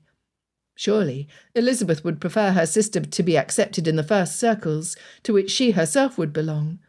Darcy was doing her and her family a favour, or so he told himself. Thus the evening proceeded, a dance of victory and defeat in which Darcy and Elizabeth took turns advancing and turning about like fencers at a competition. Bingley's obligation to entertain the Bennets ought to have ended. However, Mrs. Bennet hinted so pointedly at how lovely Netherfield Park's drawing-room must be, and how favourable it was for hosting a party, that he had seen fit to ignore his sister's discouraging comments and warning looks. He invited the Bennets for tea the following afternoon. To her credit, Miss Bennet seemed troubled at the ease with which Bingley imposed upon his sisters. After all, it did not befall him to plan the afternoon's menu and entertainments. The pinch look Bingley's sisters had focused on Mrs. Bennet for the greater part of the evening now turned in unison against their brother. Miss Bennet insisted that she would not dream of inconveniencing them so soon after they had hosted a ball, ignoring her mother and younger sisters, who made it plain that they held no such reservations. Miss Bennet's consideration and appreciative praise for hosting the most majestic ball of her lifetime put Mrs. Hurst and Miss Bingley in a difficult position. They gobbled up her praise like hungry hounds, while keeping their noses raised at the appropriate level of condescension. Bingley, however, could see nothing beyond his desire to spend more time in Miss Bennet's company. His interest was selfish. For that reason, Darcy took solace in his justification to keep them apart. Chapter 19. Darcy paced. He and Bingley were to depart for London to meet with Darcy's secretary that day. A draft of the marriage contract had already been drawn to Darcy's specifications, though Darcy trusted his attorney to adhere faithfully to the sums and terms detailed to him. The contract presented an opportunity to rouse Bingley from Netherfield. 1 hour remained before the time agreed upon to leave, and Darcy had nothing to do but wait. He settled into the library with 2 books which had arrived in the morning post. One look was enough for Darcy to recognise his sister's selections. He probably would hear about her missing books in her next letter. She could not have meant for them to be sent to him in Hertfordshire, when she ought to have received them at Matlock House. Had she and Richard departed for Pemberley yet? Surely they would not delay over the trifling matter of 2 misplaced novels. Darcy held one up. Self-Control by Mary Brunton. Darcy flipped open the cover, seeing that the tome he held was a second reprint. He was not surprised. Before leaving London he had heard talk of this tale. A devout heroine who escapes from the clutches of a morally inept rake, bent on spoiling her innocence and virtue. Why Georgiana would choose to read a tale uncomfortably similar to her own was beyond Darcy's comprehension. He only hoped the vile devil had a satisfying end, while the heroine went on to live a happy and fulfilling life. The other novel was written by a lady. It was not as wildly popular as the other, but the description the bookseller included promised a story of two sisters who overcome opposition from greedy relations and nefarious rakes to marry for love. Such heroines were bound to be handsome and marry above their station and into a fortune. Darcy held out the hope that at least one of the Dashwood sisters might be clever. The latter being more suited to his tastes, he turned open the first page, ready to switch books at the first hint of foolishness. He took an instant dislike to Mr. John Dashwood and his greedy, odious wife. He sympathised with Miss Eleanor Dashwood when she masked her depth of feeling for Mr. Edward Ferrars to her mother and sisters in a sensible attempt to protect her own grieving heart after the recent loss of her father. He rolled his eyes at Marianne's youthful romantic notions, and applauded her mother when she said, "Remember, my love, that you are not 17. It is yet too early in life to despair of such a happiness." And he cursed the injustice when the Dashwood women forever lost their home. He could not imagine having to leave Pemberley with no hope of ever returning. The Dashwoods had just arrived at their new home at Barton Cottage, where they were certain to meet a cast of new, intriguing characters, when Miss Bingley entered the library. She sashayed over to her brother's scantily stocked shelves, pretending to search for a book. In reality, she just trailed her fingers over the leather spines, and watched Darcy like a hawk, circling in the sky, looking for an advantage. Darcy raised the book in front of his face, resenting her interruption. A lady was an accomplished writer and engaging storyteller. "Sense and Sensibility," Miss Bingley read aloud, now standing close enough to reach for the second book on the table. "Self-control." She swatted at his shoulder. "Fine traits, to be sure. Are you seeking to improve yourself through extensive reading, Mr. Darcy?" He raised his eyebrows. Did she think they were books of sermons? She continued, "I hardly think you need to improve in either sense or self-control, though I hope you recommend them to Charles. He has neither quality where Miss Bennet is concerned." She sat in the chair beside him, leaning forward and glancing at the open door. "What are we to do?" Darcy wished he knew, but he was not desperate enough to enlist Miss Bingley's assistance when he had already succeeded in convincing Bingley to accompany him to London. "You forget I am to marry the second Miss Bennet." She huffed. "Oh, but you can escape to Pemberley. You shall only have to endure one yearly visit from her dreadful relatives, and your property is large enough to avoid their company." He rose to leave the room, undesirous of occupying the same space as a bitter lady with disappointed ambitions, disparaging the family into which he would marry. She did not take his hint. "If Charles marries Miss Bennet, I shall have to endure daily visits from her horrible family. Oh, if only we could stay in London for longer than a day. I know Charles. He would forget Miss Bennet within a fortnight." A fortnight. The banns would be read on Sunday, and the countdown to his wedding day would officially begin. He had 15 days. 15 days to separate Bingley from the source of his current infatuation. 15 days to secure Georgiana's future without threatening the potential in Darcy's. It was a monumental task to undertake. Should he enlist help? Before Darcy could contemplate the advantages of including Miss Bingley in his plan, the disadvantages being immediate and obvious, there was a muffled tap at the door. Bingley's butler stood in the open doorway. "The guests have arrived, Miss Bingley." She sighed, her cheeks puffing out in exasperation. "I suppose we cannot avoid the locals entirely. How tiresome." She made no attempt to rise, but instead took another bolstering breath. The butler added, "I took the liberty of showing Colonel Fitzwilliam and Miss Darcy into the parlour for tea. Mr. Bingley and the Hursts are already with them." Miss Bingley jumped to her feet with an unbecoming squeal. "Oh, why did you not say so immediately?" While she chastised the butler, Darcy stood in stunned, frozen silence, his plans for London vanishing. Why were they here? Had some disaster befallen Georgiana? Awakening from his momentary reverie, he brushed past Miss Bingley, who would rather criticise her butler than welcome her unexpected visitors, no matter how delighted she claimed to be to receive them. Darcy only just kept himself from breaking into the parlour at a run. Remembering himself, he composed his face into one he hoped conveyed happy surprise, rather than the panicked concern rushing his steps. Chapter 20. Georgiana cradled Seraphina in her arms. Bingley stood beside her, leaning as close as a friend, ignorant of his effect on the young lady would, talking gibberish to the cat and stroking her fur. Georgiana looked up at him adoringly. Darcy's panic turned to dread. Her infatuation had not weakened. Richard stepped forward. His lips curved upward, but there was no smile in his eyes.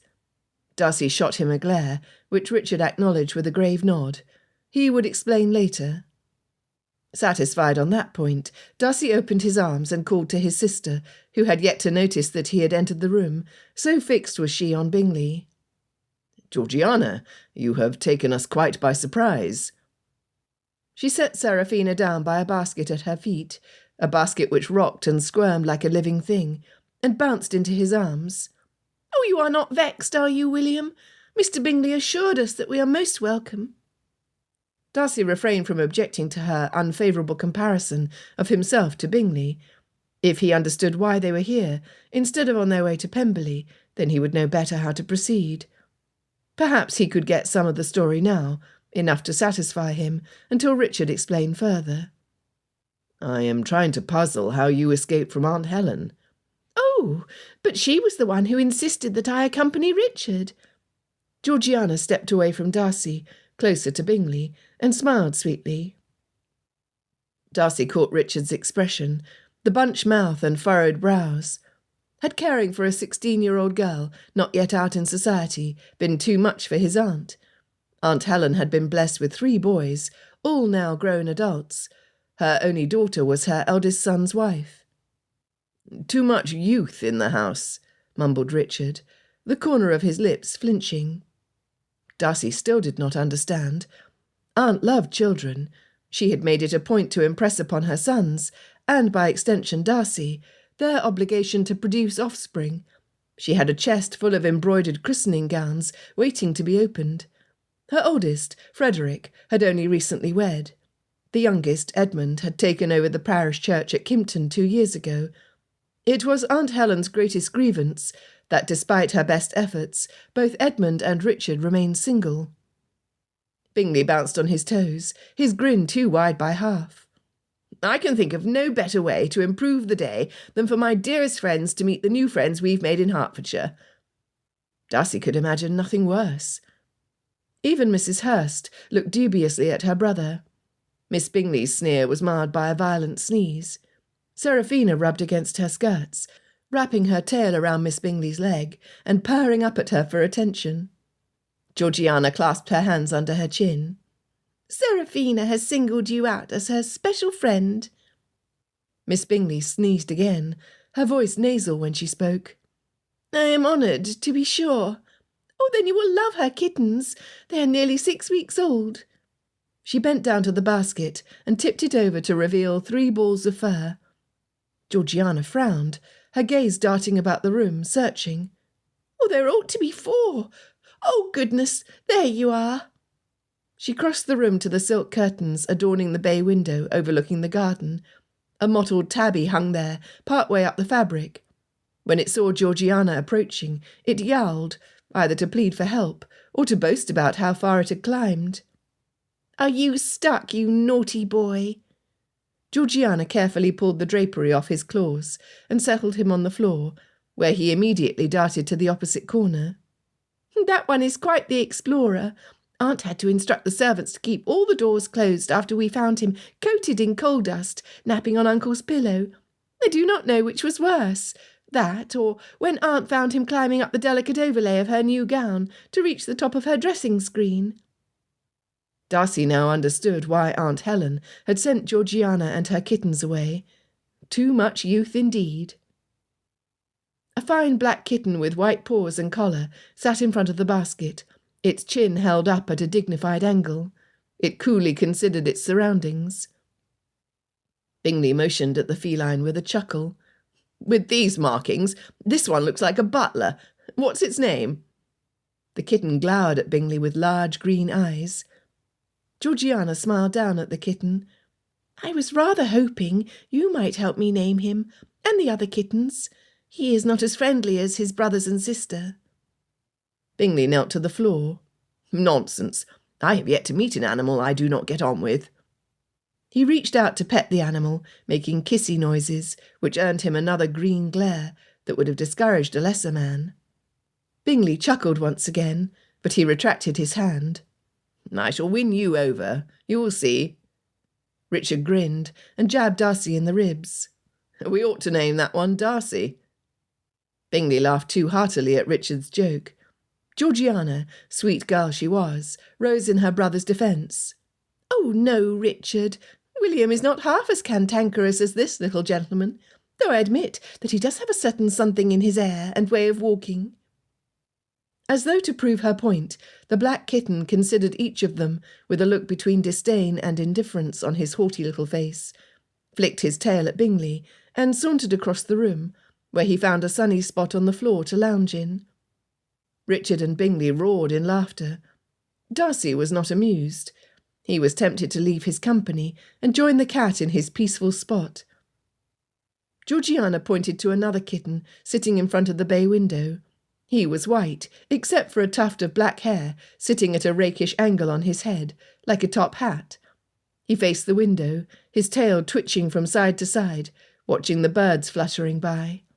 Had they any idea how keenly they were being watched through the thick glass, they might not have lingered. "He is very playful.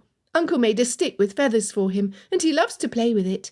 He likes to hide under the furniture and pounce on feet like a little tiger. Unfortunately, he startled the scullery maid." Georgiana cut herself short, the reddening of her face displaying her embarrassment, and revealing what she would never say aloud. Richard shook his head and chuckled. He was not as delicate. "Chamber pots everywhere." "Aunt Helen was rather cross." Georgiana wrinkled her nose. With a glare at Richard, Darcy took Georgiana's hand and looped her arm through his. "It is not a subject talked about, but I can now appreciate the difficulties your pets put Aunt and Uncle's household through." Richard cleared his throat. "Yes, Mother and Father have always favoured hounds over felines." He looked at Darcy, then at Bingley, a grin spreading over his features, as his gaze bounced back and forth between them. "I think kindly of both." Darcy did not know what he was talking about, nor did he care to decipher Richard's meaning. He tipped his forehead at the last kitten, white with cinnamon-brown ears and tail. She was clearly the lady of the litter. She sat beneath the tea-table licking her paws and admiring them as she groomed. "What is that young lady like?" Darcy asked. Georgiana gushed. "Oh, she is a lady through and through, much like her mother. She is the perfect sister, playing with and grooming her brothers. Of course, except for the black one, they do not like her attentions very much." The little lady sashayed over to Georgiana, bumping her head against her leg and rubbing against her skirts, while Georgie praised her. Miss Bingley's loud expulsion sent the female kitten scurrying back to her basket. The tip of Miss Bingley's nose was robin breast red. Georgiana's face twisted in pity. "Oh, dear! Are my cats making you sneeze, Miss Bingley? I ought to have asked before bringing them, but there was simply no time."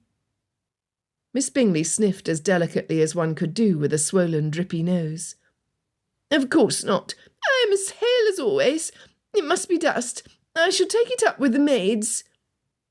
Pleased with her reply, Georgiana regaled them with more tales of the kitten's antics. After a good 5 minutes of uninterrupted, excited chatter, she pressed her hands against her cheeks. "Oh, I do apologise for talking so much, but are they not the sweetest little dears?" Darcy loved seeing her so cheerful. Had he known how she would dote on another pet, or 4, he would have given her a box of kittens last summer, instead of surrounding her with their old friends. Then she would not have fallen in love with Bingley. Pemberley would have been overrun with felines, but he would not be in his current predicament, and there would be no mice hiding in the pantry. Georgiana tapped Darcy's arm gently, looking up at him through her thick golden eyelashes.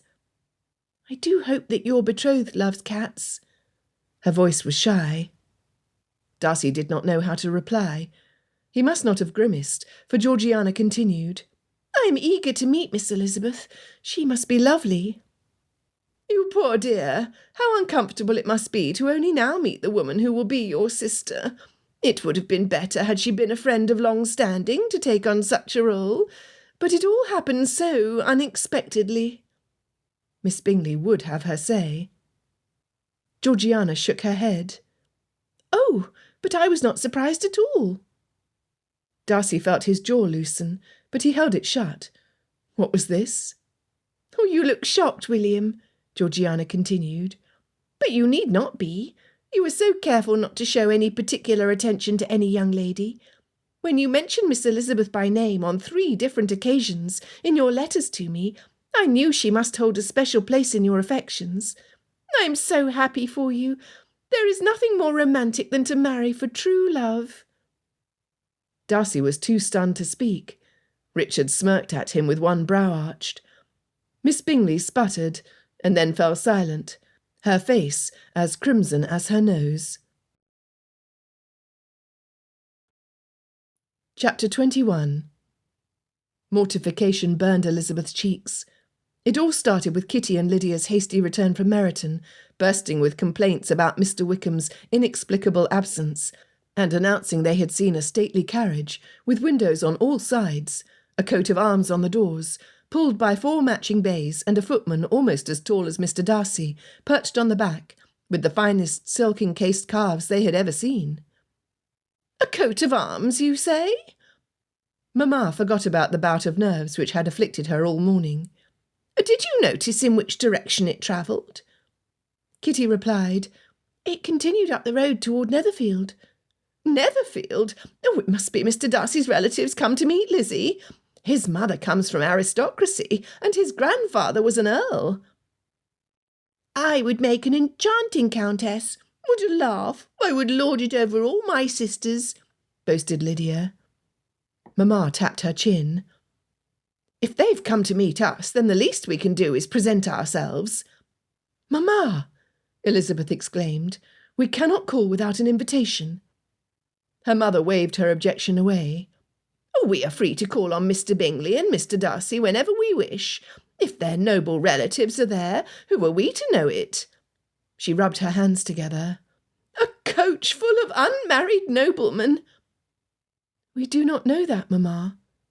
Jane tried to dissuade her, but their mother's head was too full of possibilities to be reasonable. Launching herself from her chair, Mamma readied her daughters with remarkable speed and attention to detail. Mrs. Hill and Sarah hastened from one room to another, ruddy-cheeked and damp with exertion. After 1 hour, not one hair was out of place, nor could a wrinkle be found in a skirt. Papa tried to escape into his book-room, but Mamma was insistent. His argument that they would not all fit in the carriage was no obstacle to Mamma. And so Elizabeth found herself sitting beside her father in the cart, ahead of the carriage, doused in perfume, braids pinching her scalp, whalebones from the old stays Mamma insisted she wear, jabbing her in the ribs. It was the worst of humiliations to be a party to her mother's plan to thrust themselves on Mr. Darcy's family. What pained Elizabeth even more was the knowledge that her first impression was bound to be a poor one. She had imagined meeting them. She had practised conversations. She knew which gown she would have preferred to wear. But this? There was nothing she could say or do to undo the damage certain to occur. Papa leaned down and sniffed her hair. "Much better after a good airing." He laughed. Elizabeth pressed her cold hands against her cheeks and prayed fervently that the butler refuse them entry, or, even better, that the household not be in. But they were in. Before the twists in Elizabeth's stomach made her ill, the butler showed them into the parlour. A young lady with alabaster skin, golden hair, and a stylish gown draped becomingly over her figure clung to Mr. Darcy's arm. Elizabeth went numb, and then she felt Mr. Darcy's bold, proud gaze on her. Elizabeth stewed, an unfamiliar sensation gnawing at her gut and hardening her face. Perhaps Mr. Darcy thought it was acceptable to flaunt his friendship with beautiful ladies in town, where such things were expected of gentlemen of his sort, but he had led her to believe that he was different. She lifted her chin, her eyes meeting his defiantly, demanding an explanation. Only now that she saw his expression clearly, she noticed the sheer misery in it. His chest and shoulders rose, and his cheeks puffed out like hers had, moments ago when she felt nauseated, and she realised her mistake. The way he placed his hand over the young lady's was not possessive, it was protective. Elizabeth's relief was too great to remember her embarrassment. She had been mistaken to jump to conclusions so quickly, an error she had made too frequently with Mr. Darcy. The girl at his side could be none other than his sister. Miss Darcy tugged her brother closer and whispered into his ear. After he smiled and nodded, she released her hold on him and stepped tentatively toward their callers, her large brown eyes looking anywhere but directly at Elizabeth. "I have been eager to meet you." Her soft voice warbled, and it was impossible for Elizabeth not to feel compassion for the girl. This was hardly the haughty heiress Mr. Wickham had described. Far from it. Mr. Darcy introduced them to his sister and cousin Richard, and Elizabeth relaxed. They would offend no earls or countesses today. To the contrary, Elizabeth hoped to make 2 allies. Mamma's eyes widened when the Colonel was introduced. Without looking behind her, she caught Kitty and Lydia's hands to propel them closer to the gentleman. Mary was intelligent enough to stay out of their mother's immediate reach, and therefore avoided being pushed at the poor man. There was nothing remarkable in his features, and while he cut a fine figure in his tailored coat, he was not particularly tall. For Kitty and Lydia, the final nail in his coffin was his lack of a uniform. Had he been wearing his military coat, they might have shown greater interest. This was lost on Mamma, who would not fault the gentleman for wearing civilian attire when he was a colonel in the regulars and the second son of an earl. The charming ease with which the colonel received Mamma's string of compliments and replied to her intrusive questions won Elizabeth over. He was quick to laugh, without taking offence. Elizabeth could easily imagine him and Mr. Darcy getting into scrapes. Masters in mischief, the 2 of them. Mr. Bingley beamed at his surplus of guests. "Oh, now that you're all here, I insist you stay for tea. A merry party we shall make." Jane directed her sweet smile at Miss Bingley and Miss Darcy. "Oh, we do not wish to inconvenience you at the last minute. Your guests have only just arrived, and must wish to rest. Perhaps a later date would suit better." Miss Bingley was quick to agree. However, Mr. Bingley was not dissuaded. "They've had over an hour to rest, and Miss Darcy is strong. You do not mind, do you?" Fluttering her eyelashes, her cheeks rosy pink, Miss Darcy said, "I would never take away from your pleasure." The tenderness in her tone, the way her gaze lingered on Mr. Bingley, her eyebrows furrowing into a confused frown when he went to stand beside Jane rather than her. Elizabeth had too many sisters to not recognise the signs. Miss Darcy was smitten with Mr. Bingley. And now she was jealous of Jane. "Then it is settled," proclaimed Mr. Bingley, entrusting his sisters to see to the arrangements, while Jane apologised yet again to their hostess. Mr. Darcy considered the whole scene with a disapproving frown, but Elizabeth did not know whether his scowl was directed at Mr. Bingley's attentions towards Jane, or his own sister's infatuation with his dear friend. Returning to them, Miss Bingley moved to Miss Darcy's side, and took her arm as though they were the dearest friends. "Miss Darcy is accustomed to the first circles. While she shall miss the quality, her presence here is a breath of fresh air for those of us with higher tastes." Elizabeth bit her lips. It would not do to meet such a comment with a sarcastic retort.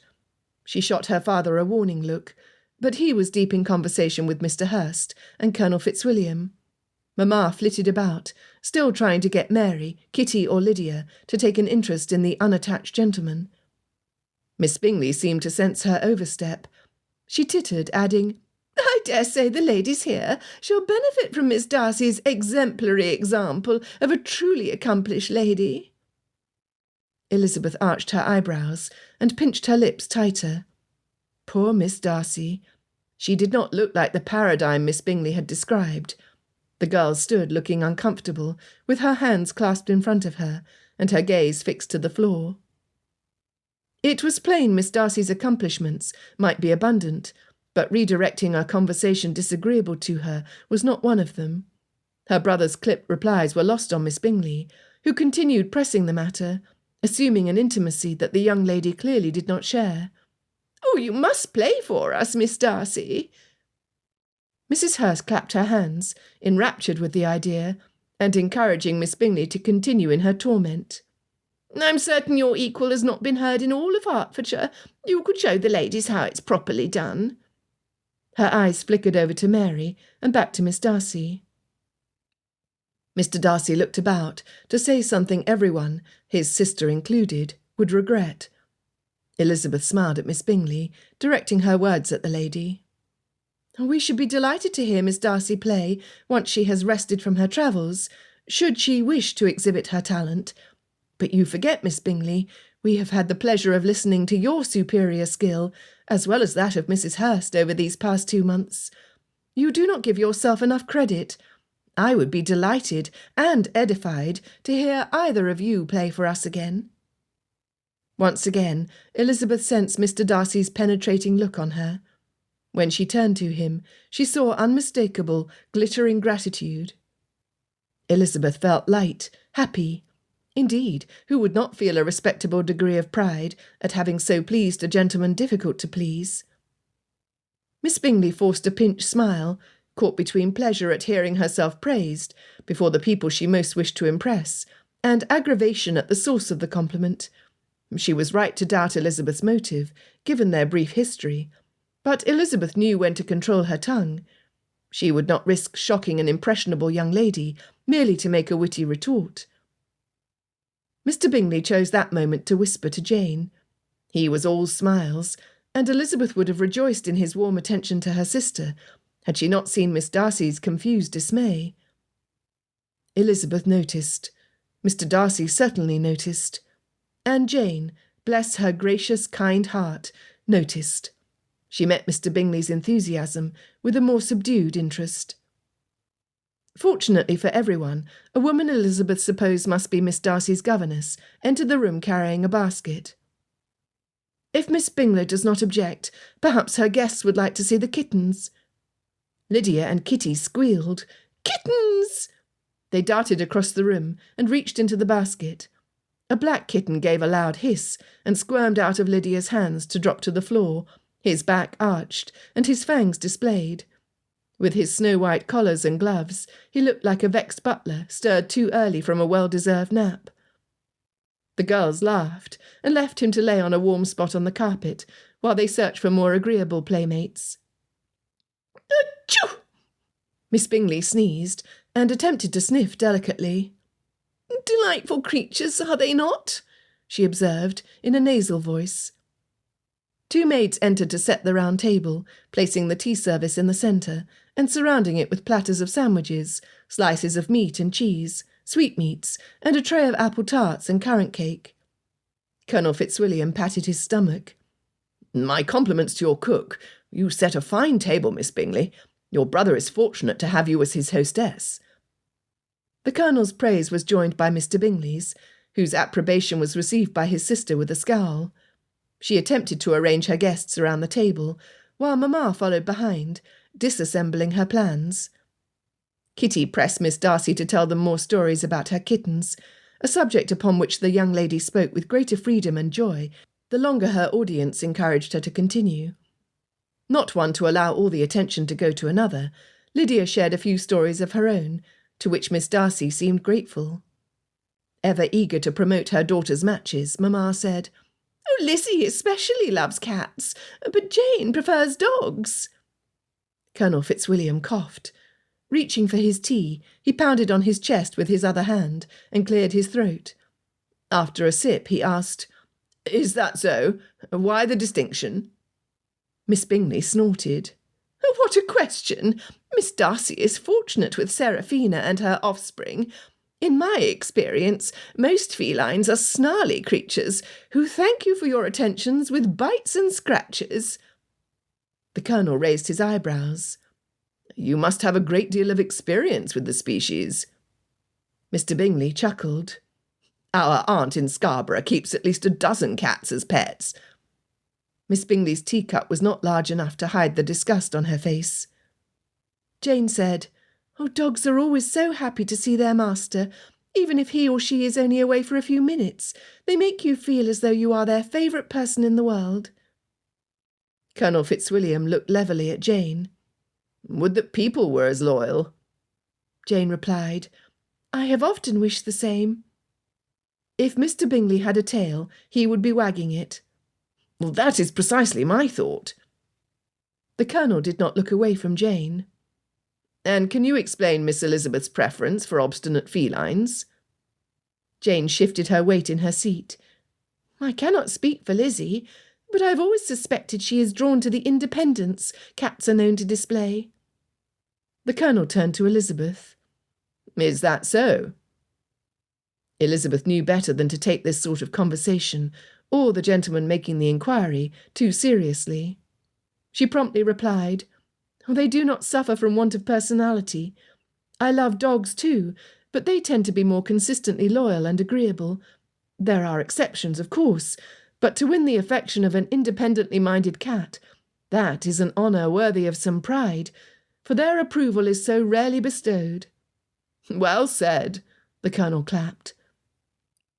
Mrs. Hurst was not as impressed. "Oh, lovely as they are, cats are so much more work.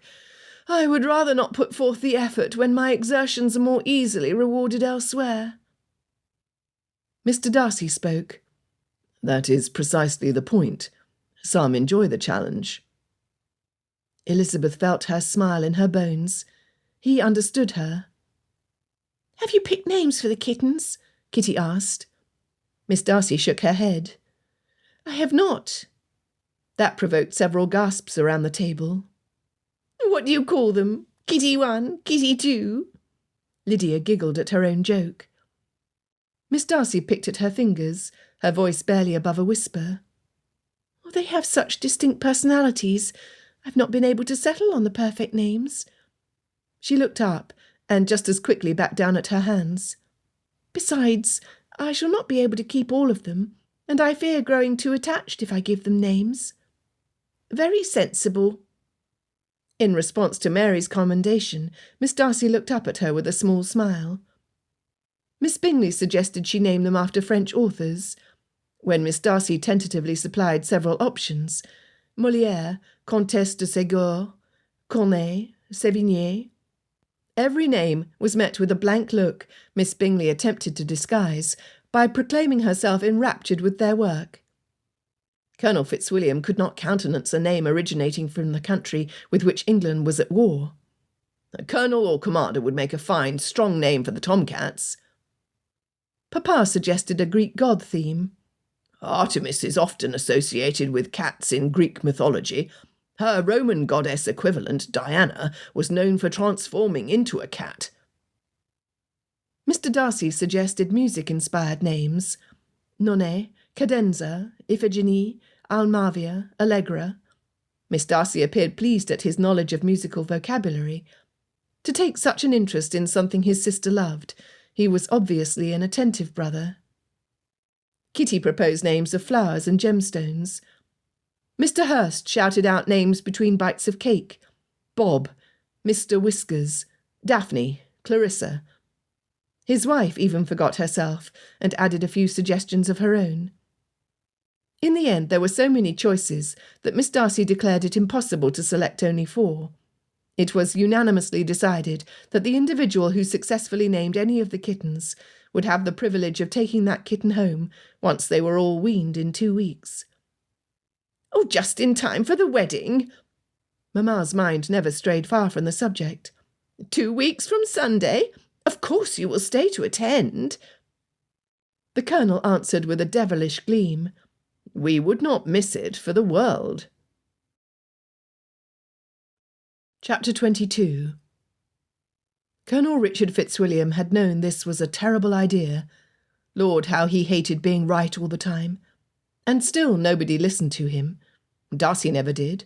Richard's own mother certainly did not, though he could excuse her more easily than he could his cousin. How on earth were he and Darcy, 2 bachelors for heaven's sake, supposed to guide a prized heiress through the battlefield of courtship and matrimony while avoiding any mortal injury? So far they had not fared well. From the moment the Bennets had set foot in Bingley's parlour, charging the air with their arrival, Richard had known the concerns he had expressed 5 months ago in Darcy's study at Pemberley had been well founded. He would never forget the hurt in Georgie's eyes, with every display of Bingley's preference for the eldest Miss Bennet. Richard praised the heavens above that the lady's insight and sensibility had prevented the matter from worsening, not that her mother had not done her level best to try. Miss Bennet had impressed Richard. She valued the same qualities he did, loyalty and steadiness. 'Twas a pity Bingley had seen her first. Darcy's predicament unravelled in a comical display during the tea, but Richard was convinced the universe had given his reticent cousin a nudge in the right direction with Miss Elizabeth.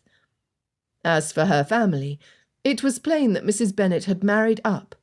Her manners lacked the refinement of the upper circles, or even the middling ones if Richard were being completely honest.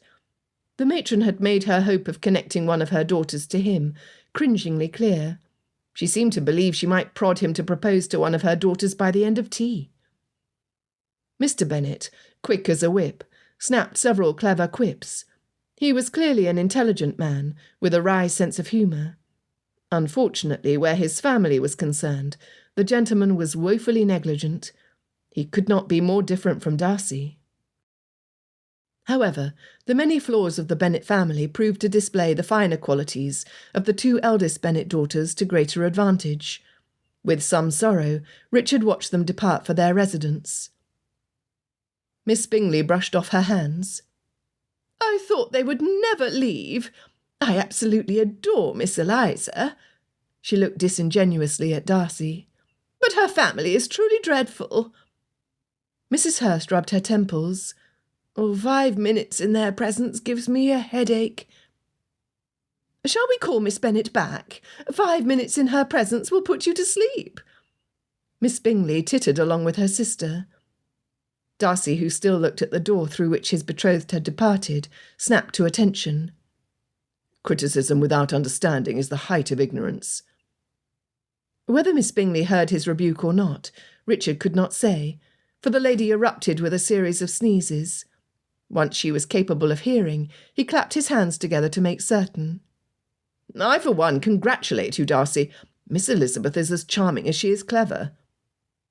Richard did not allow himself the pleasure of checking Miss Bingley's reaction, but he knew he had hit his mark. Now, perhaps Mrs. Annesley would help Georgie collect her kittens and remove them from Miss Bingley's proximity. I have several messages to relay to Darcy from my mother. Might we occupy your study for a few minutes, Bingley? Of course. Consider this house your own during your stay. That is very generous of you. No more so than you and Darcy have been to me. The good brandy is in the bottom drawer of the desk. Richard inclined his head in thanks. Everyone occupied, he spirited Darcy to the study, closing the door behind him, and pouring 2 glasses of Bingley's finest brandy. Raising one glass, he offered the other to Darcy. I suspected there was a great deal you left out in your letter, and now I am convinced of it. You are too big of a fish to be easily caught. Darcy frowned. She did not catch me. She did not even set her cap for me. Richard grinned, pleased at how quickly Darcy rose in his lady's defence, at the expense of his own pride, proof that love worked miracles. I did not claim that she had. Not all cleverness tends to the scheming machinations so common among the temps. He rubbed his hands together, liking this humbler cousin, and indulging in his whim to tease. Tell me, has she bested you in a debate? More than once. Darcy sipped from his glass. You have had enough diversion at my expense. Why are you here?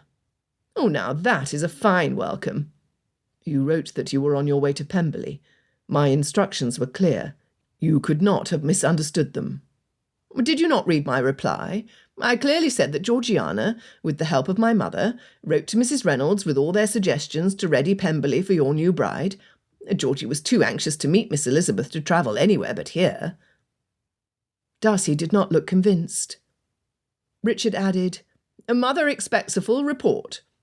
You were sent to spy on me. Richard tusked. If you do not want them to suspect that your sudden engagement is anything less than a love match, you had better play the part of a lovesick man better. Darcy groaned. You know what my father said about disguise. Yes, I remember well that he despised it. However, I also recall that he directed those words more often to Wickham than to you. That is another reason you should not be here. You know he is stationed in Meryton. Was. I called in a favour. He was reassigned to Ramsgate, effective immediately. Ramsgate? Darcy swirled the liquid in his glass, his expression pensive, lighter. Brilliant, is it not? Wickham will not be able to ask for credit there, as the shopkeepers are on to him. Yes, you did well. You are very clever. But did you not think of how disastrous it is for Georgiana to see Bingley smitten with another? So much for a proud moment. Richard's success deflated before Georgiana's disappointment. Darcy was not yet so humbled to realise that he ought not attempt to govern the hearts of others, especially not his little sisters.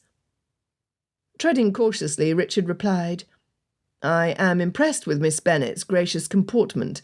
She will not stir up contentions or rivalries when her disposition is to make peace. No, Darcy, I realise you're unhappy that Georgie and I are here, but I think you are precisely where you need to be. What does that signify? Darcy. Richard shook his head. Georgiana still has at least 2 years before she will come out in society, 4 if we have our way. Were it up to you, you would forego love until you saw Georgiana settled, when what she needs most is to see you happy. I suspect that this interruption to your plans, that Miss Elizabeth is the best accident to befall you. A happy accident. You would reduce the consequences of a scandalous compromise to a foolish oxymoron. Oh, never foolish. She is a charming young lady, witty, easy to converse with. I would go so far as to say it was rather astute of you to take a fancy to her. Now, tell me the rest of the story before Bingley tires of his sister's company and joins us. I take it he does not know. Darcy scoffed. He was the first to wish me joy. He is convinced it is a love match. As Darcy relayed the rest of the deliciously scandalous story, Richard's suspicions were confirmed. Darcy did not realise it, but he was helplessly in love with his betrothed. Richard would be able to give a truthful and convincing report to his mother and father, after all.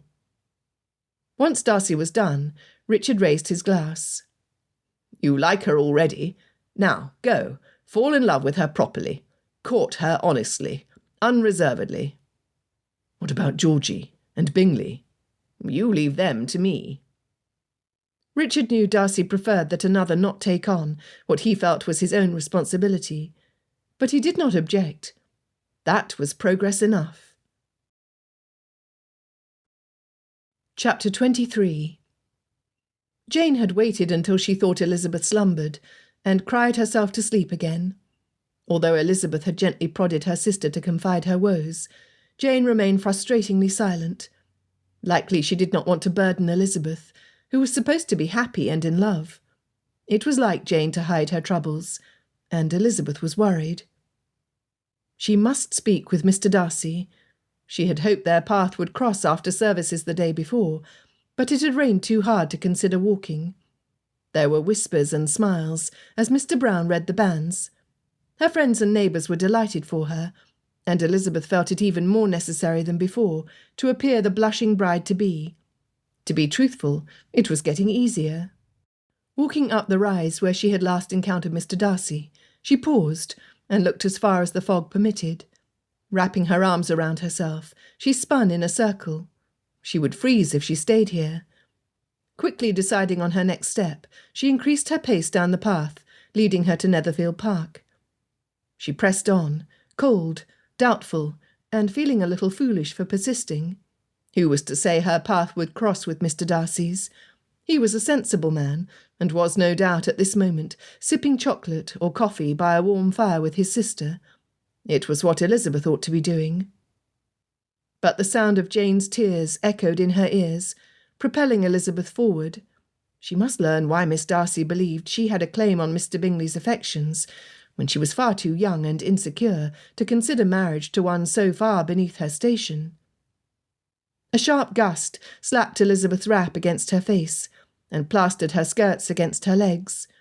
Her bonnet strained against the ribbons tied under her chin. A violent shiver shook through her. Maybe this was not the best idea. Jane's tears. Steaming hot chocolate. Elizabeth gritted her teeth for one last look about her. She needed to have a private conversation with Mr. Darcy, but that would not be possible if she caught her death and had to take to bed. Reluctantly she turned around toward Longbourn. When she heard hoofbeats behind her, she believed her mind only played tricks on her. Darcy refused to return to Netherfield Park until he gained control of his ill humour. He was expected to call at Longbourn, but he would make miserable company. His horse flicked his ears and tugged at the reins, as though to suggest that he was not too happy in Darcy's company either. "Grumpy brute," Darcy hissed under his breath. Another tug and nod. "I meant the remark for you, ungrateful beast." Preferring his own thoughts to this useless exchange with his horse, Darcy considered his next step. As yet, Bingley displayed the fickleness of an unsteady character. Darcy held every hope of his youthful friend growing into a steadier version of himself. Bingley was only 22, but maturity was not gained overnight, not in most cases.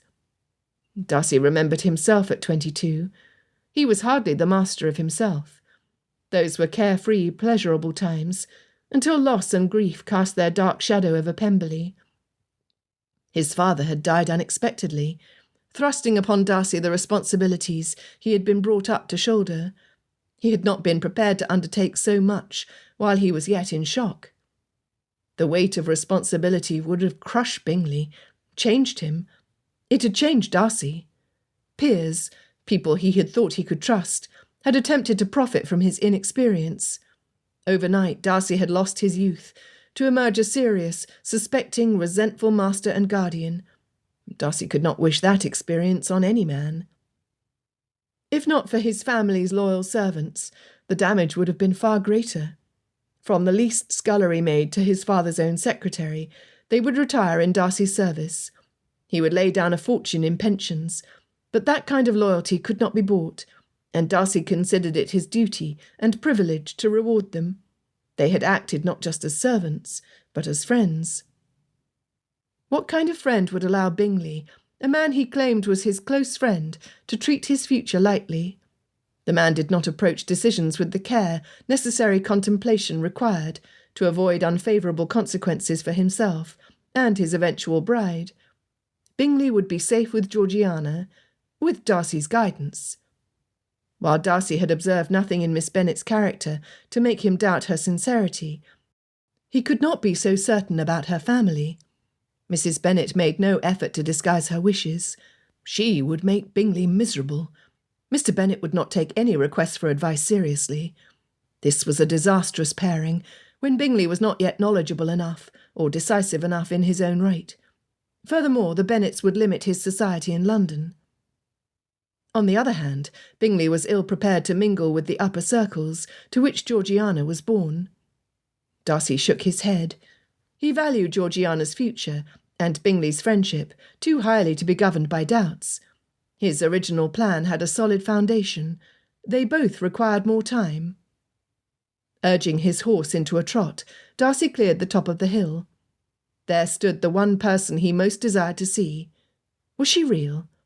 He blinked several times to make certain the lady walking in the fog was not an apparition. "Elizabeth?" She spun around, hands at her throat. Mr. Darcy?" That she addressed him so formally still irked Darcy. Confidence could not be forced, but they were now past the first reading of the banns. She might at least use his Christian name. His groom appeared behind him, and Darcy dismounted to walk with Elizabeth. She must be chilled to the bone. The least he could do was to walk her home. She wrapped her fingers around the crook of his arm. He pressed them more tightly against his side, for warmth. "I was hoping our paths would cross," she said. "Really?" He had hoped the same, or he would have chosen a different path. "I wished to inquire about your sister. Is she timid by nature?" The way she hesitated made Darcy think that was not the question she had wished to ask.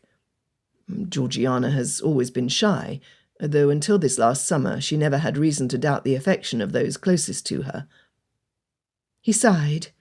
It was difficult to utter a compliment to the same lady with the power to inflict the greatest hurt to his sister, but fair was fair. "I thank you and Miss Bennet for attempting to put her at ease." Elizabeth leaned against his arm, her closeness more effective than a blazing fire. "It is no wonder she clings to you as she does. You are all she has, and she must fear that I aim to take you away from her."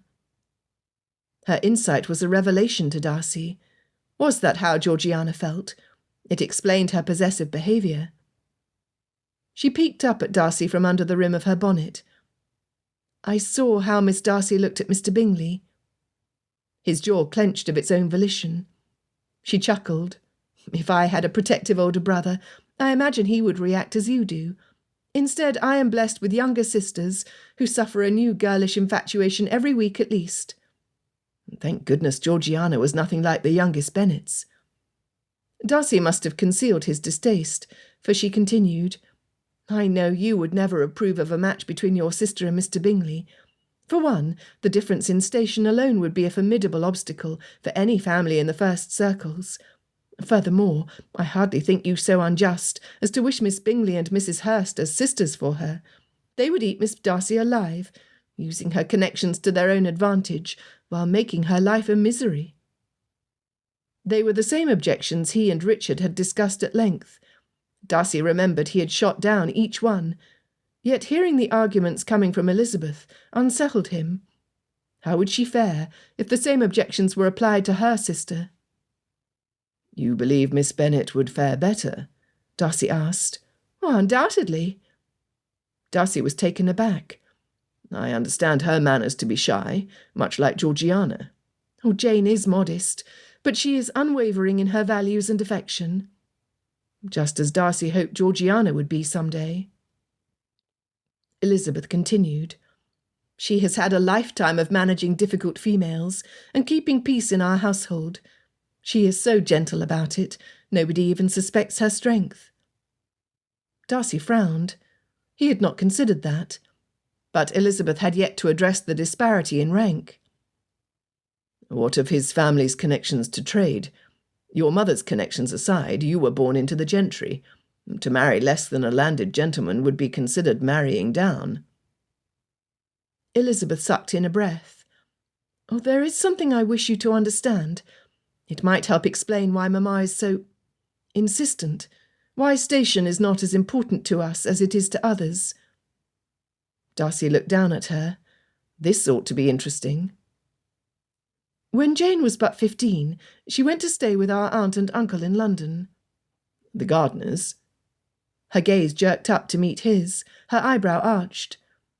If she assumed he would take exception to her relatives in trade, he would prove her wrong. He kept his expression indifferent. "I look forward to meeting them when we are in London." Her eyebrows pinched together in a moment of visible confusion, and it was all Darcy could do not to exclaim in triumph. He had surprised her. His chest might have puffed out a bit. "Aunt thought to treat Jane to new gowns and some of the entertainments in town before her coming out.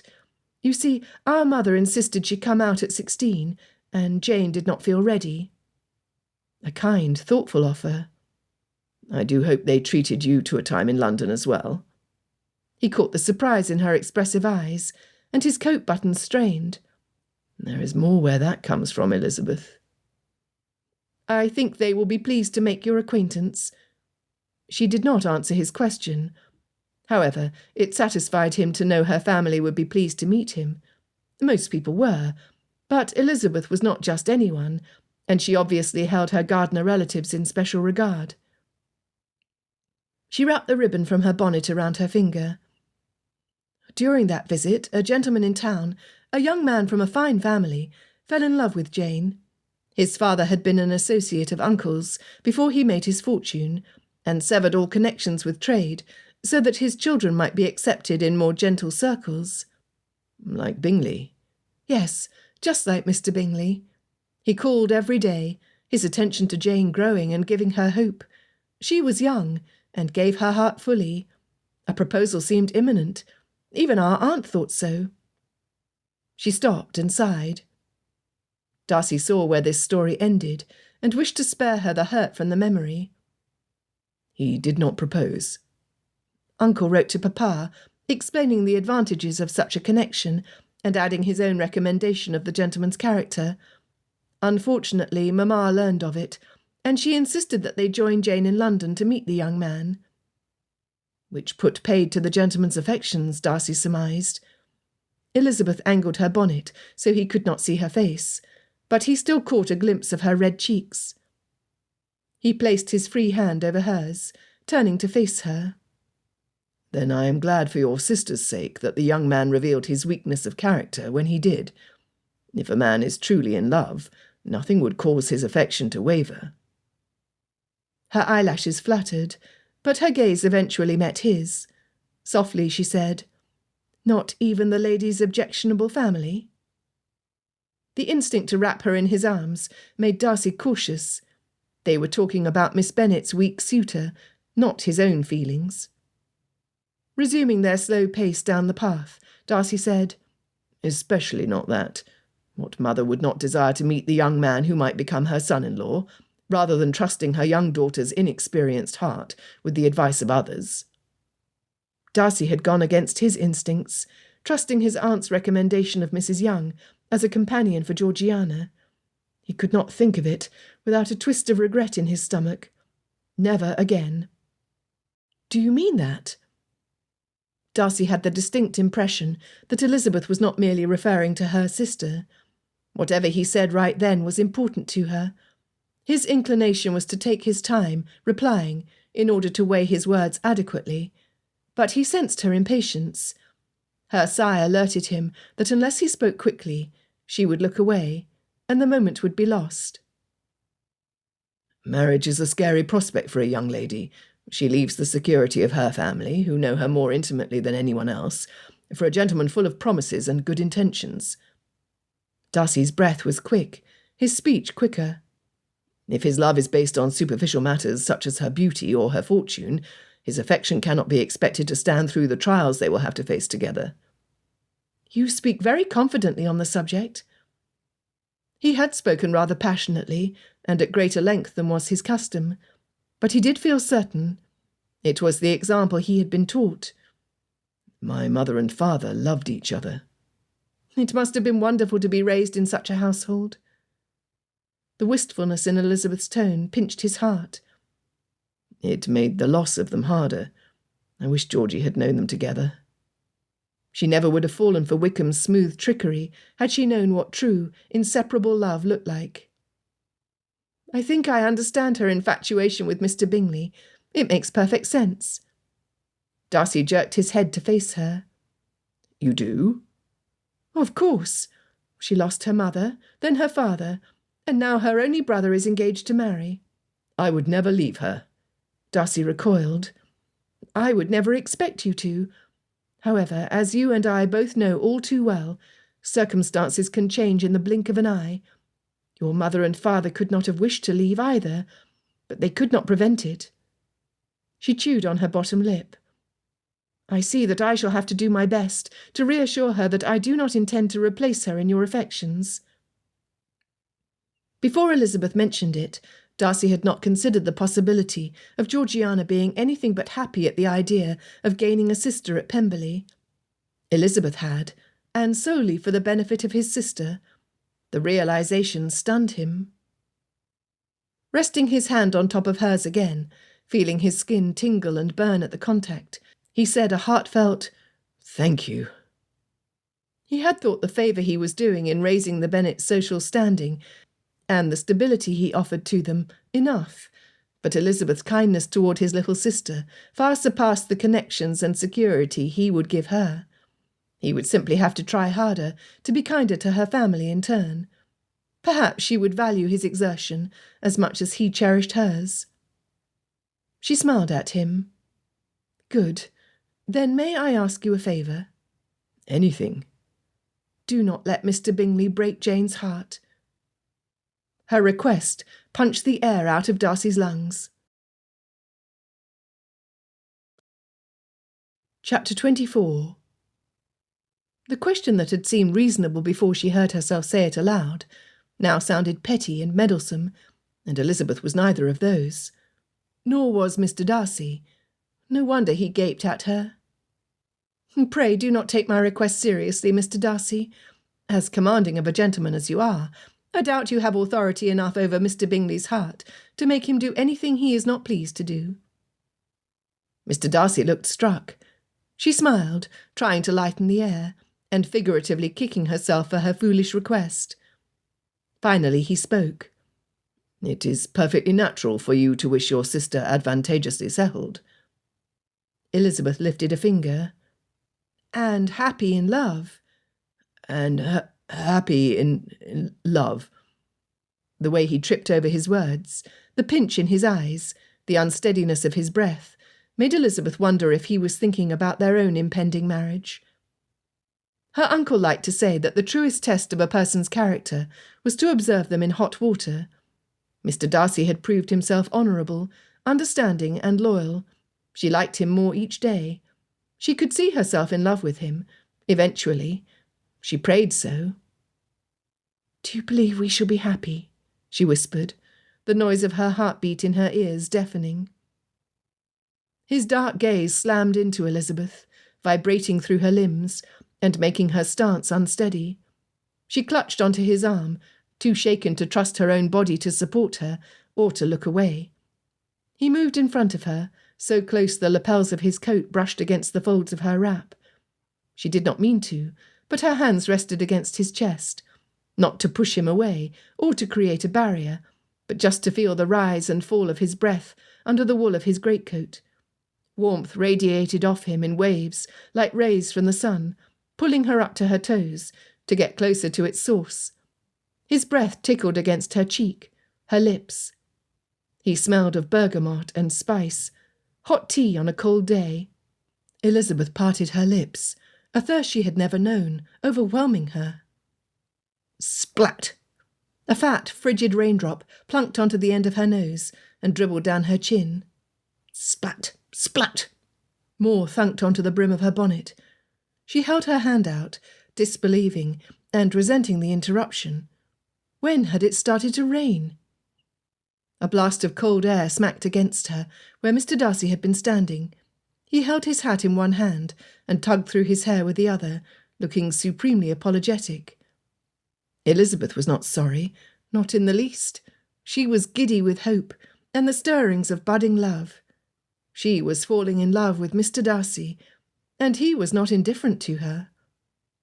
Playfully she raised her skirts to the top of her half-boots to better run and set off down the path. "Race you to Longbourn," she tossed over her shoulder. He caught up with her, his long strides easily keeping pace. Leaping over a particularly muddy patch, Elizabeth slipped on the landing. Before she could squeal properly, Darcy's arms were around her, steadying her, holding her up, and pushing her forward with his momentum toward the warmth and safety of Longbourn. "Thank you," she gasped, marvelling at how expertly coordinated their movement had been, and wondering how suspicious it would be if she were to slip again, so she could feel his strong arms around her once more. He could have won the race, but he stayed at her side, his hand close to her arm should she slip again. Together they reached the gravel, and that was where Elizabeth's competitive spirit rose. Lungs screaming, legs burning, she dashed down the drive to Longbourn's door, laughing as she heard Darcy behind her. Mrs. Hill opened the front door just as they reached it. She pointed to the boot scraper with a stern look and a dry shawl in her hands, which she wrapped around Elizabeth's shoulders. "Your mother is receiving callers in the drawing-room." With a smile and a glint in her eye, she added, "You will find the fire warm and the tea plentiful." Darcy returned her smile. "Thank you, Mrs. Hill." The woman grinned wide enough to show the gap where she had a tooth pulled the year before. Elizabeth beamed up at Darcy. When had he learned the housekeeper's name? He might be above his company, but he was courteous to the servants. A welcome sight greeted them in the drawing-room. Miss Darcy sipped tea along with her companion and took a delicate bite of cake, while the Colonel regaled his captivated audience with a lively tale, a kitten perched on his shoulder. Kitty and Lydia played with the fluffy white and cinnamon kitten on the settee. "Oh, there you are!" Mamma jumped up from her chair, ushering Elizabeth and Darcy closer to the fire. "Oh, do not stand too near, Lizzie. You remember the time you singed your bottom. I told Mr. Bennet that you would get caught in the rain, but I did not worry. I knew Mr. Darcy was with you to keep you warm." Elizabeth held her breath, trying in vain to control her blush. She glanced up at Darcy, needing to make sure he was not offended by her mother. "I assure you, madam, your daughter is too quick on her feet for any such attempts to succeed." Papa chuckled, and Elizabeth once again had to wonder, who was this tall, handsome man standing beside her at the fire and teasing her mother good-naturedly? Mamma continued prattling as she rearranged the seating so that the 2 chairs nearest the fireplace were free for Elizabeth and Darcy. Elizabeth hoped that he would notice her mother's thoughtfulness more than her empty conversation, especially when the topic turned to Mr. Bingley. "I had hoped Mr. Bingley would call today. Oh, but the Colonel assures us that only the most urgent business would keep him away from Jane." The colour drained from Miss Darcy's face, despite the warmth in the room. Colonel Fitzwilliam cleared his throat. "A meeting with his bailiff, if I recall." Had Elizabeth not been watching the Colonel, she might have missed the look he exchanged with Darcy, and the nod he received in reply. She, too, approved Mr. Bingley's discretion. His consideration did him credit.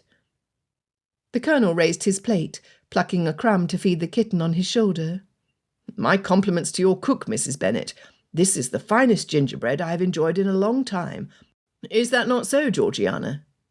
He nudged her gently. The dear girl looked up at Mamma with a timorous smile. "Oh, yes, it is delicious. I wonder if your cook might be willing to share her receipt."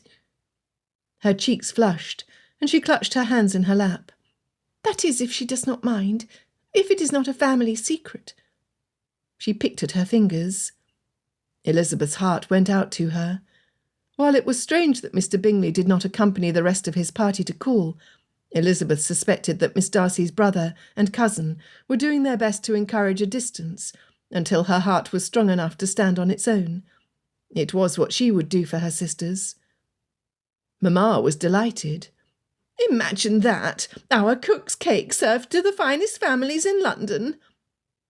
Jane said, "Colonel Fitzwilliam was entertaining us with stories of his time in Portugal." Kitty asked, "Did you ever find your boots?" "That I did, although the state in which I found them rather made me wish I had not." Everyone leaned forward except Darcy, who must already know this story. "They were beyond repair, much to my chagrin and that of my Batman. What was not chewed up was covered in drool." He slapped his hand against his leg and guffawed. "They are still buried in Vimero. I learned a valuable lesson that day. The latest fashion is never worth a month's wages. I had to hobble around in the old patch pair for months."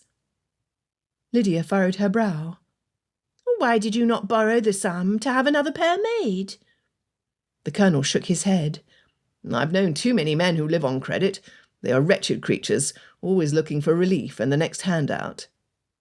Lydia giggled. "Oh, but they look so handsome in their new boots and waistcoats. Surely we are meant to live with pleasure. I would rather die than show up at an assembly in a gown that was horribly out of style." Jane spoke softly. Men who face death every day would be more concerned about remaining alive than looking handsome in their boots. The Colonel smiled at her, ignoring Lydia's protests to the contrary. Mamma filled everyone's empty plates with more cake, handing an especially generous portion to the Colonel. "Ah, the way to a man's heart," he said graciously, accepting his plate and feeding the kitten another crumb. Elizabeth took advantage of the pause in conversation to ask about the kitten. "Is that the one that likes to climb the curtains?" "Oh, the very one. Poor lad kept getting stuck part way up the silks, so I decided to give him a better view from my shoulder." He rubbed under the kitten's chin. "He yowls every time I try to put him down, so we decided to bring him along." "I am glad you did. We are fond of cats at Longbourn," Mamma cooed. "Why did you not bring them all?" Kitty asked. "Oh, we did not wish to impose," Miss Darcy replied. Her confidence increased as she spoke about the cats she adored. "That adventuresome one is too mischievous to leave behind with my maid, so we had to bring him. Then I could not leave his sister behind. We probably should have brought the white one that likes to hunt feathers." "He is my favourite. Oh, the black fur on his head looks just like a top hat set at a rakish angle. So charming. Oh, pray bring them all the next time you call. They're no trouble at all." Kitty ran her hand down the length of the female feline. Miss Darcy looked about the room, looking less uncertain with every encouraging smile. "I would love that." Papa moved farther away from the fire. "Oh, since that is now settled, I shall take my leave. I fear I'm occupying too much room, and shall therefore remove myself to my book-room." Mamma rolled her eyes. "How thoughtful of you," Elizabeth commented dryly. He tipped his head toward her. "Anything for the comfort of our guests." Darcy leaned toward Elizabeth. "I shall have to have a bed and wash-basin installed in Pemberley's library." Papa stopped mid-step. "Is that a promise, young man?" The Colonel interjected. "There are far worse places to encamp." "Is your library as grand as Miss Bingley claims?" Elizabeth was enjoying how well Darcy teased. His eyes twinkled. "Grander." She arched her brow. "Oh, maybe I shall insist on having a cot installed there for me." The gleam in his eye said, "Not if I can help it." A tap at the door interrupted their flirtation, perhaps for the best. Her face was hot enough. If Papa had heard it, he pretended not to, and he calmly proceeded to his book-room. "Who would be out in this weather?" Mamma frowned at the fogged window-glass. "Someone in need of a warm fire, a dry room and hot tea." Kitty dangled a ribbon for the kitten in her lap. "Is that not so, you little angel?" She gasped. "Oh, that is the perfect name, Angel." Lydia shook her head. "Angel is too common. I shall call her Angelina." Miss Darcy smiled. "Oh, Angelina is a perfect name. Seraphina would approve." With her younger sisters, Miss Darcy seemed relaxed, like a girl without a worry or insecurity. "When Angelina is fully weaned, she is yours." Their unexpected callers entered the drawing-room. Elizabeth's two youngest sisters beamed, but Miss Darcy's smile faded. Lydia leapt to her feet. "Mr. Denny and Mr. Wickham!" Elizabeth saw Mr. Wickham blanch and swallow hard, while sensing Darcy tense and grow larger beside her. Chapter 25. Wickham flipped his trepidation into a smile in the blink of an eye. He stepped in front of Mr. Denny to sweep an exaggerated bow. Hand over his heart, he addressed Mrs. Bennet. "We apologise for our sorry state, but we knew we could count on you to provide refuge from this dreadful rain." The skin over Darcy's knuckles tightened. Wickham never had been one to learn from his mistakes. Mrs. Bennet divided the last of the cake, poured tea, and fussed over the arranging of the chairs around the fire. She was an attentive hostess, even if one of her guests was a slippery viper. Darcy was loath to leave Elizabeth's side, but he moved to the other end of the room to stand behind his sister, his hands wringing the back of her chair. Richard, too, moved closer to Georgiana, closing ranks. "I thought you were reassigned," said Richard. Mrs. Annesley looped her arm through Georgiana's, lending support. Wickham smirked belligerently. "To Ramsgate. I thought you had a hand in the recommendation, Colonel. His gaze flickered to Georgiana. How can I thank you for returning me to a place with so many pleasant memories? The chair creaked under Darcy's grip. Elizabeth crossed the room to stand beside him, behind Georgiana. Elizabeth might not yet know the whole of it, but she was perceptive. She glared daggers at Wickham. "Oh, shall we roll back the rugs and dance?" Mrs. Bennet noticed none of the tension growing in the room. No. Darcy shot her suggestion down immediately. Richard placed his empty plate on the nearest table. We have trespassed on your hospitality long enough, madam. "Oh, you mean to leave? In this downpour?" She could not countenance their departure. "Oh, you cannot leave when you arrived on horseback. Miss Darcy would catch a terrible chill." Of all people, how ironic that Mrs. Bennet should say such a thing. Darcy could not help but glance at Miss Bennet, whose lips were pinched together in the most marked sign of disapproval Darcy had yet to witness on the lady. He further saw her shoulders heave up and down in a large sigh, and Darcy nearly laughed at her marked display of restraint. The lady must have nerves of steel and the forbearance of a saint. She would fare well with his own aunts. And then there was Elizabeth. She observed, "It would not do for anyone to depart in this downpour. If the storm passes as suddenly as it arrived, then it shall not last much longer." She watched Georgiana, and deftly influenced the conversation, all the while with a smile on her face and her usual light touch. It made Wickham's presence at the opposite end of the room almost bearable. Would that the flames at the fireplace rise to scorch his coat-tails. "Oh, perhaps some music will help us pass the time," Elizabeth suggested. "Would you agree to a little duet at the pianoforte, Miss Darcy? Something to lighten the mood and help us pass the time?" Georgiana, play music in front of that lout. She was too shy. She would falter.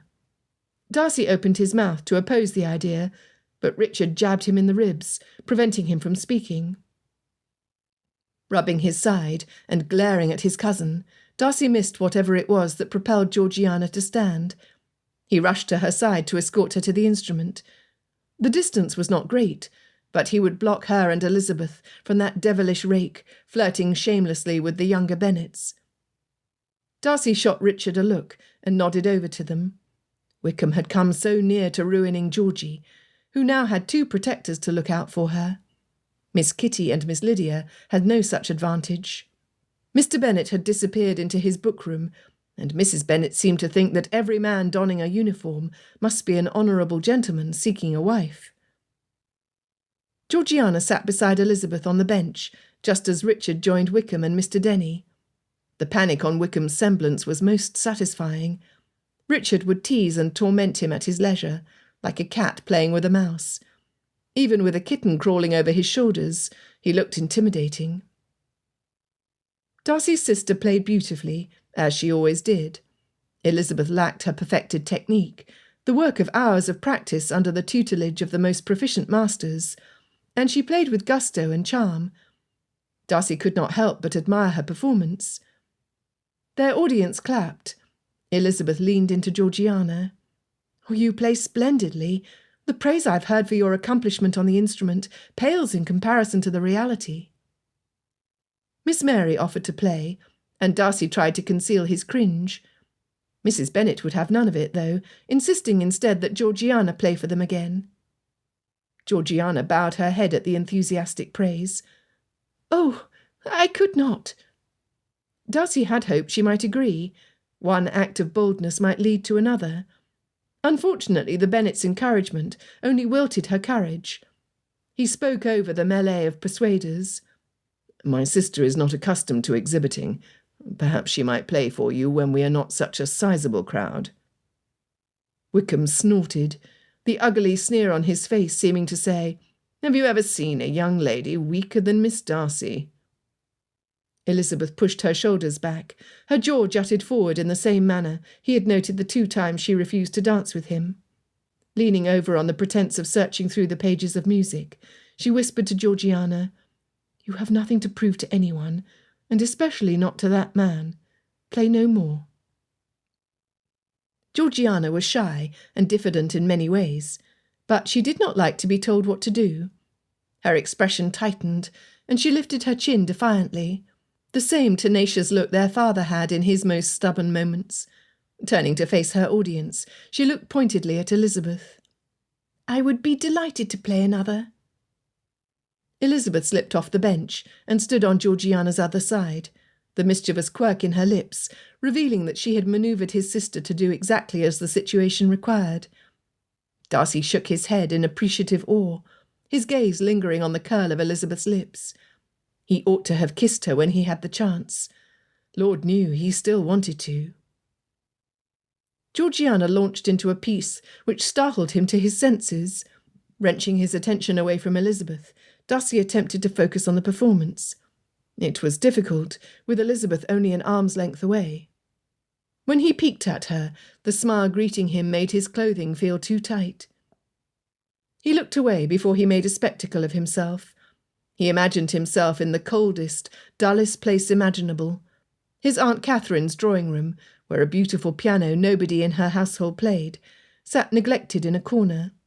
Georgiana displayed the infallibility of her fingering and added her soprano voice to the greatest advantage.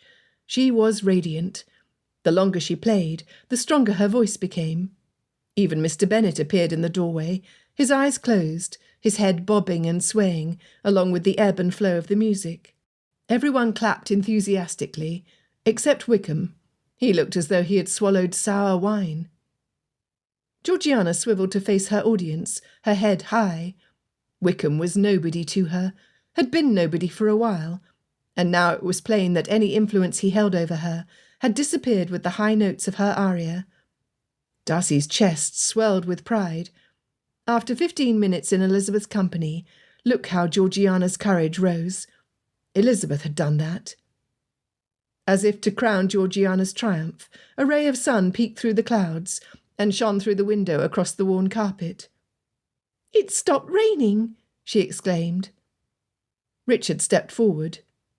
"We ought to return to Netherfield while we can." Bowing to Mr. and Mrs. Bennet, Darcy added, "Thank you for your hospitality." "You are always welcome, Mr. Darcy. Colonel Fitzwilliam.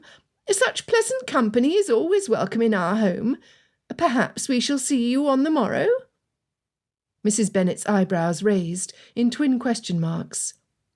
"Of course." To his amazement, Darcy realised that he looked forward to returning. He took Elizabeth's hand, her fingers small and strong against his. Slowly, his eyes never leaving hers, he bent closer and brushed his lips over her knuckles. Her lips parted, and she sucked in a breath. Her cheeks pinked, a bright hue, Darcy's new favourite colour. His lips tingled for more, but he suddenly realised a resonant silence had fallen over the room. He looked up to see the ladies of the house, clutching one hand over their hearts, their heads tilted, smiling eyes watching him and Elizabeth. Mrs. Bennet fanned her face vigorously. It was the disbelief on Wickham's face that filled Darcy with the most satisfaction. His foe's smooth manners and slick speech no longer had any effect on Elizabeth. She had made her choice, and she had chosen Darcy. It was the sweetest, most perfect revenge. Wickham shuffled his feet, his smile forced. "We would hate to get caught in the rain again. We'd better depart as well. Ladies?" He bowed gallantly, albeit a touch stiffer than before. The youngest Bennets pleaded for him and Mr. Denny to stay longer, but he ignored every objection. "I'm expected at my regiment in Ramsgate. I fear I shall not be able to return for some time." He looked at Darcy. "If ever." Darcy nodded. Miss Kitty and Miss Lydia would be safer without that wolf slinking around. Now that he knew they were not unprotected, Wickham had to abandon any ruinous ideas he may have plotted against them. With one last smile at Elizabeth, Darcy finally released his hold on her hand to step into the hall. Miss Bennet ushered Wickham and Mr. Denny out of the drawing-room to stand in the hall with Darcy. She returned to console her bereaved youngest sister, who was lamenting both the wallpaper in the room and her lack of proposals. Mrs. Hill came bustling out of the kitchen, Darcy's coat draped over her arms. Oh, pardon me, sir, but I took the liberty of drying your coat in the kitchen, where the stove is warmest. It is mostly dry. She handed it to her husband, who held it up for Darcy to shrug into. Thank you, Mrs. Hill, Mr. Hill. He was rewarded with matching gappy smiles. Wickham shot him a confounded look. His coat dripped from the coat-rack by the door. The tables had turned. I do not know how you did it, Darcy, but you won. Darcy had never seen Wickham so discontented. Maybe now that Wickham had failed to take Darcy's fortune, his sister, his good name, the woman he loved, he might direct his energies to his own improvement. Darcy hoped so. With a nod, he and Wickham parted ways. Gone was the resentment Darcy had held against that man for years. In its place, he found peace. He had been a fool to spurn Elizabeth, as he had done, to avoid her and insult her family, when a more intelligent man would have begged her for a dance, her friendship, her heart, her hand. Darcy hastened across the yard, happy to spend the 3 miles to Netherfield, contemplating the appeal of a pair of fine eyes. Chapter 26. Elizabeth watched Darcy cross the yard, his stride purposeful. Everything he did was deliberate. When he chose to pursue an objective, he did so without wavering. When he spoke, he meant every word, a quality she had misunderstood as unsocial and taciturn before, but which she now appreciated for its honesty and certainty. Darcy was not a man to raise her expectations and then shatter them with disappointment. He would not lie to her. What a contrast to Mr. Wickham! He slinked away, his hat low over his eyes, his shoulders rounded. There was more to his history with Darcy than he had implied, none of it favourable, given Darcy and Colonel Fitzwilliam's restrained hostility, and Miss Darcy's obvious unease. Something significant had happened there. Remembering Mr. Wickham's panic and false bravado, Elizabeth could no longer excuse him from blame. He would lie if it served his purposes. Lydia still lamented and whined over the absence of the officers, while Kitty consoled her. Good riddance of bad rubbish. Elizabeth dusted off her hands and left the window. Mary was nowhere in sight. Jane sat serenely humming over her embroidery, and Elizabeth joined her. I am sorry Mr. Bingley was unable to call with his party. He's certain to make an appearance once his business is done. He shall call if he is able. Jane did not look up from her stitches. It is good he takes the management of his estate so seriously. Elizabeth did not wish for her sister to think any less of Mr. Bingley. Jane continued stitching. As a gentleman should do. Elizabeth's forehead tightened. It was not like Jane to put her off like this. It was gracious of Colonel Fitzwilliam to call.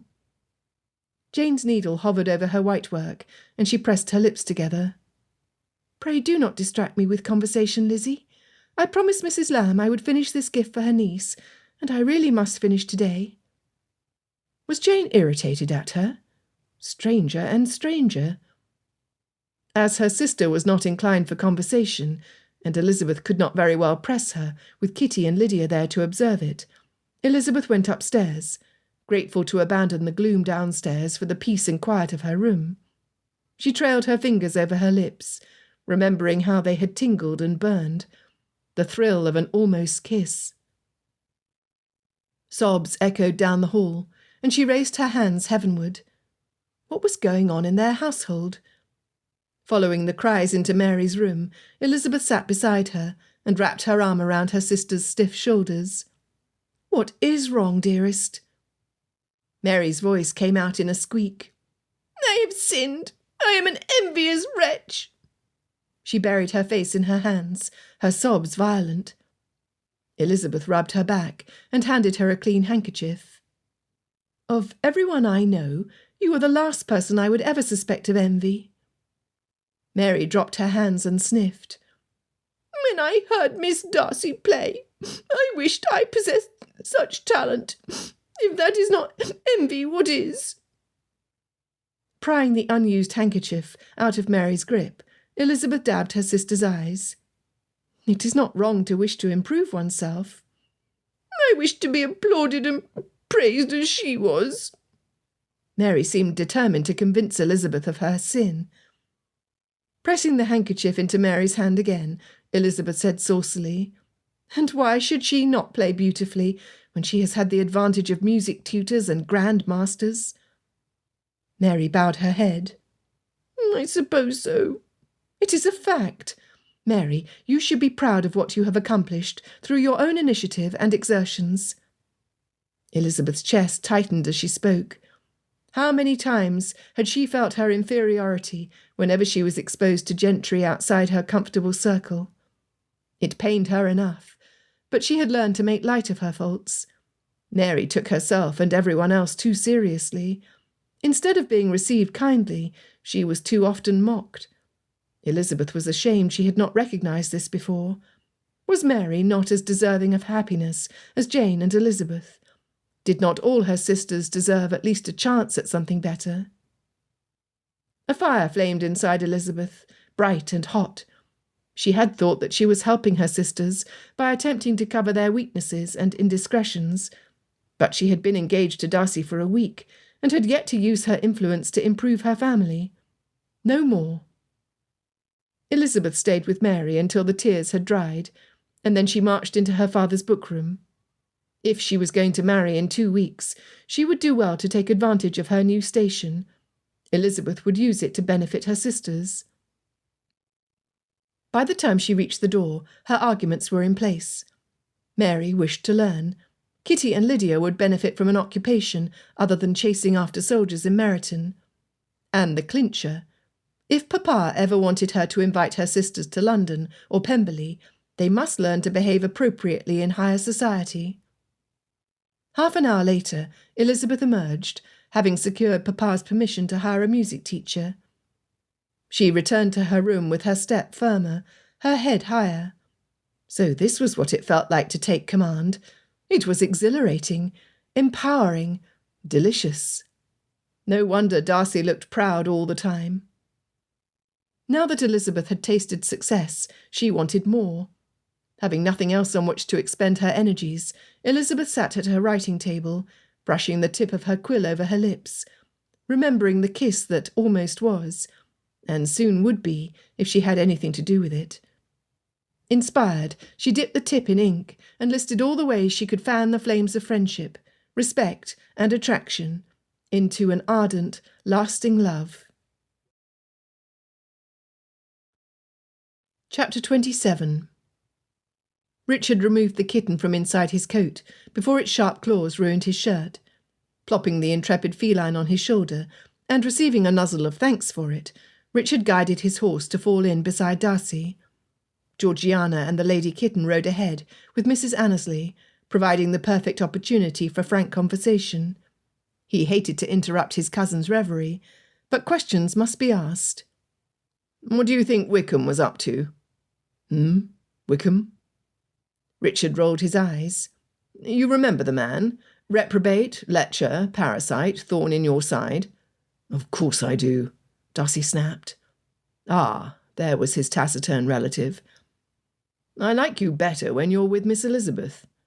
"I like you better when you're silent." Richard ignored the hint. "You've not told her about Wickham and, He nodded toward Georgiana. "No." That was it? Richard was not satisfied with the clipped reply.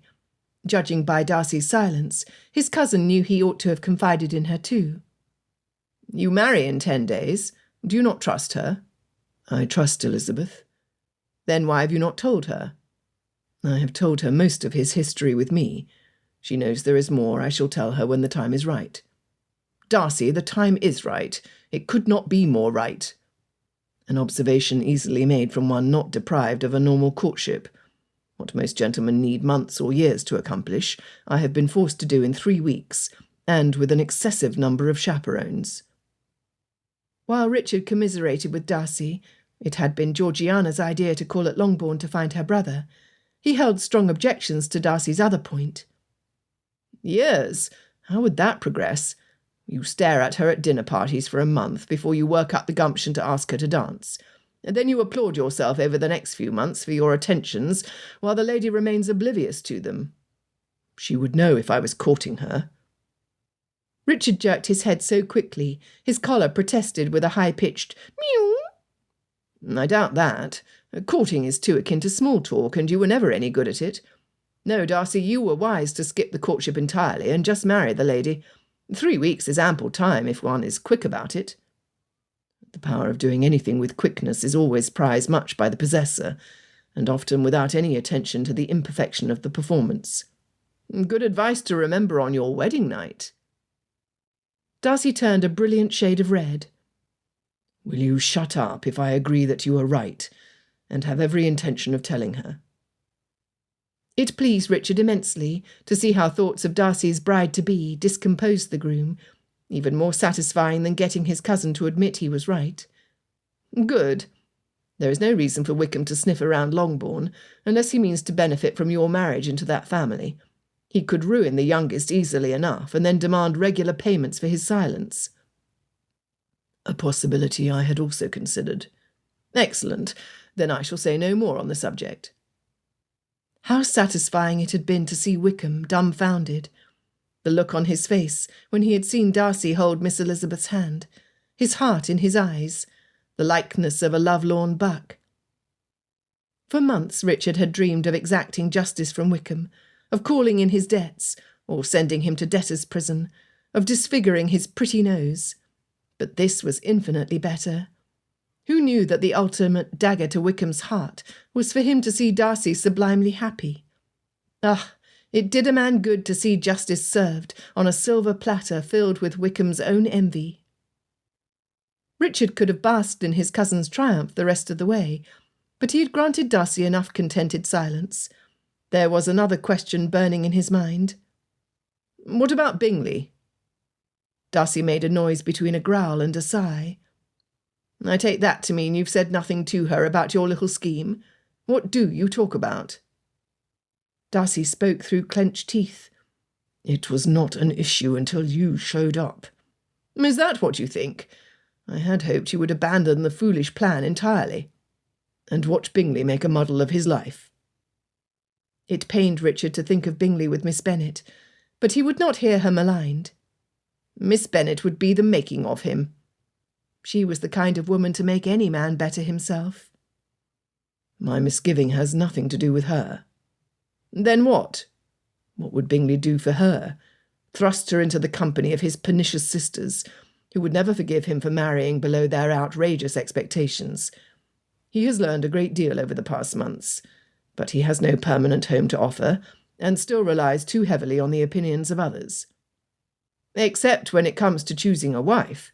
He seems firmly settled on Miss Bennet, despite his sister's advice and your influence to the contrary. Had I not bribed his bailiff to create a crisis needing his immediate attention, Bingley would have accompanied me and Georgiana to Longbourn today." Darcy frowned. "I had not thought his bailiff the type of man to accept bribes." Richard grumbled. "I am out £5. As a side, I am grateful to you for detaining him. I cannot stand by and watch Bingley ruin his life, and Miss Bennet's, or hurt Georgiana. I swore I would protect her, and I shall live up to my promise." Sucking in a lungful of air, Richard released his breath slowly. Darcy genuinely believed he was shielding the ones he loved, but instead he denied them a choice in the matter. Even worse, he could lose Elizabeth over this. "An admirable goal, but who are you to make these decisions for everyone?" Silence. Richard tried another angle. "You cannot always protect Georgie." "I have to try." "Then you will do so at too great a cost." "She trusts me like a father. To withdraw my protection would be a betrayal." "But you can betray your betrothed. All Elizabeth will see, all that matters, is that you chose your sister over hers.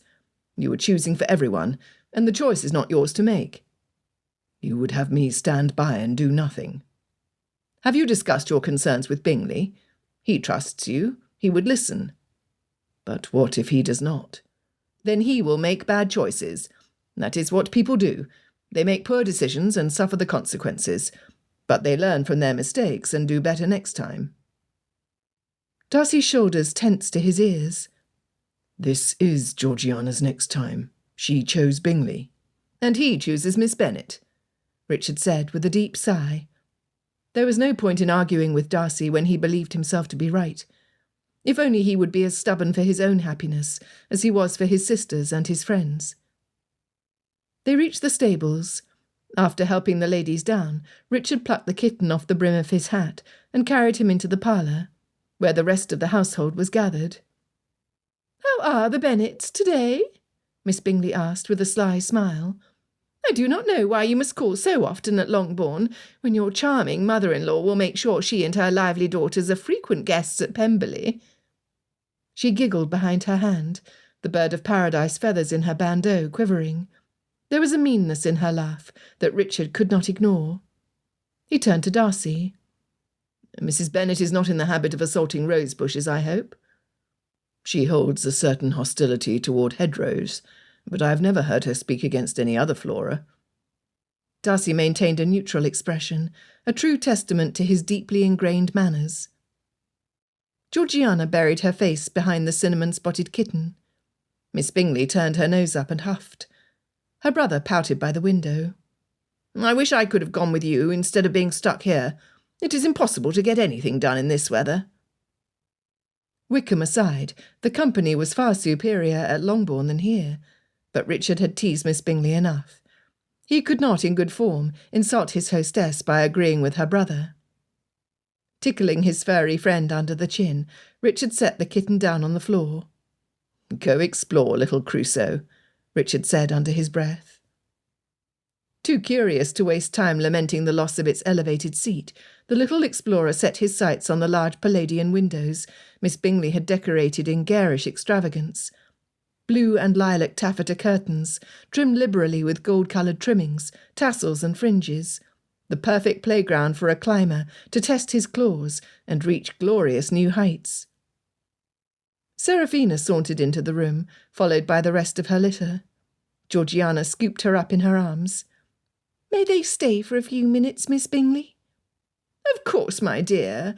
I've always said there is no finer pet than a cat. Have I not, Louisa?"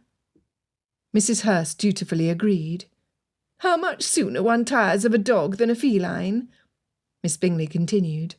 "When I have a house of my own, I shall be miserable if I do not have the companionship of a cat like Seraphina and her adorable kittens."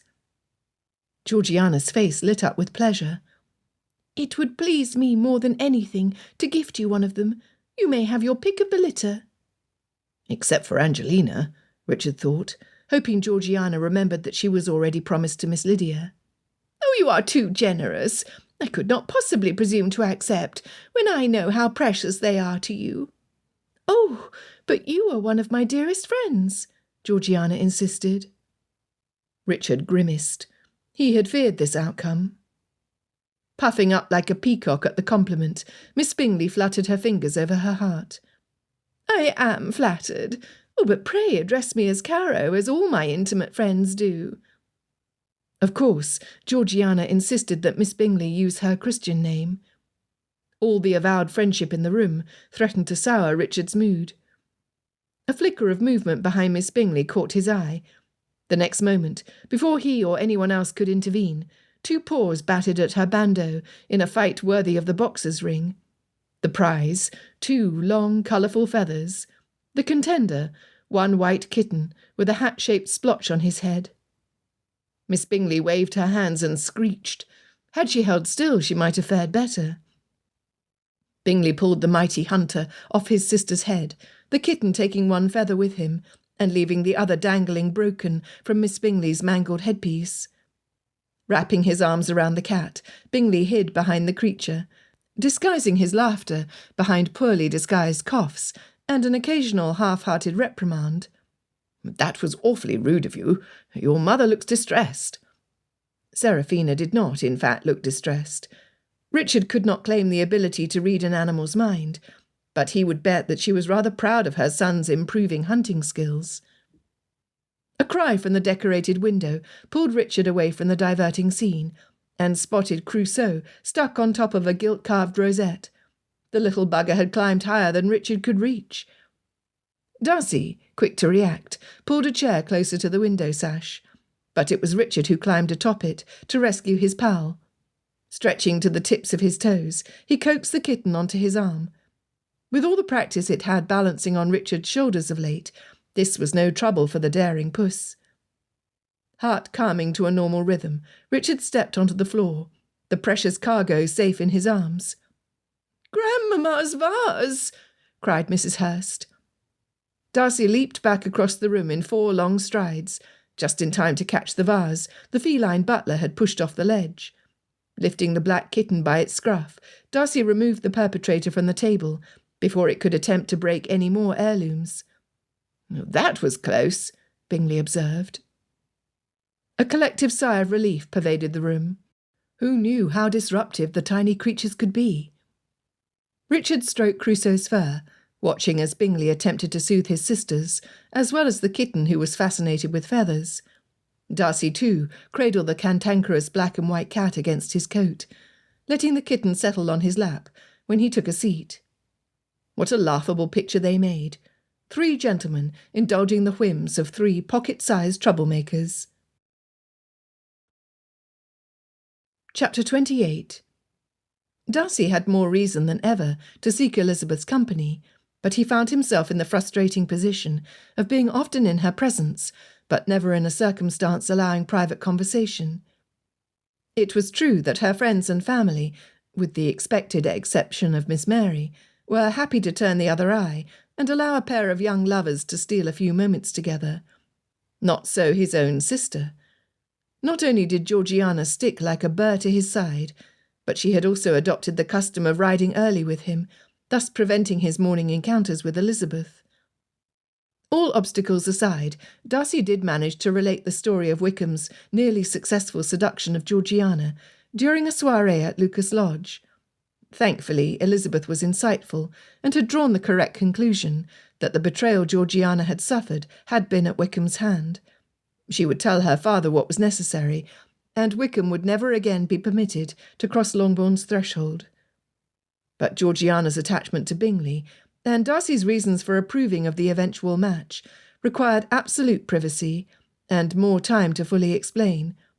Darcy resented the necessity of telling Elizabeth at all, when the precious exchanges they shared were too few and far between. He craved her clever conversation. They were in each other's company every day, and yet he missed her. With only 1 more week until their wedding day, Darcy despaired of ever having a private word with Elizabeth before they were wed.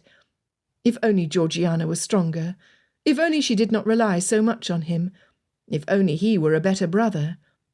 These guilty thoughts gnawed at his bones. Already that day, Georgiana had frustrated his plan to speak with Elizabeth during his morning ride, even though he had departed a good quarter of an hour earlier than normal. She did so again at the Phillipses, who had kindly invited them for tea. Now Darcy paced Netherfield's music room, while Georgiana practised, and Miss Bingley turned the pages, planning how he could escape to Longbourn unnoticed, and without being followed. There was a knock at the door, and the butler cleared his throat. "Miss Elizabeth Bennet and Miss Catherine Bennet," he announced. Elizabeth breezed inside the room, like a breath of fresh air to a suffocating Darcy. Her complexion was bright from exercise, her skirts damp from the fields and paths. Darcy's favourite kitten followed her, bumping his head against her leg and rubbing against her skirts, until Elizabeth leaned down to rub her hand along his shiny black back. He arched to match the movement, wrapping his tail around her hand and mewing up at her, while all the usual pleasantries were exchanged. Bingley exclaimed, "He likes you. I did not think he liked anyone except his own mother and Darcy." Richard added, "He is a gentleman selective in his friendships." Jerking his head toward Darcy, he added with a wink, "Reminds me of someone else I know." Elizabeth laughed, and Darcy's mood lightened. "Then I am doubly honoured." She stroked down the cat's back 1 more time.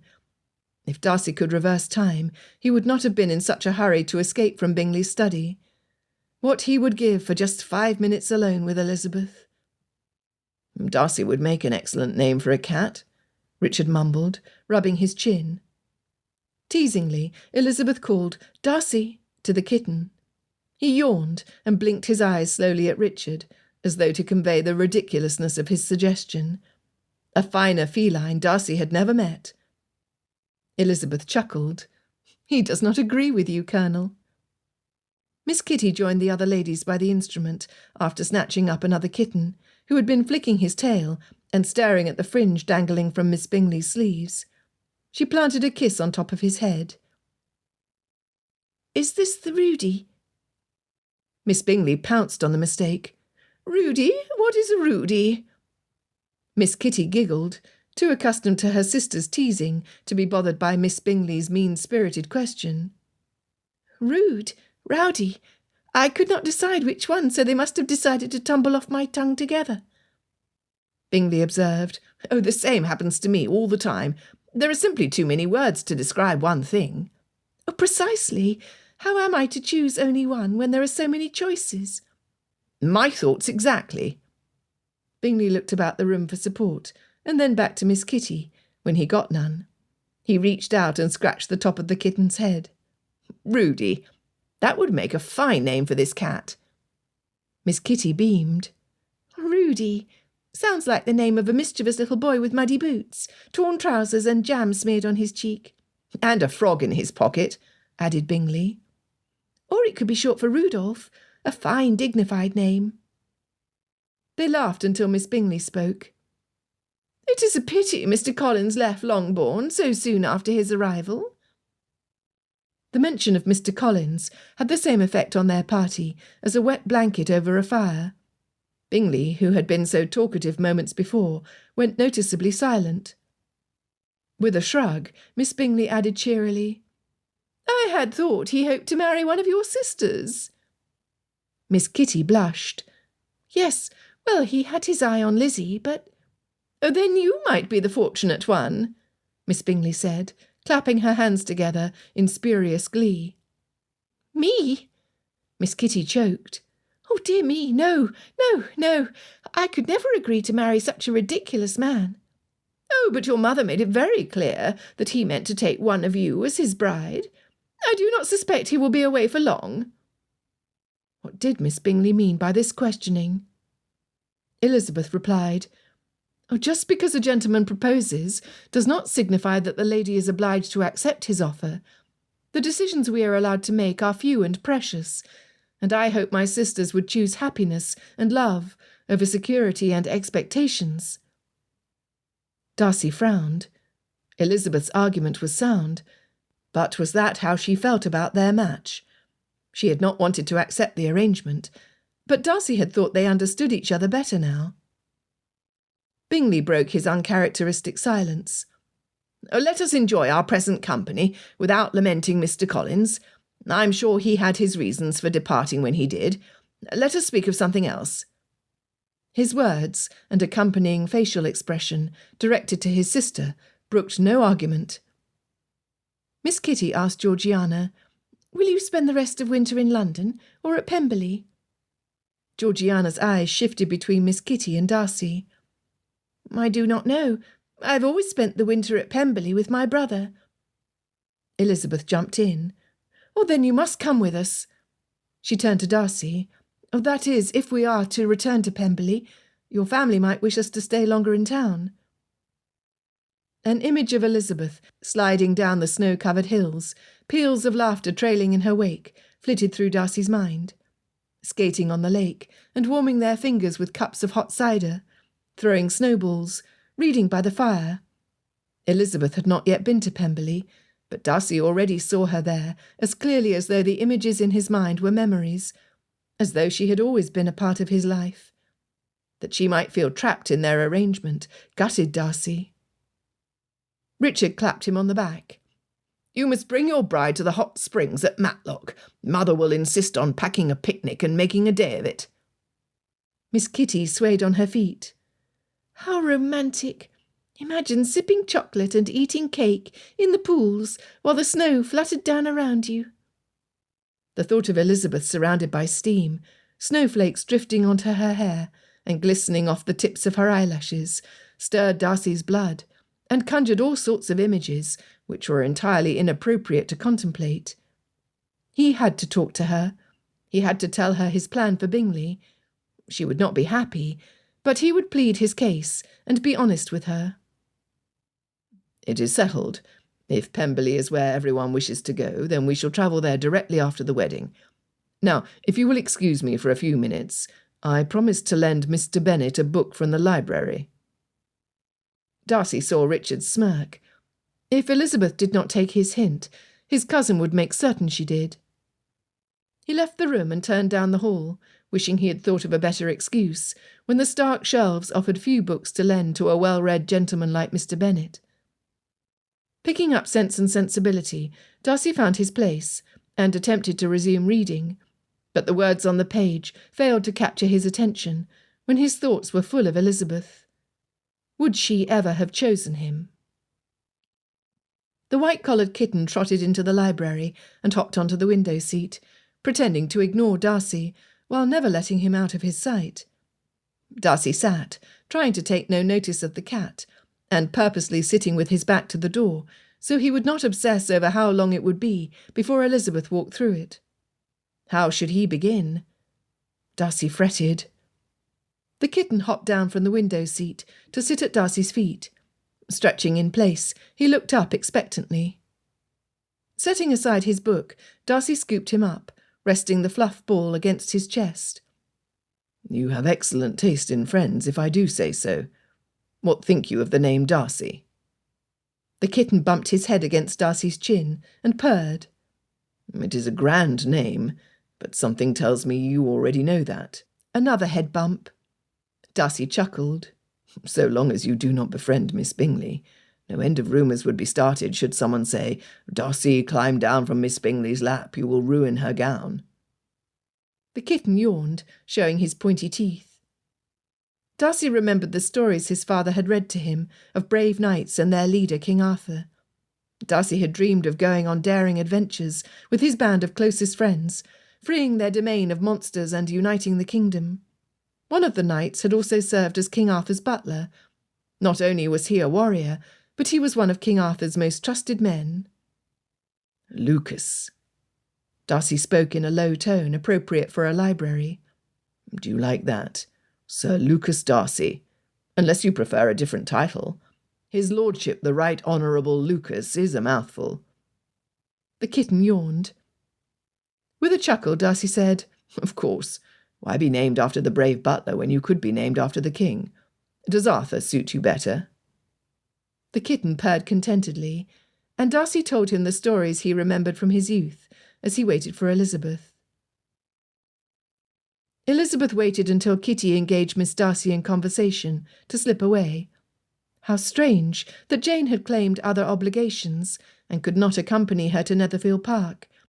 Mary had a lesson with her music tutor, and while Lydia was eager to walk as far as Meryton, she had no interest in any gentleman not wearing a red coat.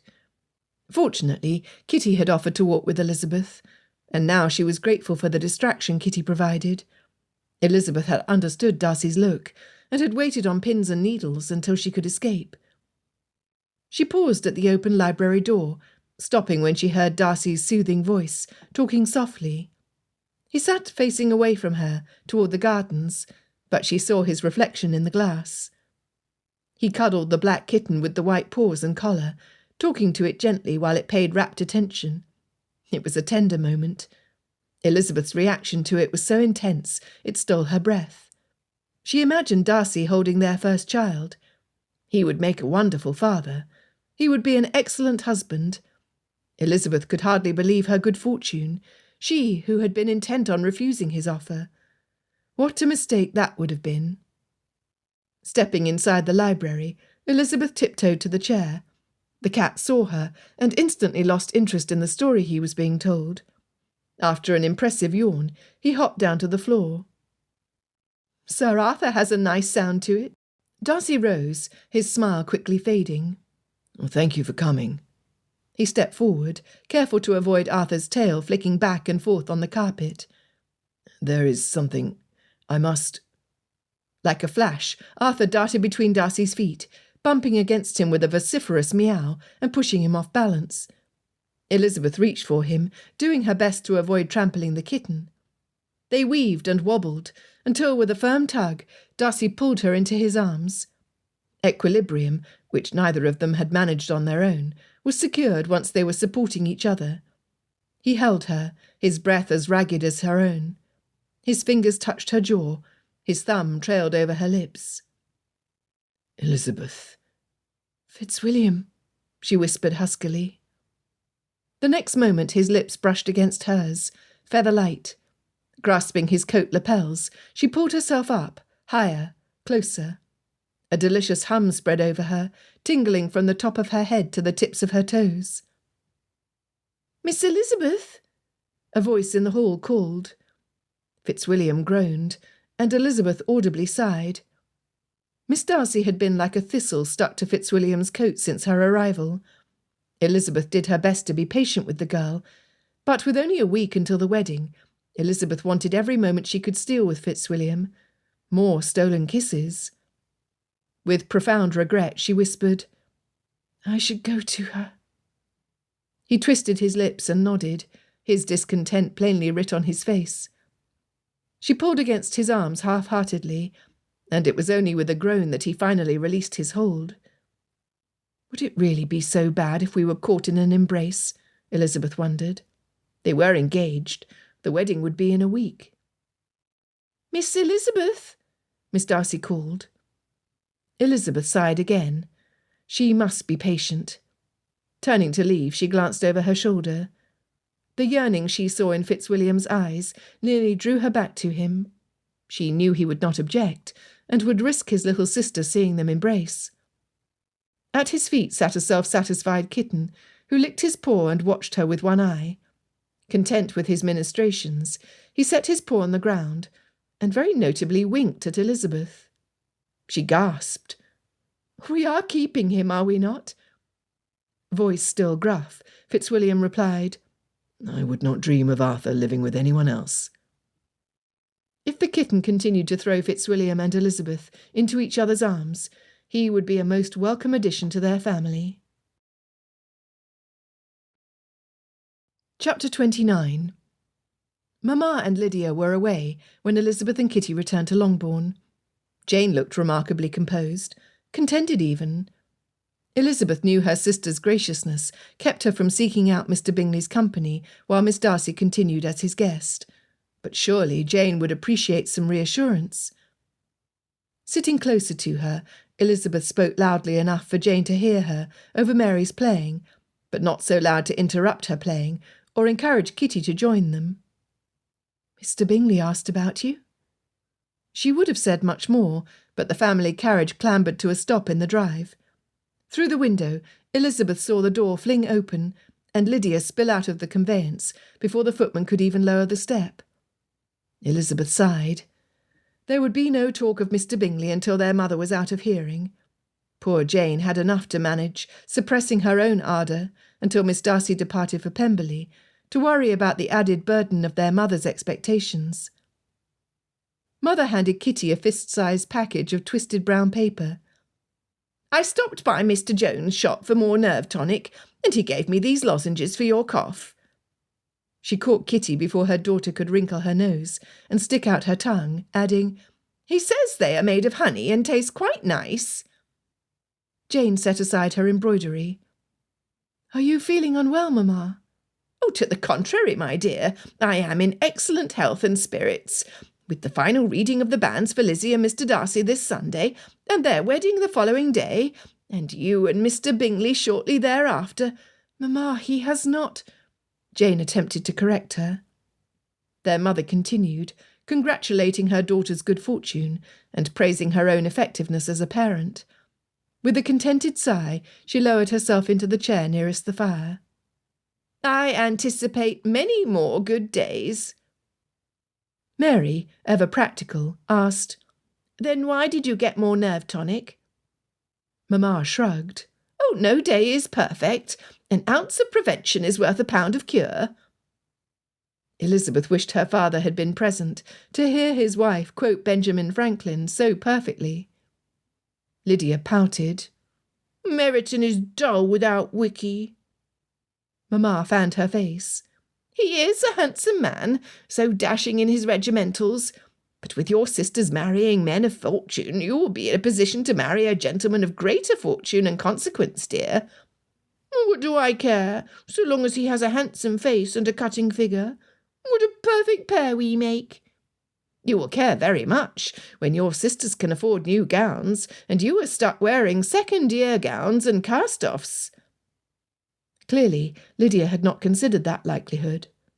Turning to Elizabeth, she asked, "Will you invite me to London during the season?" Kitty scowled at her. "And what of me and Mary? We are both older than you." Lydia rolled her eyes. "And Kitty and Mary too, of course." She returned Kitty's cross look, as though to say, "Are you happy now?" Mamma clapped her hands. "What a marvellous idea! Of course Lizzie will invite you." So that they might scandalously flirt and expose themselves to Fitzwilliam's family and peers. Elizabeth thought not. "Miss Darcy is not yet out in society." "Oh, that is easy to fix. Have her come out into society, and then she can have fun with us." Lydia shrugged, the matter resolved in her own mind. "But Miss Darcy is 16, Mamma exclaimed. Elizabeth smiled softly. If she were to have any positive influence at all on her sister's futures, now was the time. All the same, her guardians consider that she is yet too young. How would it look if I encourage my sisters in society, while Miss Darcy remains behind? Mamma frowned. Elizabeth continued. Miss Darcy assured me that her mother, Lady Anne— "A viscountess!" Mamma swooned. Lady Anne did not come out until she was 18 years of age. Many families of the first circles consider it best to give their young ladies more time to see to their education and accomplishments. Mary opined. "Mr. Darcy will not wish for us to reflect poorly on his family. He is a gentleman with elevated standards, and it befits us to live up to them." As though to prove her point, and her diligence in attending to the matter, she spun around on her bench and resumed playing the scales softly. Mamma sat pensively for a long time, longer than Elizabeth could ever recall her doing. She prayed her mother would draw the right conclusions. How many times had Elizabeth pleaded with her directly, to no avail? Perhaps she ought to have resorted to subtler means sooner. Mary played a simple, pleasant piece, and still Mamma contemplated. Under the tutelage of the master, Mary's technique had improved noticeably in only a few lessons. As diligent as she was in her practice, her progress was bound to be rapid. She seemed to know it, and her increased confidence improved her performance. She turned to face them, a smile gracing her features, and making her quite lovely. Papa clapped as he turned the corner to enter the room. "That was very good, Mary." Mamma brightened. "Mary, you must teach Kitty and Lydia. If they cannot go to London for the season until they are 18, then they might as well play as well as you do." Elizabeth attempted not to look too relieved. Much good could be done in 1 year for Kitty and 3 for Lydia. Lydia, of course, balked, but Kitty rose to join Mary at the instrument, and the two huddled over the ivory keys, while Lydia angrily tore the trim off a bonnet that had the misfortune to be resting on a nearby table. Papa returned to his library. Mamma watched Kitty and Mary with a calculating gleam in her eye, while the two played. Lydia continued complaining, but she was ignored. Pinching her lips together, Jane returned her attention to her embroidery. Chapter 30. Darcy attempted to commit his hopes for Georgiana to paper without success. He imagined Elizabeth's face as she read, heard the comments she would mutter under her breath, felt the paper crinkle under her tightening grip. Richard's words echoed in his mind. "Who are you to make these decisions for everyone?" Who was he? His plan had been made with the best intentions for his sister's happiness and his friend's advantage, but Elizabeth would see it as high-handed, precisely as Richard had said. While Darcy stood by his original reasoning, circumstances had changed. He now saw that to persist without alteration to his scheme would be unwise. However, he was responsible for Georgiana, and from the moment he had convinced Bingley to let Netherfield Park, Darcy had become responsible for him too. Anticipating the clarity a good gallop over Netherfield Park would render, Darcy stopped 2 steps short of the landing when he saw his sister in her riding habit. "Where shall we ride today?" she asked, with a bright smile. Vexation calmed to disappointment before guilt swallowed Darcy in its clutches. In a blink, he felt her tiny infant fingers clasping his, saw her wide eyes look up adoringly at their father, heard her laughter as he twirled and danced with her. All the promises Darcy had made within himself to protect her flooded his mind. How could he be vexed at his own dear sister? Holding out his arm, he smiled. "Where would you like to go?" "We so often ride toward Oakham Mount. I would like to see the other side of the property for a change." Darcy suppressed his scowl. There would be no conversation with Elizabeth that morning. They mounted their horses and set off in the opposite direction than the way they usually went. Darcy, intent on some exercise if he was to be deprived of Elizabeth, suggested a race. "Actually," Georgiana began, chewing on her lip, "there is an important matter I wish to discuss with you." She sucked in a breath, her cheeks puffing as she exhaled. Darcy walked his horse closer, worried that she might swoon. "What is it, Georgie? Are you ill?" "No, only nervous." Panic and concern rose in Darcy's chest. Did she still fear he blamed her over Wickham? He thought he had convinced Georgiana that he held Wickham accountable, and that her innocence was no match for Wickham's perfidy. "Nothing you can tell me will lessen your place in my regard. You are as dear to me now as you have ever been, or will be." "I know that, William. I do. It is only that I know you will not be pleased with what I wish to request, and I cannot disappoint you."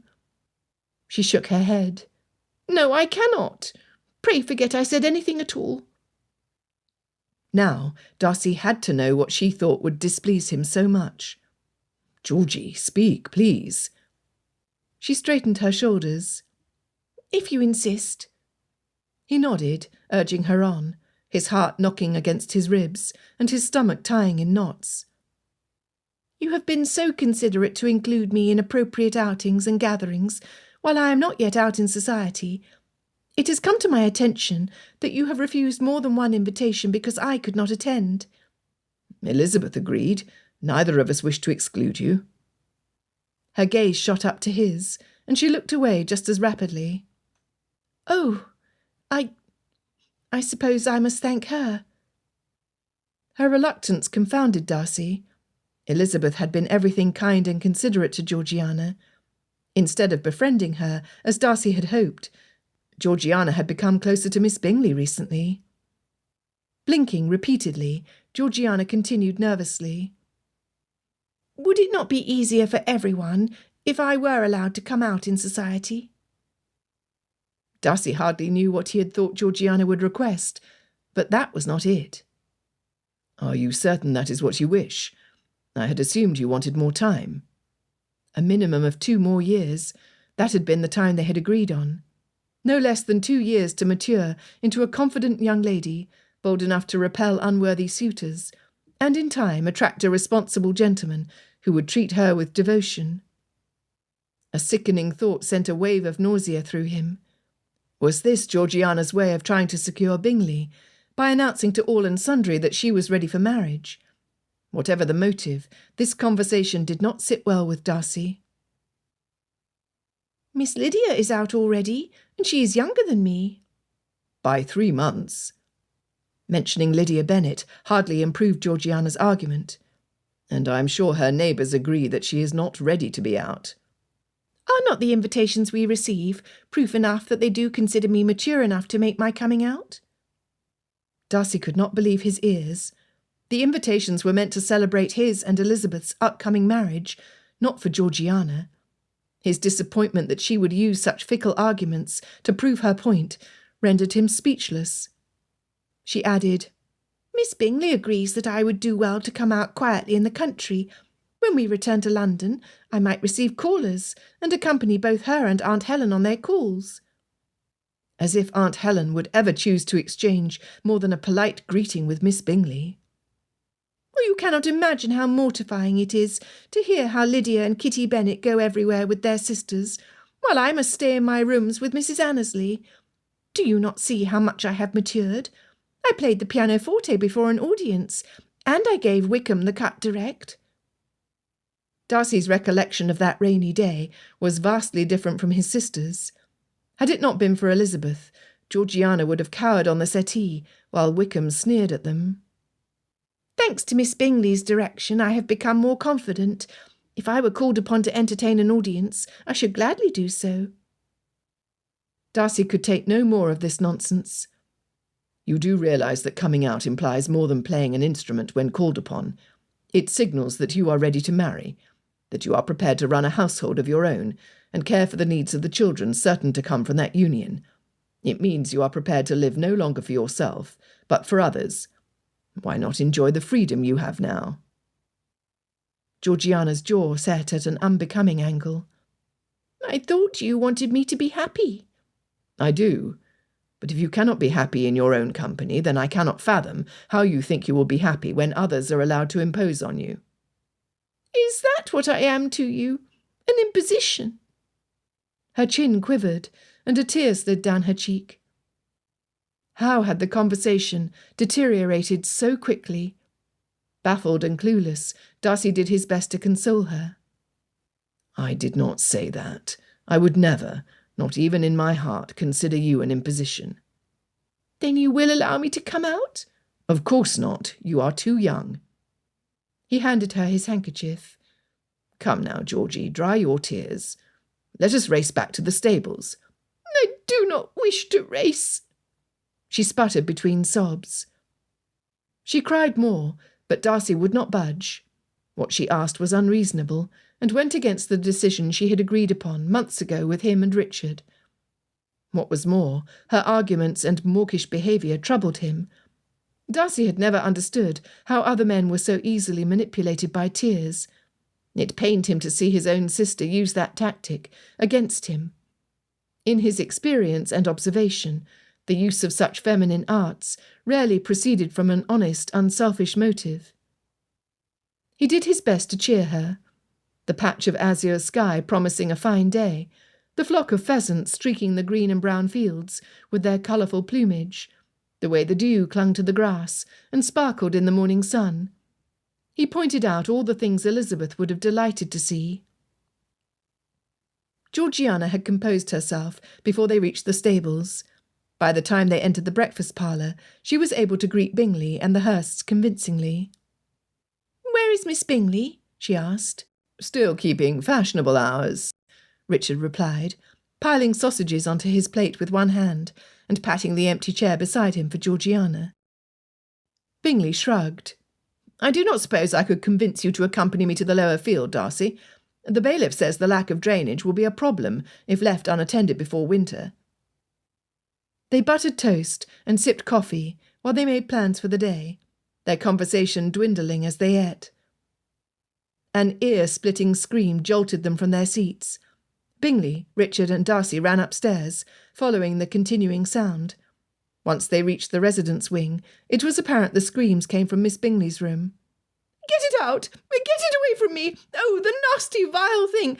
Out! Out! Get it away!" Darcy waited in the hall with Richard and Mr. Hurst, who still wore his dressing gown, while Bingley and Georgiana charged inside the bedchamber, followed by a panting Mrs. Hurst. "Rudy!" they heard Bingley exclaim. He departed from the room, holding the kitten in the crook of his arm. "That was better than the time I put a frog in Louisa's jewellery box." "What did he do?" Richard asked. Bingley chuckled. "He left a dead mouse on Caroline's silk pillow." Richard covered his mouth, his shoulders shaking with the effort to contain his mirth. Of all the people the kitten could grace with the prize of his first kill, he had chosen Miss Bingley. Darcy looked anywhere but at his laughing companions, lest he lose his composure. Georgiana flitted out to the hall. Mrs. Hurst will stay with Caroline until she is calm. Looking more like the girl Darcy knew, she said excitedly, I am sorry for the shock she has suffered. I tried to tell her what a compliment it is for a cat to leave his first hunt on her pillow. He must really like her to favour her with such a gift. Bingley's grin returned as bright as before.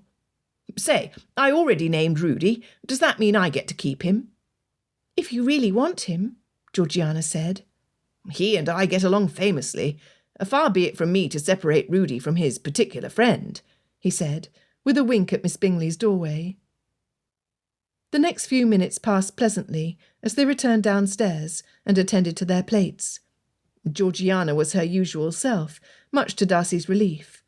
It was as though their unpleasant conversation had never happened. When Miss Bingley finally joined them, she ate only dry toast with weak tea, claiming she was still too agitated for anything more. The butler brought in the post on a silver salver, which Bingley took enthusiastically. Opening the note on the top, he said, Oh, jolly fun! How does a picnic at Oakham Mount sound on this fine day? Georgiana clapped her hands. It is a glorious day, much too fine to waste. Indeed. It was good of the Bennets to suggest we join them. Georgiana's face changed. Gone was the joyful girl, replaced a surly miss Darcy did not understand. Must we always be in their company? Protested Miss Bingley. I rather enjoy their company, defended Bingley. I have a terrible headache and cannot go, but I shall not spoil your fun if you wish to leave me behind. Miss Bingley pressed her fingers against her forehead and sighed too loudly for one truly suffering a headache. Bingley, either ignorant to her hint or purposely ignoring it, dabbed his mouth with his napkin and pushed back from the table. Oh, then it is settled. We shall leave you here to rest while we enjoy a picnic out of doors. Miss Bingley scowled. In the end, the Bennets would not dream of excluding Miss Bingley, and they suggested that a picnic at Longbourn in the garden by the pond would be just the thing to suit everyone. Mrs. Bennet offered several draughts from her collection for Miss Bingley's comfort, along with her favourite chair by the fire, so that Miss Bingley might observe the picnic from the window without worsening her condition. It was not the ideal place to converse with Elizabeth, surrounded by their friends and relatives, but Darcy was determined to find a way. Chapter 31. Elizabeth had suggested they sit under the bare arbour by the pond, but now she understood why Fitzwilliam had been too agitated to sit. Not only had his little sister settled on Mr. Bingley as the solution to her heartbreak, but she had also attempted to persuade Fitzwilliam to allow her to come out in society. Elizabeth hugged his arm closer to her, matching him step for step as they paced along the edge of the pond. It is a difficult age. What do you mean to do? I mean to uphold our unanimous decision to wait. He sighed heavily and raked his hand through his hair. Am I doing what is right? Elizabeth beamed. You are asking me? Yes, it would ease my mind to have your support. Her chest tightened and her stomach fluttered. You bear too many burdens alone, Fitzwilliam. I shall support you. She donned her most impertinent grin. So long as I agree with you. Say that again. Fitzwilliam clasped her hands, his tone low. I shall support you so long as we are in agreement. No, he chuckled. My name. I heard you say it in Bingley's library, and I've longed to hear you say it again. She looked down at their entwined hands, embarrassed, though she had no reason to be. Looking up at him boldly, she repeated, Fitzwilliam. Elizabeth, he whispered throatily, pulling her closer and lowering his forehead to hers. A kiss would have been imminent had her sisters not been on the other side of the pond. Already Elizabeth could hear Lydia's giggles. With mutual sighs, Elizabeth and Darcy stepped away from each other and resumed walking. Why would a young lady wish to come out before she is ready? Fitzwilliam asked. For the excitement, the dancing, the parties, the stolen kisses. Elizabeth would not say this aloud when they all applied to Fitzwilliam's sister. Despite Miss Darcy's secret courtship and near elopement, he still believed her an innocent child. He did her no favours treating her that way. Her petition and the reasons she gave for it proved it. He would not like what Elizabeth must say, but if they could not speak freely with each other now, then they must practice and improve. It seems that she is testing you. What could she possibly gain from coming out now and here, other than to steal Mr. Bingley away from Jane? Oh, surely you have told her how inappropriate such a match would be. She huffed. Can you imagine what Miss Bingley would do to her? She felt Fitzwilliam's ribs stretch and collapse, heard his breath. I felt so guilty in trusting Georgiana to Mrs. Young. It was a negligence on my part, which nearly led her to ruin. Georgiana was shattered. All I could think of was cheering her, and Bingley is always cheerful. Yes, I agree, and he would seem safe after suffering from the likes of Mr. Wickham. But a girl her age is prone to heartbreak.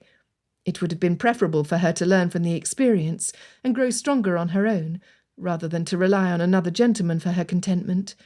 People too often disappoint. Fitzwilliam's eyes pinched. I see that now. He sounded defeated. He did not think she meant that he had disappointed her, did he? She spread her hand over his arm. You have not disappointed me. To the contrary, you are a treasure trove of surprises. The pinch in his eyes deepened. Pressing his lips together, Fitzwilliam dipped his chin to his chest. Then I shall apologise in advance, for what I must tell you will surely be disappointing. Elizabeth laughed half-heartedly. What could you possibly tell me that weighs on you so? Oh, tell me at once, so that you may be free of the burden, and we may carry on as before. Her attempt to lighten the mood only seemed to worsen his agony. Her stomach twisted into knots. All sorts of horrible possibilities flooded her mind. "Lizzie!" She heard a muffled call.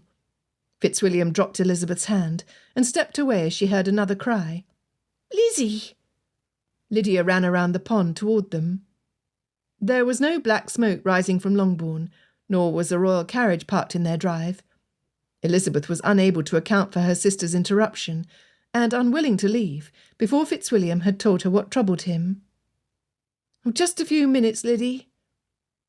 With a ferocious glare at Fitzwilliam, Lydia grabbed Elizabeth's hand. "You must return with me now. Jane needs our help." Lydia tugged, mumbling something about viperish guests, and forcing Elizabeth to follow or risk toppling over. Fitzwilliam followed. Shall I accompany you? The dear man would intervene with Mr. Bingley's loathsome sisters for Jane's benefit. Elizabeth might have swooned, had Lydia not been dragging her down the path. Lydia spun, swinging Elizabeth around with her, and pointing her finger toward Fitzwilliam. "Is it true? Have you been discouraging Mr. Bingley to offer for Jane, so that he might marry your sister?" "Lydia!" Elizabeth gaped at her sister's rudeness. Such a wild claim should not be borne. What on earth had come over her? Lydia pulled her away, preventing any further explanation. "Lydia, you were terribly rude to Mr. Darcy. I had not thought you capable of such behaviour." "Oh, do not slow down, Lizzie. Jane needs you." She let go of Elizabeth's hand to help her untie her bonnet, and Elizabeth realised how quickly her sister must have dashed out of the house for her to have foregone her bonnet or a wrap. The day was fine, but it was still chilly. "Liddy, you will catch your death. What would Mamma say?" "She will not care about me once she hears about Mr. Bingley." Lydia dashed behind Elizabeth, pulling off Elizabeth's wrap and redingot. With a shove, she pushed Elizabeth across the threshold and toward the front parlour. Elizabeth hardly had time to gather her bearings or straighten her blousy hair. She knew Lydia was right to fetch her as soon as she saw Jane's pale face, shiny eyes and forced smile. It was a stark contrast to the pink complexions and haughty postures of Mr. Bingley's sisters, who sat calmly across from Jane. So much for the headache Miss Bingley claimed to have. Mrs. Hurst set her teacup on the table and rose. Oh, Miss Elizabeth, what a pity we must take our leave just when you have returned. But we have overstayed as it is. We would not dream of intruding on your family's hospitality a moment longer." Miss Bingley's chin rose to a triumphant angle. "We will leave Miss Bennet to share our glad tidings with her sisters. I am certain you will share in our joy." Elizabeth stepped out of the doorway, curtsying as they passed, and widening her eyes when Lydia gave them both the cut direct. Brushing past Elizabeth to sit beside Jane, Lydia clasped her sister's hands between her own, her lips set in a thin line, like an angry sentinel, determined to offer comfort. "It is a good thing you convinced Mamma to sit out in the garden for a spell. We should put her smelling salts by her chair." Jane explained. "Mamma thought it best for Mary and Kitty to entertain Miss Darcy. Lydia was told to stay by the fire because Mamma heard her cough." "One trifling cough," interjected Lydia with a pout. "And Mamma did not wish her to catch a cold before the wedding," Jane continued. "I was enjoying a lively conversation with Mr. Bingley and Colonel Fitzwilliam when Mrs. Hurst asked me to come inside. She said that Miss Bingley had some wonderful news to share." Jane shed no tears. The longer she spoke, the steadier her voice became. "Jane, what happened? What did those spiteful women say? Whatever it was, you must not believe it." Elizabeth glanced at her father's bookroom door. It was firmly closed, and she could only suppose he had avoided all the turmoil by staying inside, ignorant of his daughter's suffering. Pulling her hands free of Lydia's grasp, Jane clasped her fingers in her lap. "Do not call them that, Lizzie. They only spoke the truth, and they should not be criticised for it." Lydia huffed. "How can you say such a thing? They clearly came with the intention to crush your hopes. Did you not see how they gloated over your disappointment? I have never been more tempted to toss my tea down another lady's bodice. They sat there looking so smug and satisfied." Jane regarded Lydia. "I am glad you restrained yourself." Lydia grumbled. "I shall not be so restrained next time." "You will do no such thing." Elizabeth simmered with impatience. "What happened?" Jane met her gaze evenly, her voice soft. "They told us that Mr. Bingley is intended for Miss Darcy." Elizabeth scoffed. She did not believe that lie for a second. "Oh, surely that is what Mr. Bingley's sisters wish. An attachment to the Darcys would elevate them in society. It is wishful thinking, Jane, nothing more." Jane twisted her fingers. "Oh, surely you have noticed Miss Darcy's attachment. A childish infatuation. Mr. Bingley does not call as often as he did before she arrived. Or neither do you encourage him to. I refuse to be the means by which an impressionable young lady is disappointed. I could not be so cruel to Miss Darcy." "Like you, Mr. Bingley is modest, and does not wish to hurt his friend's little sister." Lydia blurted. "Mr. Darcy himself encourages the match." "Lydia," Jane hissed. Ignoring her, Lydia continued. "He was the one who arranged for Mr. Bingley to let Netherfield Park, with the aim of advising and guiding him in order to secure a match with Miss Darcy." Jane's lips pinched. "That was not for you to say. We do not know for a certainty that it is true." Elizabeth laughed. "Oh, that could hardly be true. Miss Bingley is delusional in her pretensions." Lydia lifted her chin. "I asked Mr. Darcy just now. He could have denied it, but he did not." Elizabeth bit back her retort. He had not denied it. Jane interrupted. "Lydia, if you cannot keep malicious gossip to yourself, then you would do best to hold your tongue." "But it is not gossip. This was not passed on from footman to stable boy to maid. Miss Bingley heard it directly from Mr. Darcy. When I asked him directly, he did not deny it." Elizabeth could not believe it. A union between Miss Darcy and a gentleman whose fortune came from trade? Preposterous. Of course, Mr. Darcy had been good friends with Mr. Bingley for years, but that did not signify he held such a hope. Did it? Fitzwilliam had asked if Elizabeth thought that Mr. Bingley would make Jane happy. What had been his purpose? Was he attempting to discourage Jane from Mr. Bingley, so his own sister could marry him? No, it was ridiculous. But that troubled look in his eye, his frequent attempts to speak with her privately, could it be? Jane reached over to set her hand on top of Elizabeth's cold fingers. Mr. Darcy is an honourable man. If he said such a thing in Miss Bingley's hearing, I dare say there was a good reason for it. Or perhaps she misunderstood. He is an attentive brother who wants the best for his sister. You must not allow anyone to lessen your respect and regard for your betrothed. Lydia rolled her eyes. Elizabeth straightened her shoulders. You are right, of course, Jane. I would do well to ask him directly, before I trust a word out of that vicious termagant's mouth. He will reply honestly. The rational solution displeased Lydia.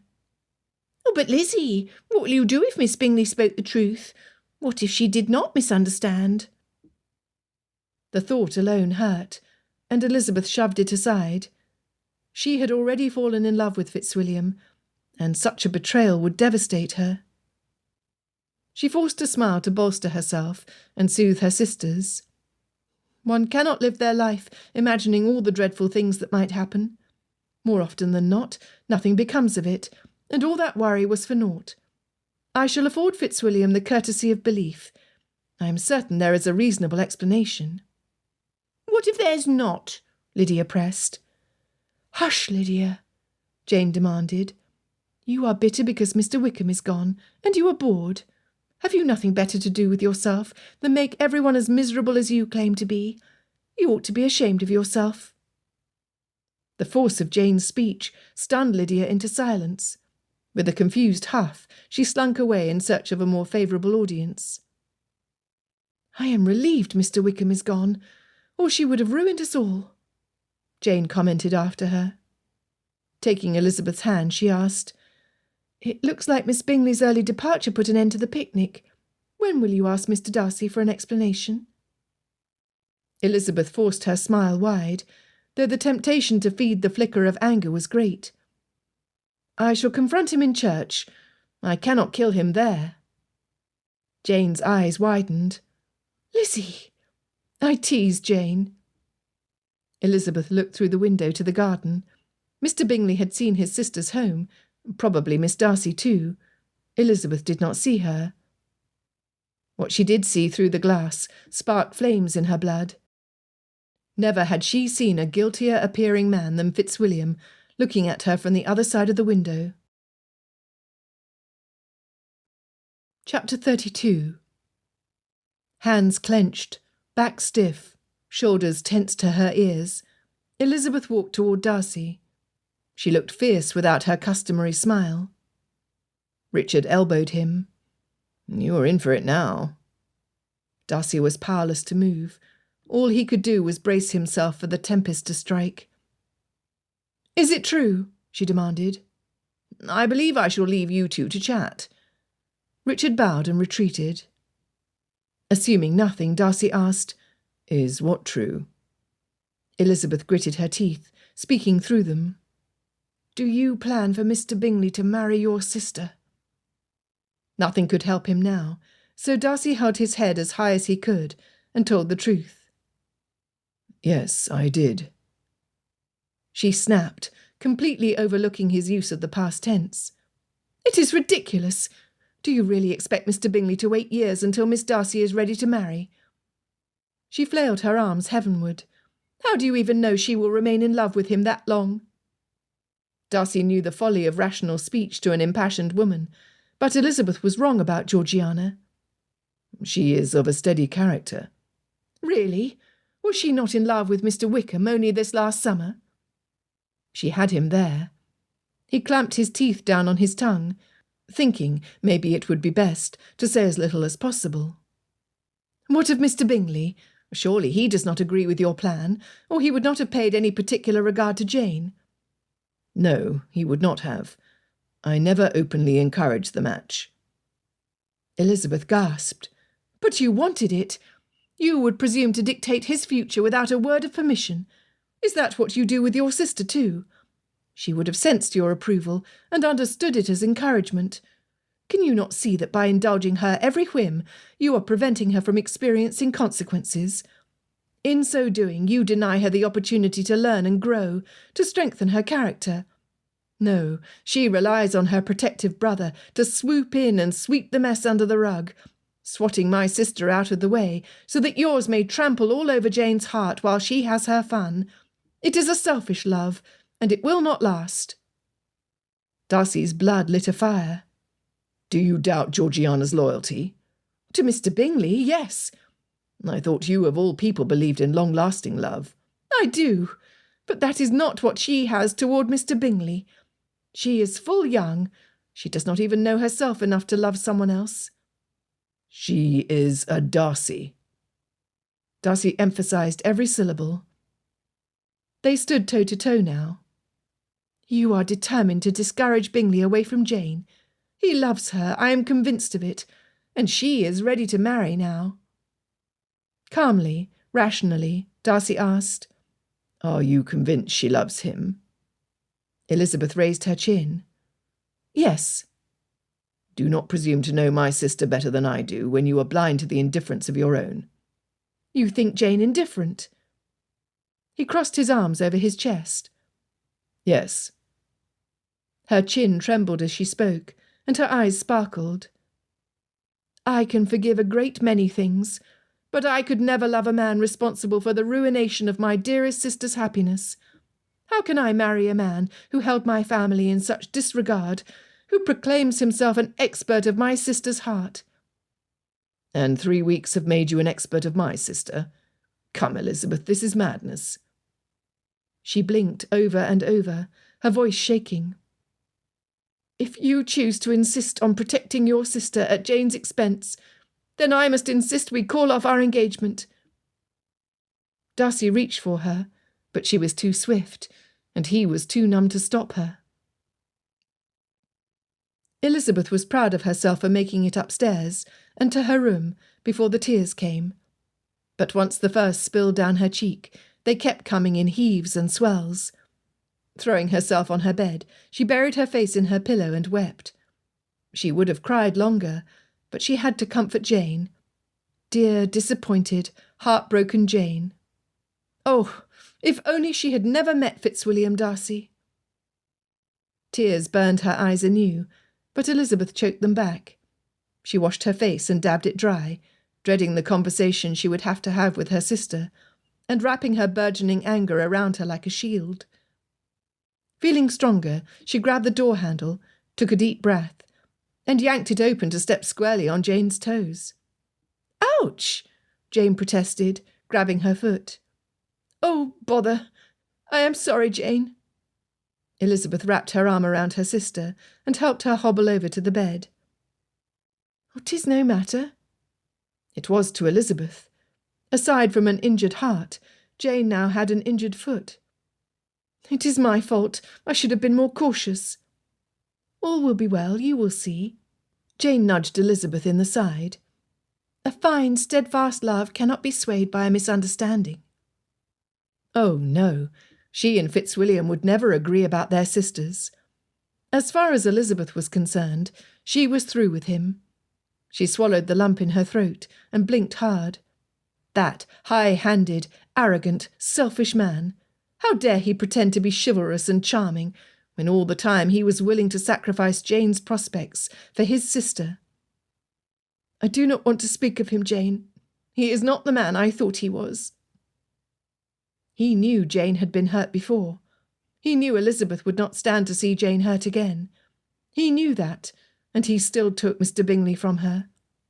How did he justify his actions? By claiming to understand Jane's heart better than Elizabeth. Of all the arrogant, self-serving claims. A harsh laugh escaped her. Jane looked at her questioningly. The last person Elizabeth wanted to talk about was proud Mr. Darcy, but she had to explain. He presumed to understand your heart better than me. He believes that you are indifferent to Mr. Bingley. Can you imagine? After all the consideration you have shown his sister, instead of recognising your grace, your compassion, and your patient serenity, He assumes you are indifferent." She laughed bitterly, waiting for Jane to join her. Jane did not. She pinched her lips and calmly clasped her hands. A niggling fear choked Elizabeth's laughter dry. "You do love Mr. Bingley, do you not, dearest? Ought a woman love a man too fickle to make his own decisions?" Elizabeth steadied herself against the headboard. "Tell me you love Mr. Bingley, Jane." "There was a time, a very brief time, when I believed myself in love, but it was a flicker of a flame, and it died when I learned more of his character." Elizabeth clenched her stomach. "He is everything amiable and gentlemanly. You told me so yourself. And I stand by what I said, but while Mr. Bingley possesses many fine traits, he is still a boy in many ways." Jane clasped her hands in her lap and smiled. "I would rather marry a man." Elizabeth groaned. That the insufferable Mr. Darcy had been right was unbearable, especially after what she had told him. She groaned again. Jane looked at her in alarm. "What is it? You do not look well." Truth be told, Elizabeth did not feel at all well. "Oh, Jane, I said some things I should not have. I spoke too plainly about his sister, and when he would not be reasonable, I called off our engagement. I told him I could never love him for disappointing my sister, and now I learn that he was right." She covered her face with her hands. Oh, what had she done? Elizabeth had always prided herself on the quickness of her tongue, but not today. Today she had spoken impulsively, emotionally, irrationally. "Oh, Lizzie!" Jane rubbed her back. "You will have to apologise for that." Elizabeth sat up to look at her sister. How could she be so calm? "And I must apologise to you for leading you to believe that I am still in love with Mr. Bingley. In truth, my affections belong to another." Jane caressed her cheek. "I am going to be ill," Elizabeth grumbled. "Nonsense! Do you not see how similar you are? It was presumptuous of him to arrange Mr. Bingley's future, as well as his sister's. But did you not try to do the same with me? You were foolish to speak to him so boldly about his sister, but did he not do the same? I dare say you were right about Miss Darcy, and Mr. Darcy was right about me. Both of you would sacrifice your own happiness to protect others who do not need your protection. Apologise, Lizzie. Make amends." She sounded so certain. "I do not know if I can." "Now is not the time to be stubborn," Jane said sternly, "especially not on my behalf." With a sly smile she added, "Allow Mr. Darcy to grovel sufficiently first, and then forgive him." "I do not know if he can forgive me after what I said." "Oh, love is complicated enough. Do not make it harder. Love is a choice, a decision made by two imperfect people to trust each other through triumphs and tribulations, to exert themselves for each other's happiness." "You make it sound easy." "I do not mean to. You and I both know that nothing worth having is easily gained." Ah, but that was the problem. Elizabeth loved Fitzwilliam, but she had given him an impossible ultimatum. If he chose his sister over her, then her love for him would die a slow death. That was not good enough. Chapter 33. If Richard said anything on the ride back to Netherfield, Darcy did not hear it. He did not hear Bingley ride back to join them either. What did it matter? Little by little, Elizabeth had worked her way into Darcy's heart, and now there was not a piece of him she did not possess. He wanted no future in which Elizabeth was not a prominent part. Darcy would have to disappoint someone, and that someone could not be Elizabeth.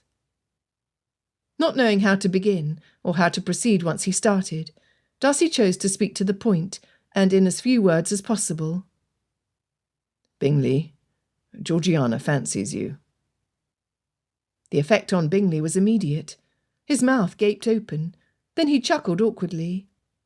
Merely a girlish fancy, I hope. Nothing she will not recover from in a week or two. That is how it usually works with me." "You have been the sole recipient of her admiration since last summer." 2 months? Bingley's voice squeaked. But we spent the summer together. You encouraged it. You told me she'd suffered from a heartbreak and asked me to treat her as I would a little sister, with the utmost care and kindness. Why did you not say anything sooner? I could have— "Behaved differently," Darcy supplied. "Would you have really?" But I was only kind. Should I have ignored her entirely? "If need be." You would have me act like— "Like Darcy would," Richard supplied, a mockingly innocent expression on his face. Darcy was in no mood for his cousin's humour. "If I am not interested in a lady, I find it best to avoid her entirely. Too much is often read into a polite smile to indulge in social niceties, at the risk of unwittingly encouraging a young lady's affections." Richard scratched his chin. "Not a bad philosophy. Not very sociable, but nobody would dare accuse you of flirting with anyone other than your intended." Bingley gawked at them. "I do not know how to act. If I keep from smiling or conversing with every lady I meet, I would soon gain a reputation as a taciturn brute." His eyes widened, and he covered his hand with his mouth. "Oh, my apologies, Darcy. I do not, nor have I ever, considered you a brute."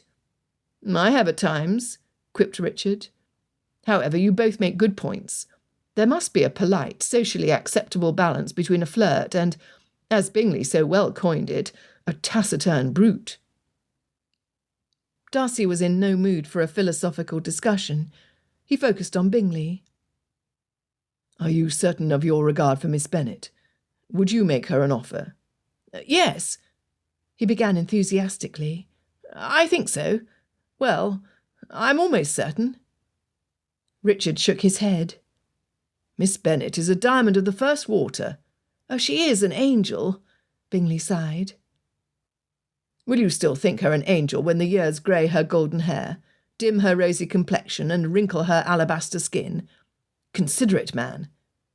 Richard spoke quickly, without stopping for breath. "Marriage is forever, till death do you part. Do you love only Miss Bennet? Can you foresee ever loving another woman, or is she little more than this season's distraction?" Richard's chest heaved. "I think so. I think I love her." Bingley spoke weakly. Hot anger stirred in Darcy's chest. "Do you not know? I suggest you refrain from giving hope where it is not warranted, until you are certain beyond all doubt. Consider the lady's heart and reputation. You cannot dole out your attentions indiscriminately, without consequences. It is not fair to either Georgiana or Miss Bennet." "Oh, but surely you would never encourage your sister to— Bingley circled his hand as if the air would produce the words for him. Finally he uttered an agitated— "Oh, you know what I mean." "I was not against the match," Darcy stated plainly. Bingley looked like he might be ill. "Oh, she's like a sister to me, a nice sister. I do not think of her—" His face twisted, and a shiver shook him through. "What should I do?" "That is not for me to decide. My hope is that you will strive to be a man your future wife, whomever she may be, will look up to. You have it in you to be a great man, Bingley, but you must begin making your own decisions." Looking a little less ill, Bingley spouted, "Oh, like I did with Mr. Collins." Richard looked at Darcy. "We've not heard about that, have we?" "I would have remembered." Bingley laughed. "I shall never forget it. I think I handled it rather well, but—" Bingley looked about and lowered his voice. "It is not something we should discuss openly. Join me in my study, and I shall tell you the whole tale over drinks." They approached the stables. "I shall join you after I have a word with Georgiana." Darcy dismounted and handed his reins over to the stable boy. They climbed the steps to the house, and Bingley stopped, one hand tapping Darcy's arm. "I'm not ignorant of the honour you were willing to grant me. There is no other man on earth I would rather have for a brother, but I could never use Miss Darcy so poorly. I hope I've not offended you, or your sister. I apologise with all my being if I have."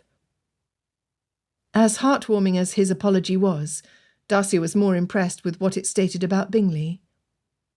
"I am honoured you still consider me your friend, when I have given you every reason to take offence. It did not occur to you to use my friendship and Georgiana's favour to elevate yourself. That is proof of your honest character." Richard dabbed at his eyes and slapped his hand over his heart dramatically. "I am honoured to witness this tender moment." Darcy rolled his eyes. "You are only jealous that Bingley would rather have me for a brother than you." Richard crossed his arms over his chest. "Now, we both know I would make a better brother than you. Bingley is only too polite to say it." Bingley shook his head. "Actually, I've always been a little terrified of you, Colonel. One misstep, and quicker than a snap of the fingers, you could dismember me in any one of a dozen ways." "Tut, tut." Richard waved his hand dismissively. 2 dozen at least."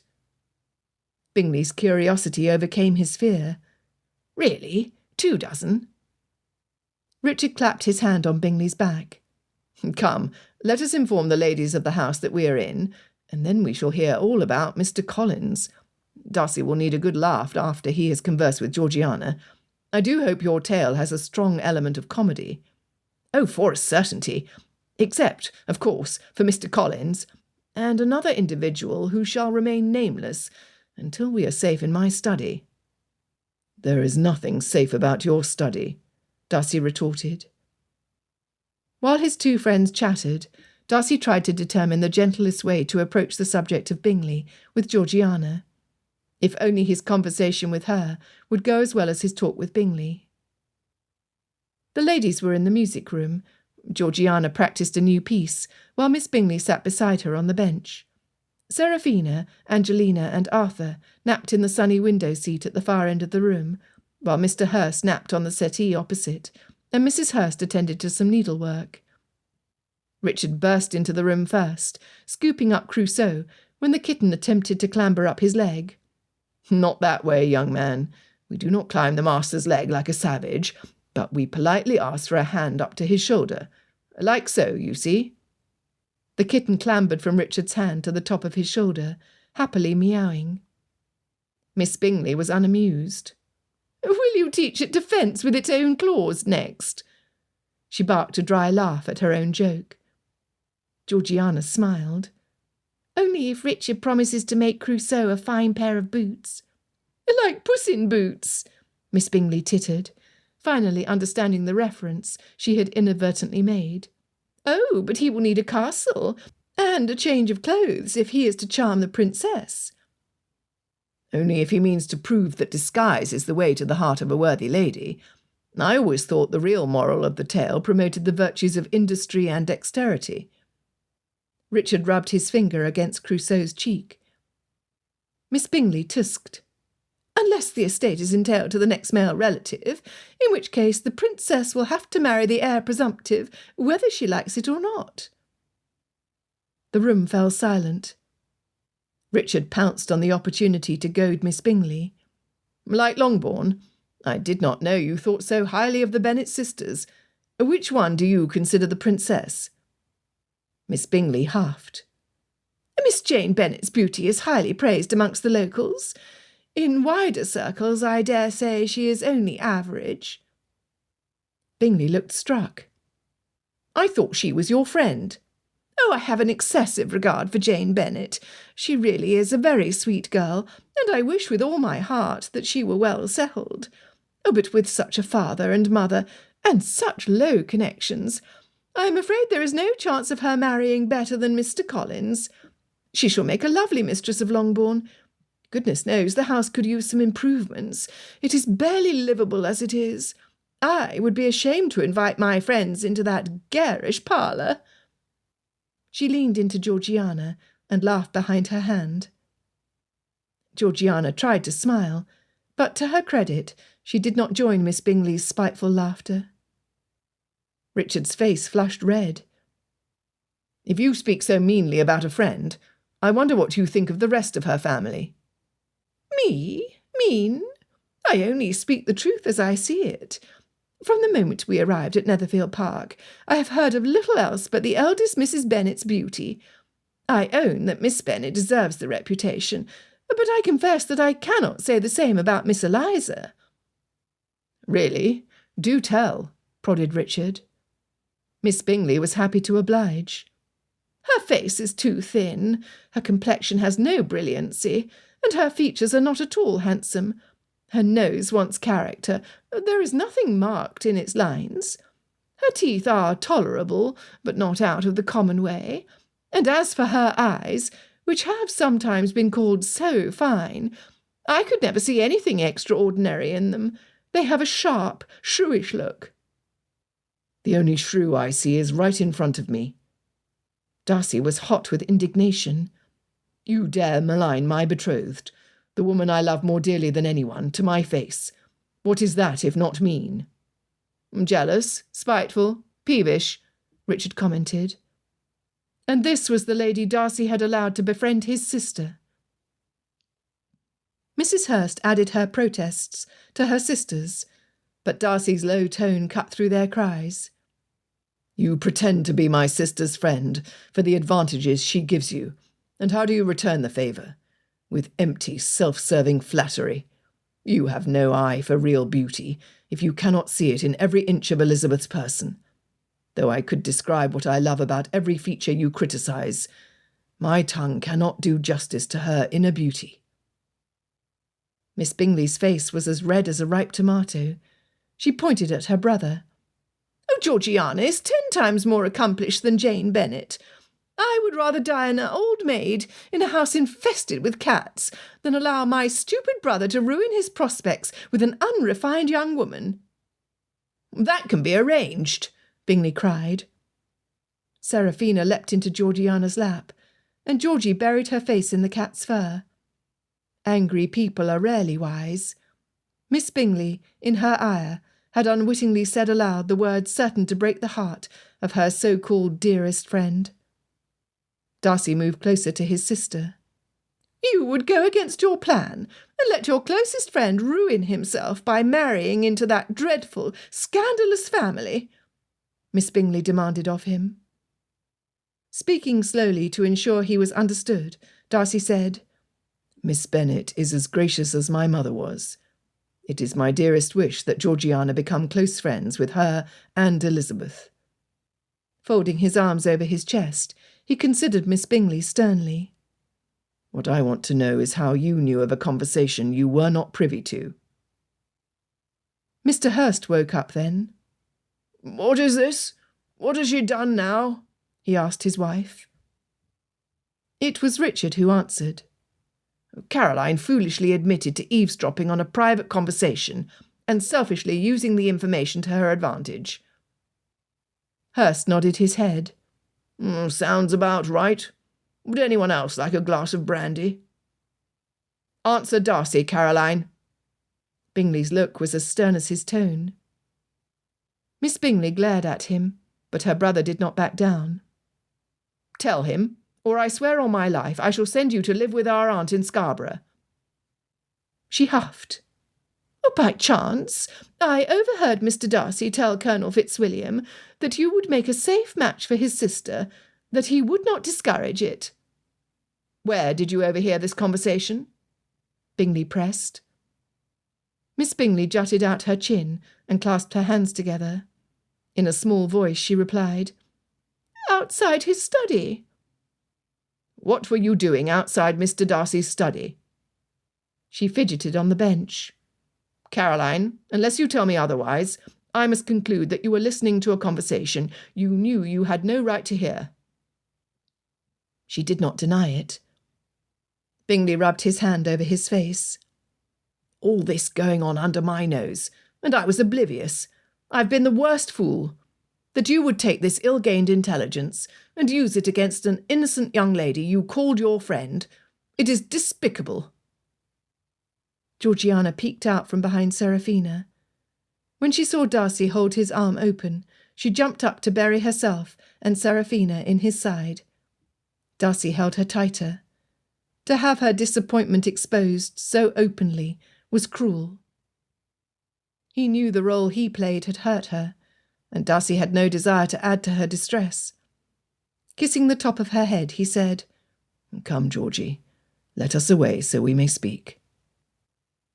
He turned her away, but Bingley stopped them. "Please, 1 minute more. There is something I must tell you." "We have heard quite enough from you, Charles," Miss Bingley said with a sharp sniff, her voice nasal. Bingley's eyes gleamed like Richard's did when he was about to parry a sharp retort. "Oh, but Caroline, this involves you. I was going to tell Darcy and the Colonel what happened to Mr. Collins the night of the ball. Now I believe it better for you to know too. Hurst, do I have your attention? You would do well to stay awake for this one." Hurst raised his glass of brandy.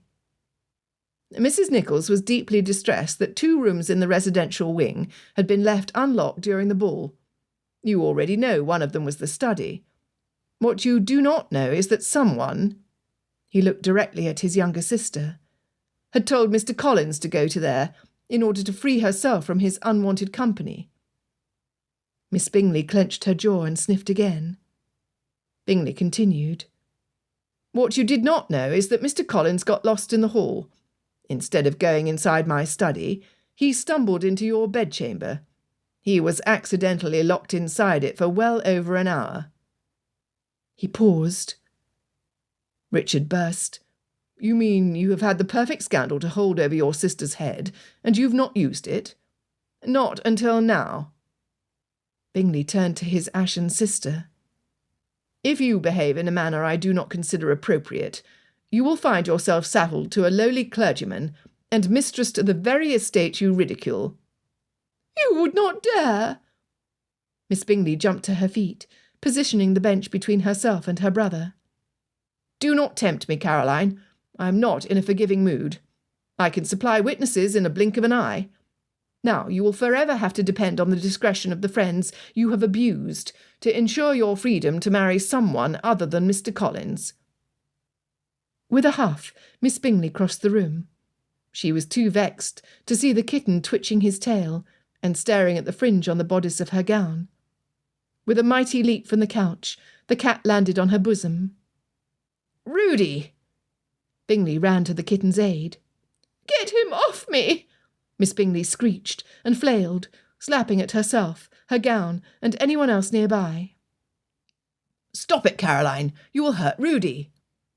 Bingley pulled the little hunter away from where the pet hid in Miss Bingley's coiffure, a tassel dangling from his mouth.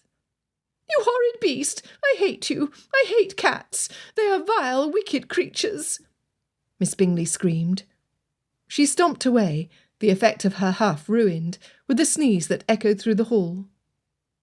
Bingley cuddled Rudy to his chest. "Do not listen to her. You're wonderful. I'm going to keep you forever, so she never overstays her welcome." Mr. Hurst trailed behind his wife out to the hall, laughing all the way. "Good show, Bingley, good show." Richard leaned against the instrument. "Hurst is right. That was better than Drury Lane." More seriously, he asked, "Are you sorely disappointed, Georgie?" "I hardly know what to think," she replied weakly. Bingley set Rudy on the floor and pressed his hands together in supplication. "I beg your forgiveness for being the ignorant fool I have been. It was never my intention to encourage expectations. Believe me when I tell you I'm incredibly flattered, honoured really, that you would spare more than a passing glance at me. Unfortunately, I've come to realise that I am not yet qualified to take on the privilege of keeping any lady's heart, let alone one as precious as yours. The fault is mine, and mine alone."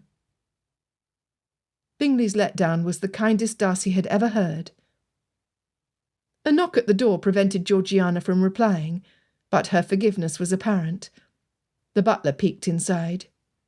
"I apologise for the interruption, sir, but Mr. John Lucas is calling. Shall I show him in?" Kindly, Bingley looked to Georgiana and waited for her consent before he told the butler to see the young man in.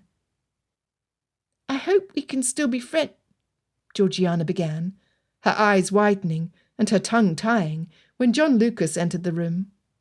He was a handsome young lad. Darcy remembered Miss Lydia had praised him for his good looks. The immediate effect he had on Georgiana was baffling, but so had been her previous behaviour. Darcy supposed he must get used to deferring to Elizabeth's better judgment regarding his sister, and so many other things. Chapter 34. Beneath Mr. Lucas's handsome features was a curious mind. As the heir who would inherit Lucas Lodge, he was eager to learn estate management. Bingley had quickly befriended the young man and agreed to share what he knew.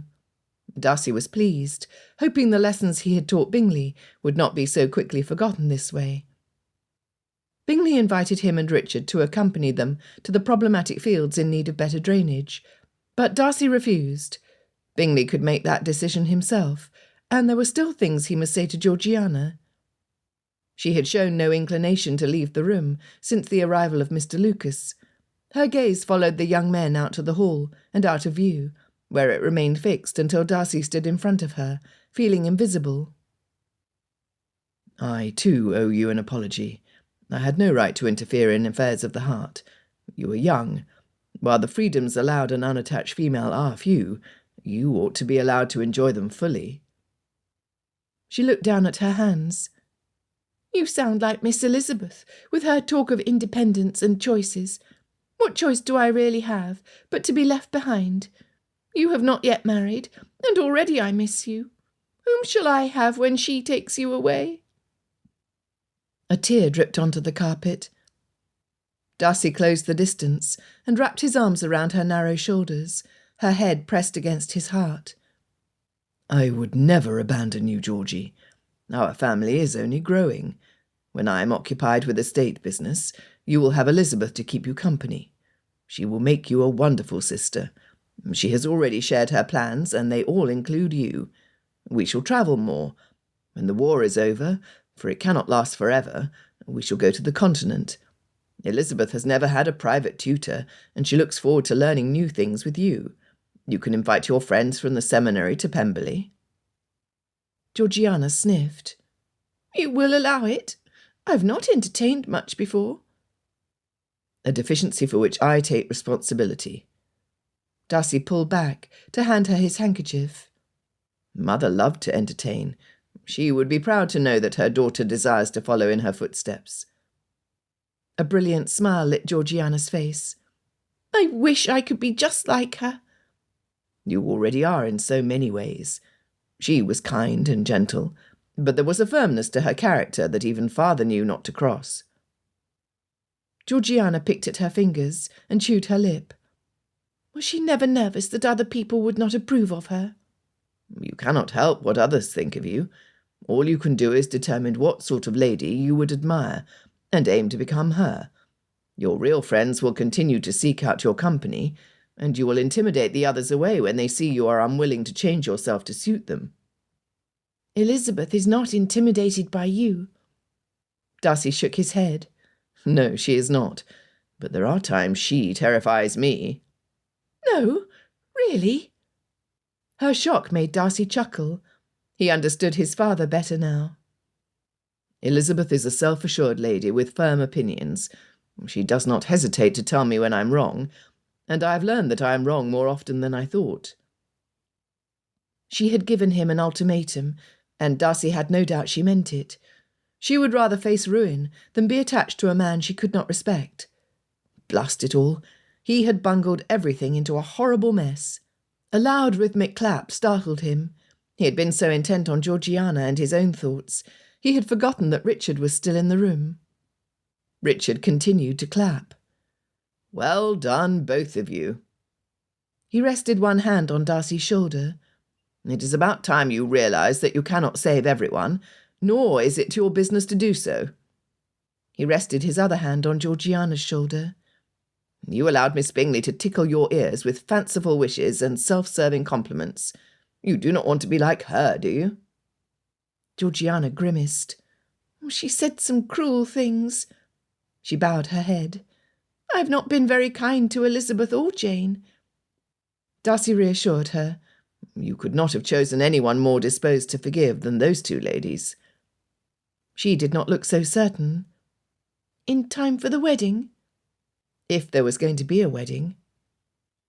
Richard supplied what Darcy could not say. He and Elizabeth had a misunderstanding. About what? The ensuing silence grew more uncomfortable the longer Richard and Darcy stared at everything in the room, except the source of the argument. Georgiana was not fooled.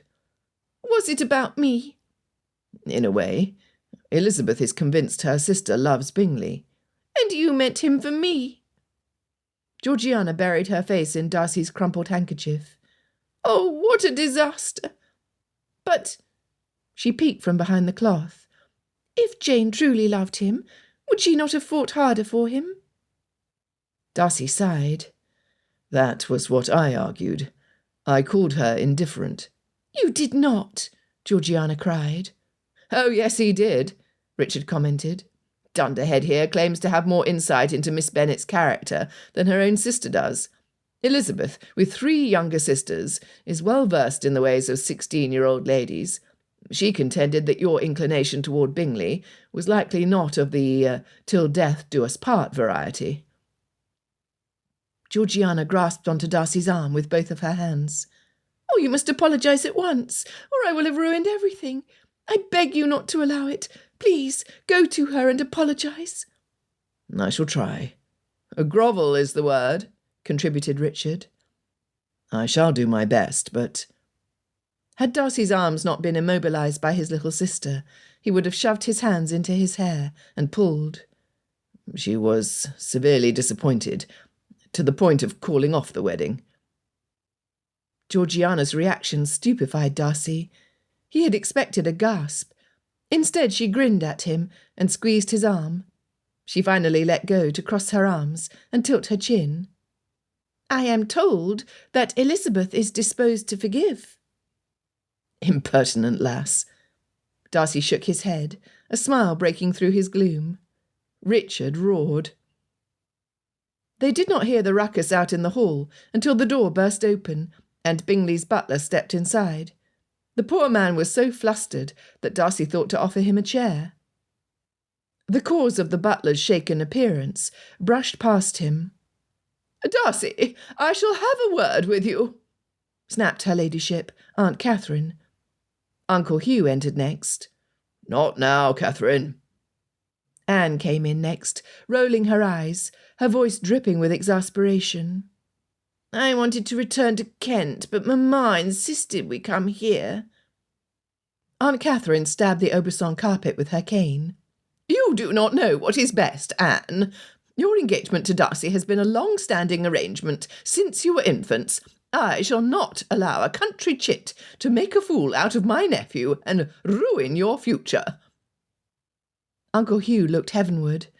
After a deep breath, he spoke with strained forbearance.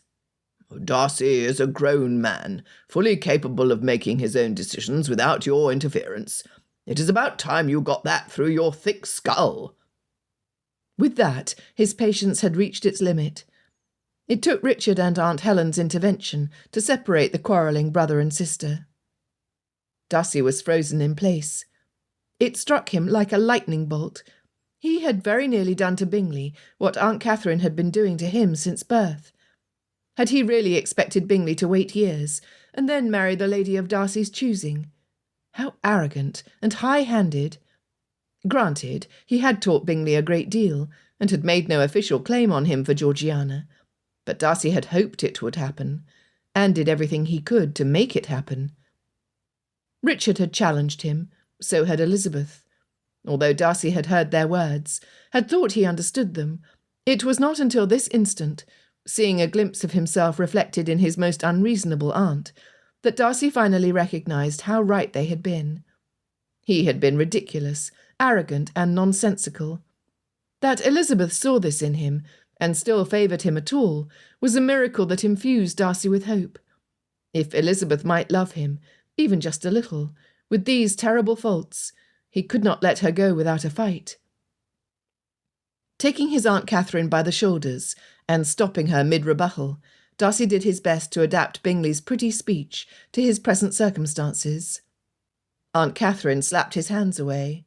Have you gone mad? Clasping his hands before him, Darcy replied, "Thank you for believing me to be the best match for your only daughter, and wanting to entrust Anne's happiness to me.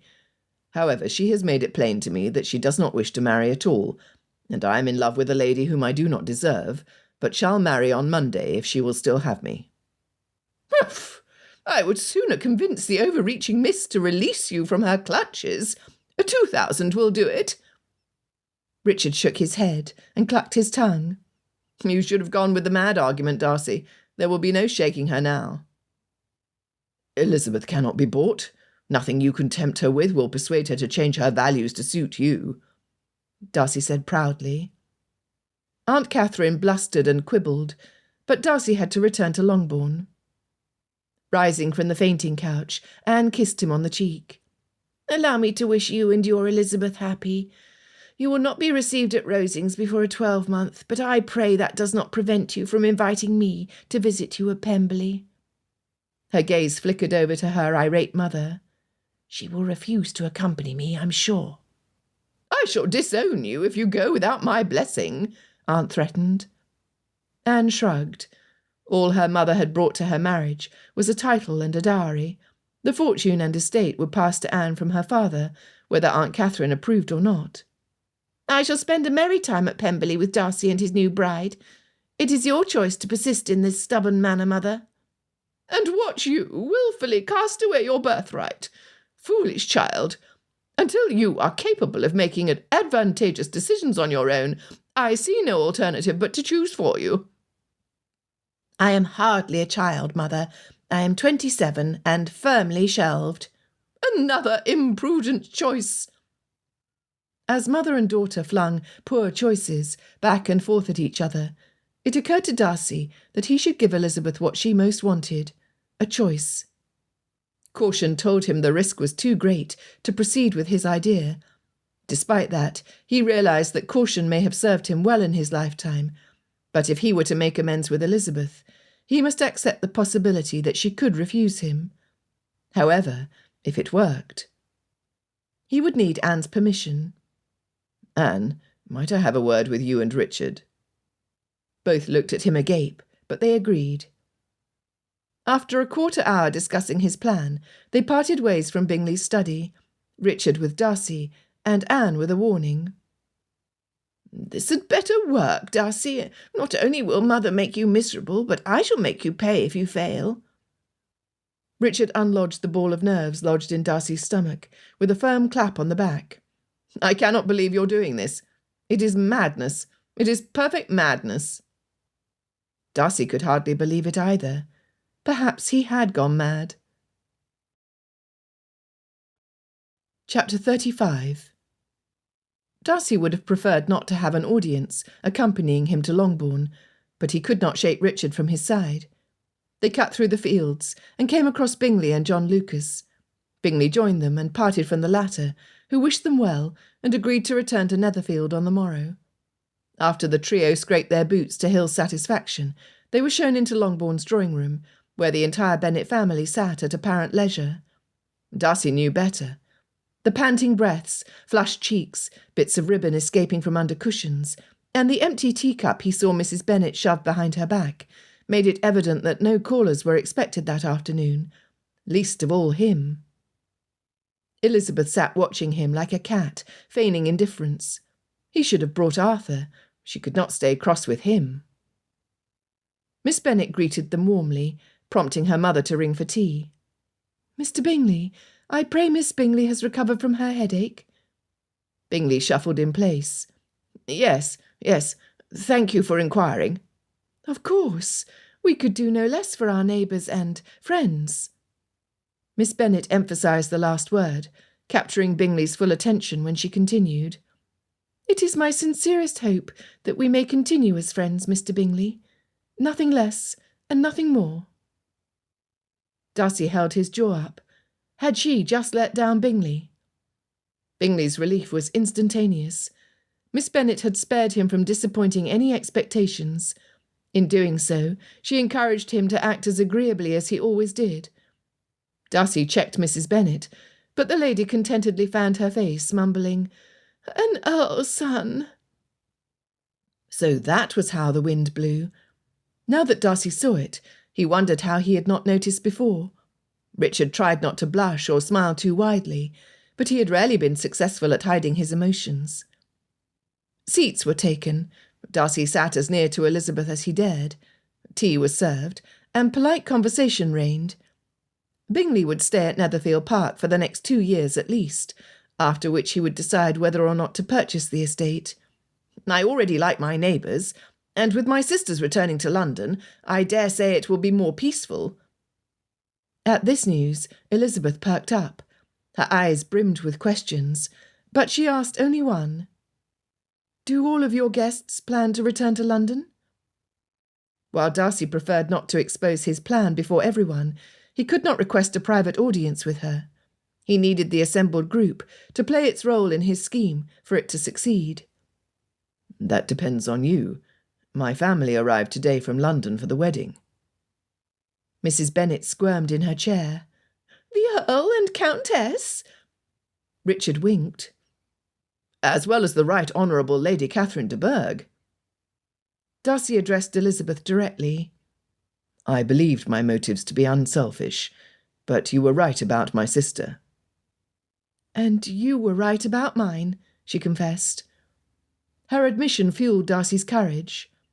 From the beginning, you have borne the circumstances forced upon you, our engagement, with grace and good humour. A forced marriage? Whispered Miss Bennet, lips parted, looking between her sister and Darcy. I hope you believe me when I say that at the time, in Bingley's study, I did not see another alternative. Over the next weeks, I did not want one. Darcy's voice faltered, but he pressed on. You were never given a choice, Elizabeth, but I have the means to give you one today. Mrs. Bennet stopped fanning herself. Mary, the smelling salts. Mr. Bennet spoke in a low tone. Ha! I knew it had to be a compromise. There's no way Lizzie would marry before me otherwise, Lydia boasted. Kitty hissed. Oh, hush, Lydia. You would sooner ruin us than see your sisters happily settled. You ought to be ashamed. The rebuke from her erstwhile partner in crime silenced her.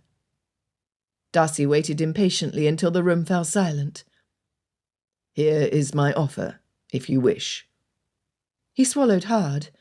That was not enough, so he downed the rest of his tea. Clearing his throat and taking a deep breath, he said, If you would rather have your freedom than marry me, He rubbed his hand over his face and clutched his stomach. I will jilt you to marry my cousin Anne de Bourgh. He talked as quickly as he could, anxious to be rid of the detestable words. I shall make myself out to be the worst sort of rascal to spare your reputation. You will have your friends' pity, but you will not have to endure their scorn. You would ruin your reputation, cast shade on your own honour for Lizzie? Asked Mr. Bennet. Have you gone mad? Mrs. Bennet exclaimed. She fanned her face and called for her salts. If Elizabeth asks it of me, I would do it. Another hard swallow. Furthermore, my solicitor will prepare a settlement to be paid to Elizabeth, and dispensed in the manner of her choice, to demonstrate legally that I was the one at fault. I also have it on good authority that Lady Catherine means to offer a bribe of £2,000. I would settle for no less than 5,000, offered Richard. Mr. Bennet stood. It is a tidy sum to secure a lady's independence. What say you, Lizzie? Your freedom and a fortune? Or Mr. Darcy? He places you in the enviable position of having your own choice in the matter. Richard rose to his feet with a bow. It would give me great pleasure to call Darcy out publicly. I can also ensure the sympathy of the Earl and Countess. Will you sit down? Darcy snapped. I can be very convincing, I assure you. Richard gave another bow. If you refuse to sit, then is there not somewhere, anywhere else you would rather be? With a roguish grin, Richard held one arm out to Mrs. Bennet and the other to her eldest daughter. Oh, care for a stroll in the garden, ladies? Mr. Bennet followed suit, gesturing with his hands for the others to join him. I would take the money and run, Miss Lydia exclaimed. Nobody cares what you think on the subject, Miss Mary said dryly, shoving her sister out to the hall, leaving Darcy alone with Elizabeth. They stood, facing each other for an eternity. Her eyes, always so open and expressive, instead were a closed book. He would give his entire fortune, even Pemberley, to know Elizabeth's thoughts. Finally she spoke. "I need a few minutes to think on the matter alone." He nodded. What else could he do? He was at her mercy. She left the room. Darcy sat, watching the seconds tick by on the mantel clock, until his limbs could be still no longer. He paced the length of the room until he had memorized how many steps it took him to get from one end to the other.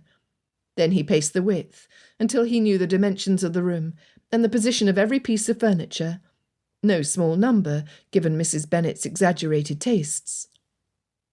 Usually vulnerable to uncertainty, Darcy was tormented by anguished doubts. What if Elizabeth did not want him? What if he had to marry Anne? Dear Lord, what had he done? Another bout of nausea gripped him, and he sat in the nearest chair with his head between his knees. Of all the bad ideas he had ever avoided, this was the worst. The floor creaked, and he looked up to see Elizabeth in the doorway. Mrs. Hill was behind her, grinning her gappy grin, though Darcy failed to see what there was to be happy about. He had never been so miserable.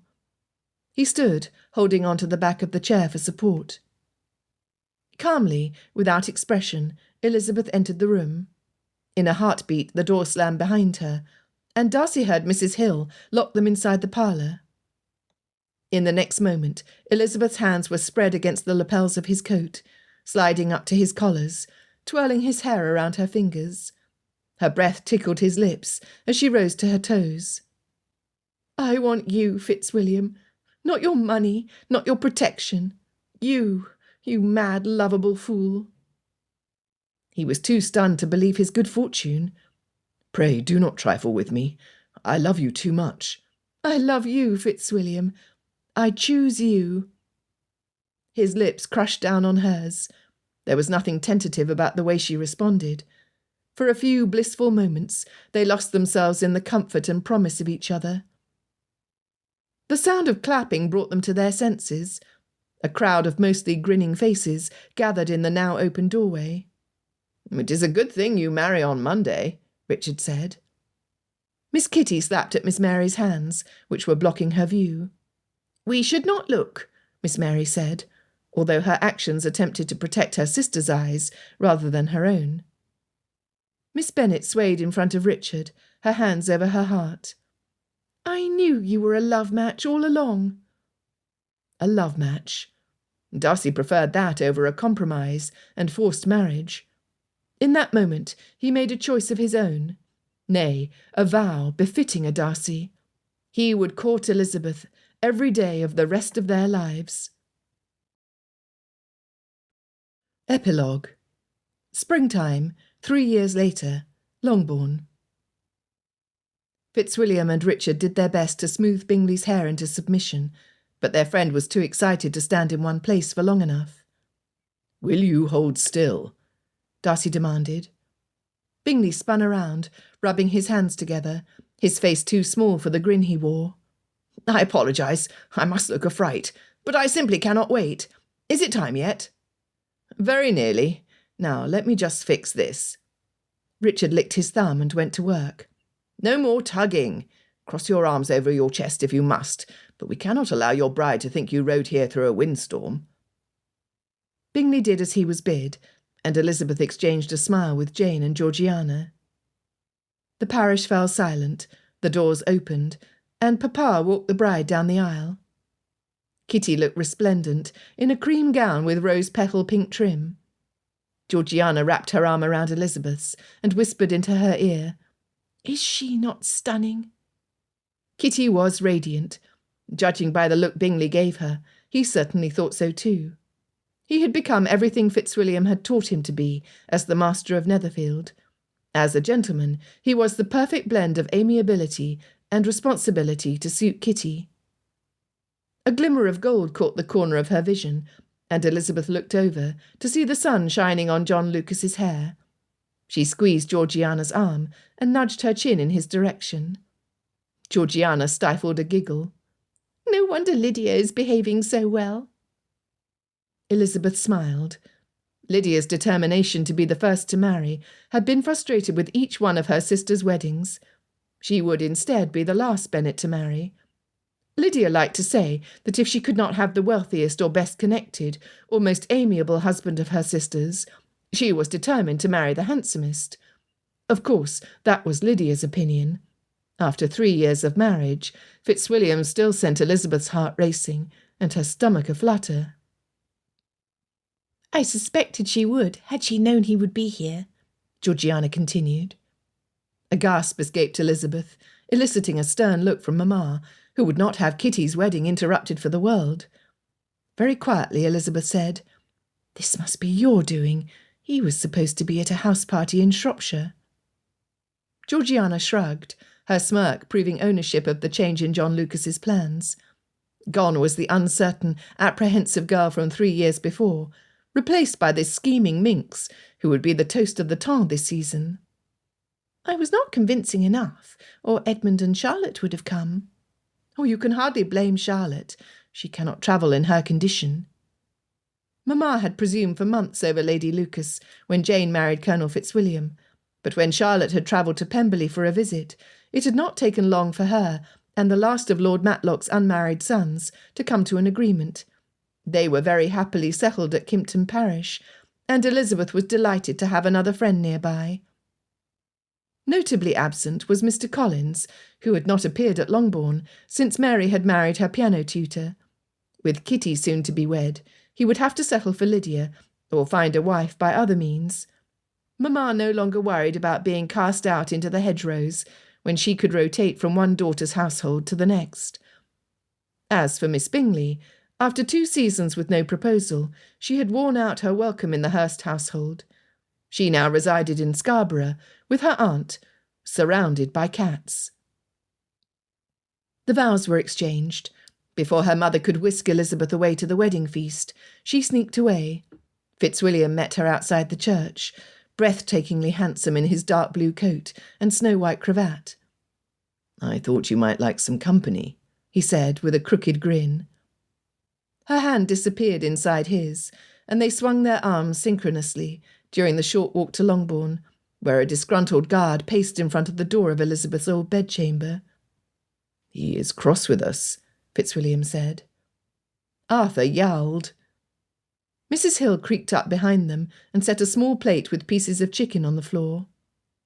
Sir Arthur has been vigilant since you left for the wedding. I hope you do not mind me sharing a bit of sugar plum with the baby before her nap. Miss Darcy is still asleep. Appeased with his peace offering, Arthur allowed the proud parents entry to the chamber. Dark curls and eyelashes splayed over red apple cheeks. Their daughter was not yet 2 years old, and she was already stunning. Their downy-haired son was wrapped in a bundle of soft blankets. He had the sweetest temperament and the most adorable dimples when he laughed. Arthur rubbed against Elizabeth's skirts, wrapping his tail around her legs as he wound around Fitzwilliam, tugging them closer. Oh no, Arthur, we shall have none of that today. Fitzwilliam twirled Elizabeth into his arms, and planting a firm kiss on her lips. I do not need help. Elizabeth hooked her arms over his shoulders. Arthur seems to think you are remiss in your affections to your wife. Another kiss. Does my wife agree? I always agree with the cat. He's very wise, you know. But let us not wake the children too soon, or we shall never get them a bed tonight. The look Fitzwilliam gave her made her wish for one of her mother's fans. Although their marriage had not been free of troubles, Elizabeth was confident in the constancy of her husband's love.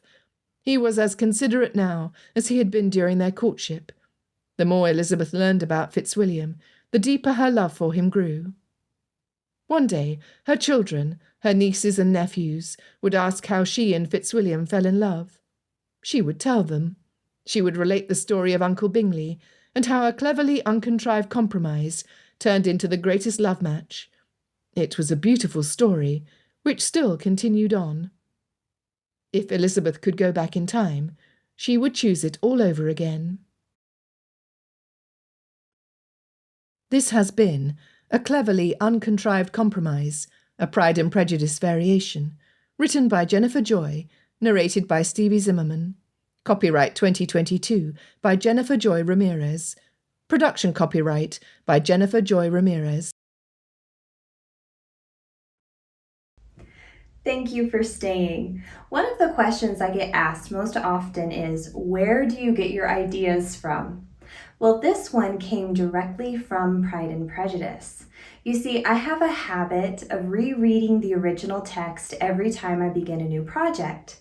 So difficult, you know? I found that for me, though, there is no greater source of inspiration than to read Jane Austen's own words. For example, there is a paragraph in chapter 45 that formed the basis of this premise.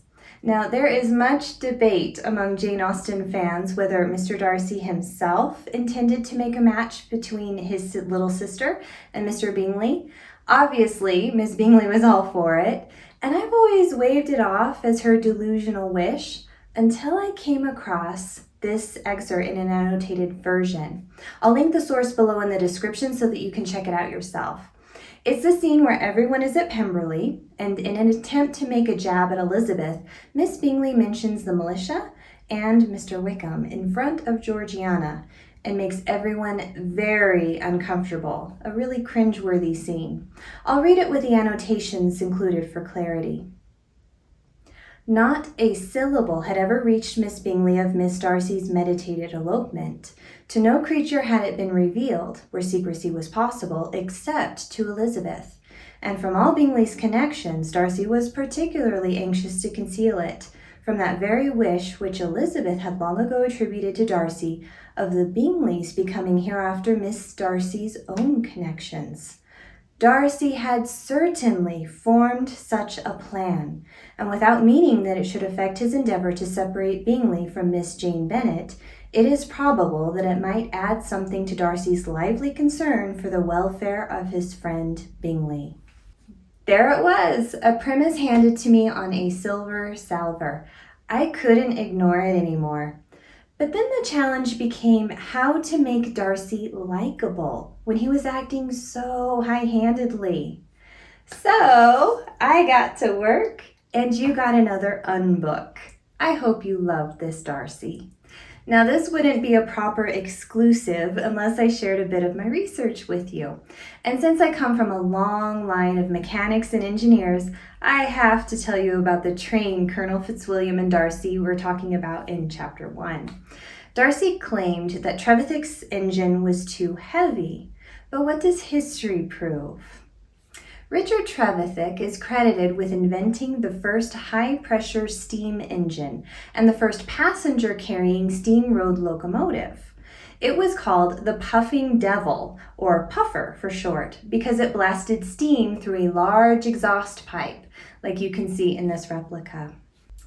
Trevithick first tested it on December 24th, 1801, with 7 friends aboard. They traveled up Camborne Hill in Cornwall, a short jaunt that proved that his high-pressure machine could successfully travel short distances. Unfortunately, a few days later, the puffer overheated and went up in a burst of flames. 3 years later, in 1804, Trevithick made the world's first steam engine to run successfully on rails. His locomotive pulled 5 cars carrying 10 tons of iron and 70 ironworkers. Traveling at nearly 5 miles per hour, it took 4 hours and 5 minutes to carry that heavy load nearly 9 miles. Unfortunately, it was also so heavy that it broke the rails, and after only 3 trips, it had to be retired. But Trevithick wasn't done. In 1808, he created a smaller locomotive, like this replica. It carried paying daredevil passengers around in a circle at nearly 15 miles per hour. He called it the Catch Me Who Can. Unfortunately, the rails broke there too, proving that while Darcy had no business interfering in affairs of the heart, he was certainly right to advise his cousin about the locomotive. Did you enjoy listening to a cleverly uncontrived compromise? Then please like this video and subscribe. Did you have a favorite scene? Please tell me about it below in the comments. I'd love to hear what it is. Until the next audiobook then, bye.